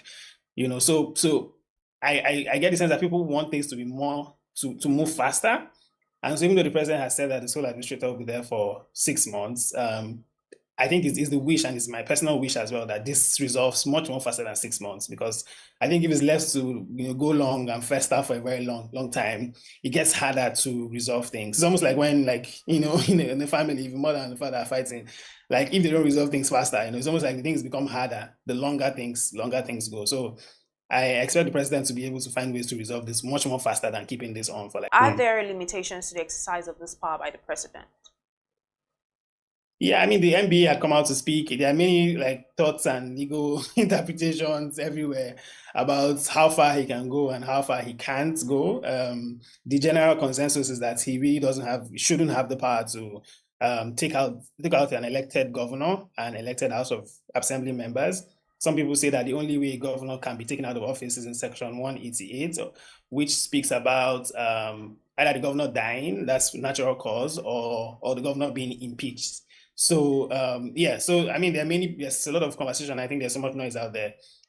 I personally think that I mean, I feel like when there are so many peaceful ways to resolve issues, I'd rather choose that, much more than going to the extreme of now having so much ruckus and all the infighting that we're seeing currently. So I mean, maybe he had the power to, maybe he didn't, but I feel like this is the power that he should have left as a final last resort, especially because we really haven't. I mean, they're talking about the pipeline explosion. So the federal government pays billions of naira for pipeline security, and this is a federal contract. So I personally don't understand why the federal government is not holding the contractor who's supposed to protect the pipelines accountable, but instead holding the governor accountable. So there are many other ways this could have been resolved. I think it has just been taken way too far, and I think the president needs to really get a hold of this and resolve it so it doesn't escalate into a political crisis as we're seeing in the House of National Assembly current.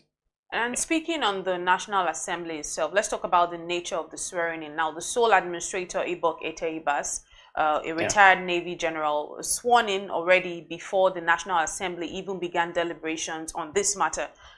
Does this in any way mean that the president has some sort of disdain for the National Assembly?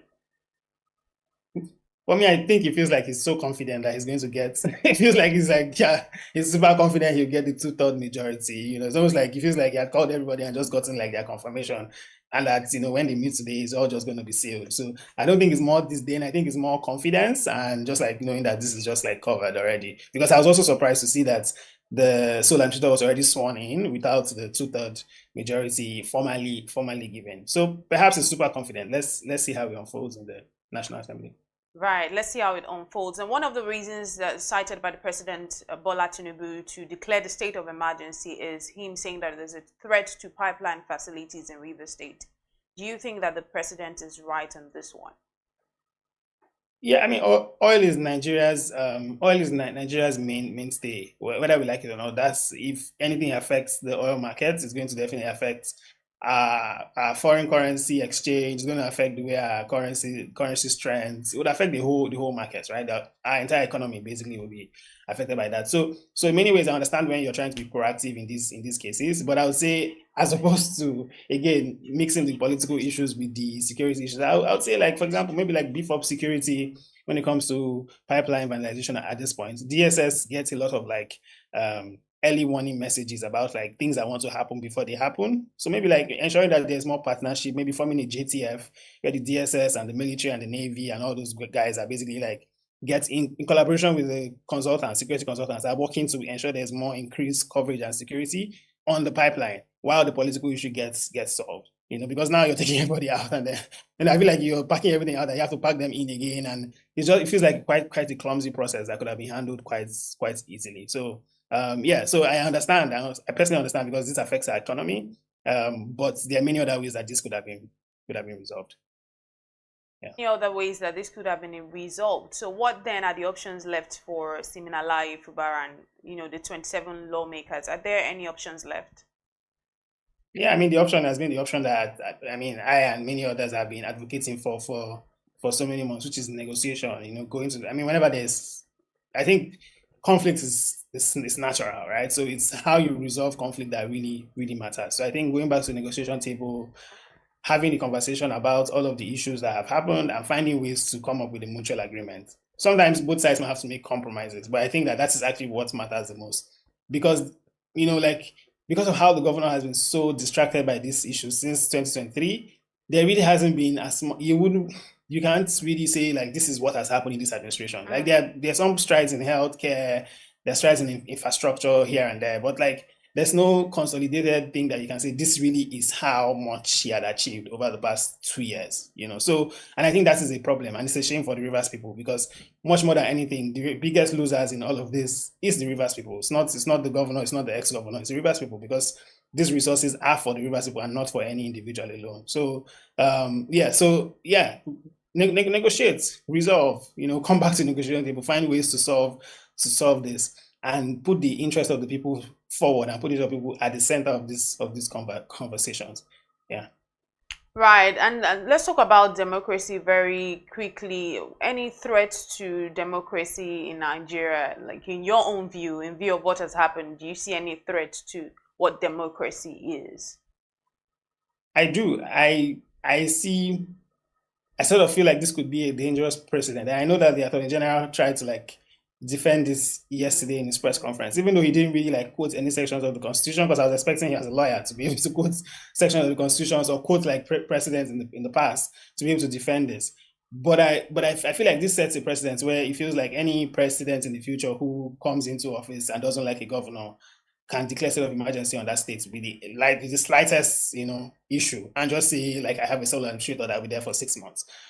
So that sort of makes our democratic process and election sort of like starts to feel like it's basically what's happening at the local government level, where state governors are now deciding to set up elections for local government whenever they like. And if they don't like a local government chairperson, they can now have CTC chairmen that they appoint. So it's basically the same thing happening at the federal level, right? Where you can now say, okay, I remove this governor and put who I like and have the person lead that place for as long as I want. So I feel it's a challenge on democracy.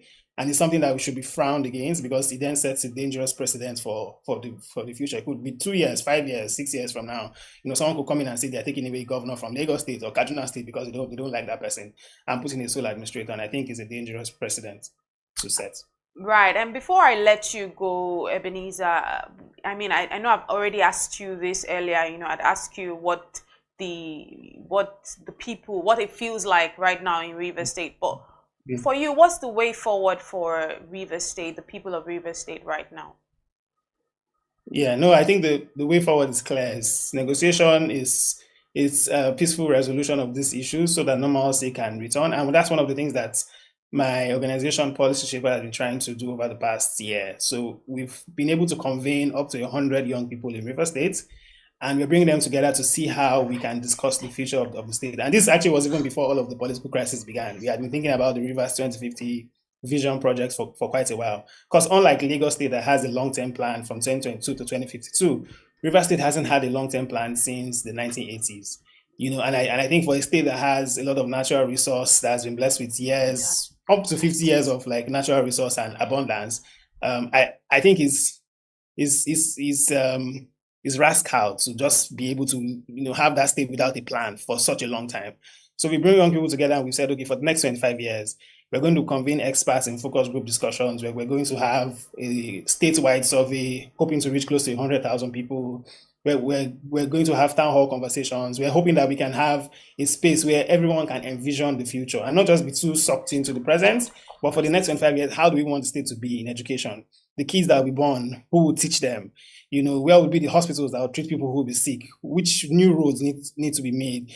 What local government areas need to be connected to the city? All those kind of questions are things that I think we need to be asking ourselves now. And I think putting development in front of this conversation helps us to put things in perspective. Because like the perspective currently is just like the whole Godfather versus God something. But I think putting things in perspective, like people need development, and that's what government exists for. If people don't get public goods, then why is public service and public leadership there? So I think just having that in front is what we really want to do at this moment, and we hope that we can make progress with that. We hope for the vision book to be launched in October, and we've started work already on this, putting the various committees together to work on it. Yeah. Wikin, this question is from one of our viewers who just sent this in right now. It's quite lengthy, so I'll ask you to be patient with me. The Supreme Court has decided that the statutory allocations due to Rivers State should be withheld because the governor did not recognize the House of Assembly and did not present the budget before the said House for passage. Mind you, this question is from a lawyer. And President Tinubu claims that Governor Fubara, who had written to the same House to enable him present the budget, has failed to obey the Assembly, or the governor did not recognize the House and did not present the budget.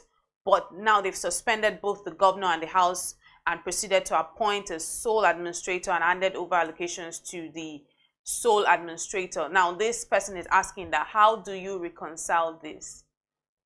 Yeah, no, it's tough. It's very tough to reconcile. It's the same question that I also personally had. I'm like, if this was the issue, and the governor went to present the budget, I mean, why shouldn't we make sure that this actually happens? Why shouldn't the president say, House of Assembly, what's happening, speaking to the speaker and stuff like that, back channeling all of this and making sure that the governor actually does present the budget, and the House actually has the right to say no to the budget and tell him go work more on this and go work more on that. So so it doesn't make any sense that the Supreme Court had a ruling, and the ruling was supposed to be implemented, and then we just move forward and say, oh, it's not been implemented, and just had a state of emergency. It felt like it jumped, when you should have walked. It felt like we just jumped from step 1 to step 100 when we could have just walked through the entire process. So yeah, so I actually do agree with him. It's also important to know that I think the allocation also just got withheld now, not previously, because the governor had been receiving allocation before now. The allocation was going to be withheld following the Supreme Court ruling. So this would have been the months where he wouldn't have gotten allocation. And for me, I care more about the civil servants. I think I'm thinking more about civil servants from the perspective of the fact that people are working in the various ministries now, and would they be paid their salaries at the end of the month? They are current governor. So yeah, so that's my thoughts on that. And current governor. So yeah, so that's my thoughts on that. And then speaking on allocation, now state funds and allocations cannot be appropriated without being enabled by the appropriation law. Now section 120 and 121 of the Constitution are very explicit on this. So what budget will the sole administrator now be using to appropriate allocations at Rivers State? Well, perhaps they call this an emergency fund because it's a state of emergency, and so maybe because it's because we're an emergency rule, this becomes like an emergency fund. which should not run for too long, which is why I think 6 months is such a long time, because like 6 months is half a year, and in half a year, so much can be done, right? And so why delay development for such a long time because of political crisis? So I would say that, yeah, maybe this is an emergency fund that should be spent for maybe a month plus, but I think in a month, this should definitely have been resolved. The governor should definitely, the president especially because he's the leader of the country, should be able to, rally these forces together and the various parties and find a way to resolve this as fast as possible. Because I think keeping it on for a very long time makes it harder to get resolved. Yeah. Thank you very much, Ebenezer Wikina, founder, policy shaper. Truly insightful speaking to you this morning. Have a lovely day. Thank you. You too. Thank you so much. This has been the big story here on the BDTV Breakfast Show. My name is Elizabeth Musa. Stay tuned for more.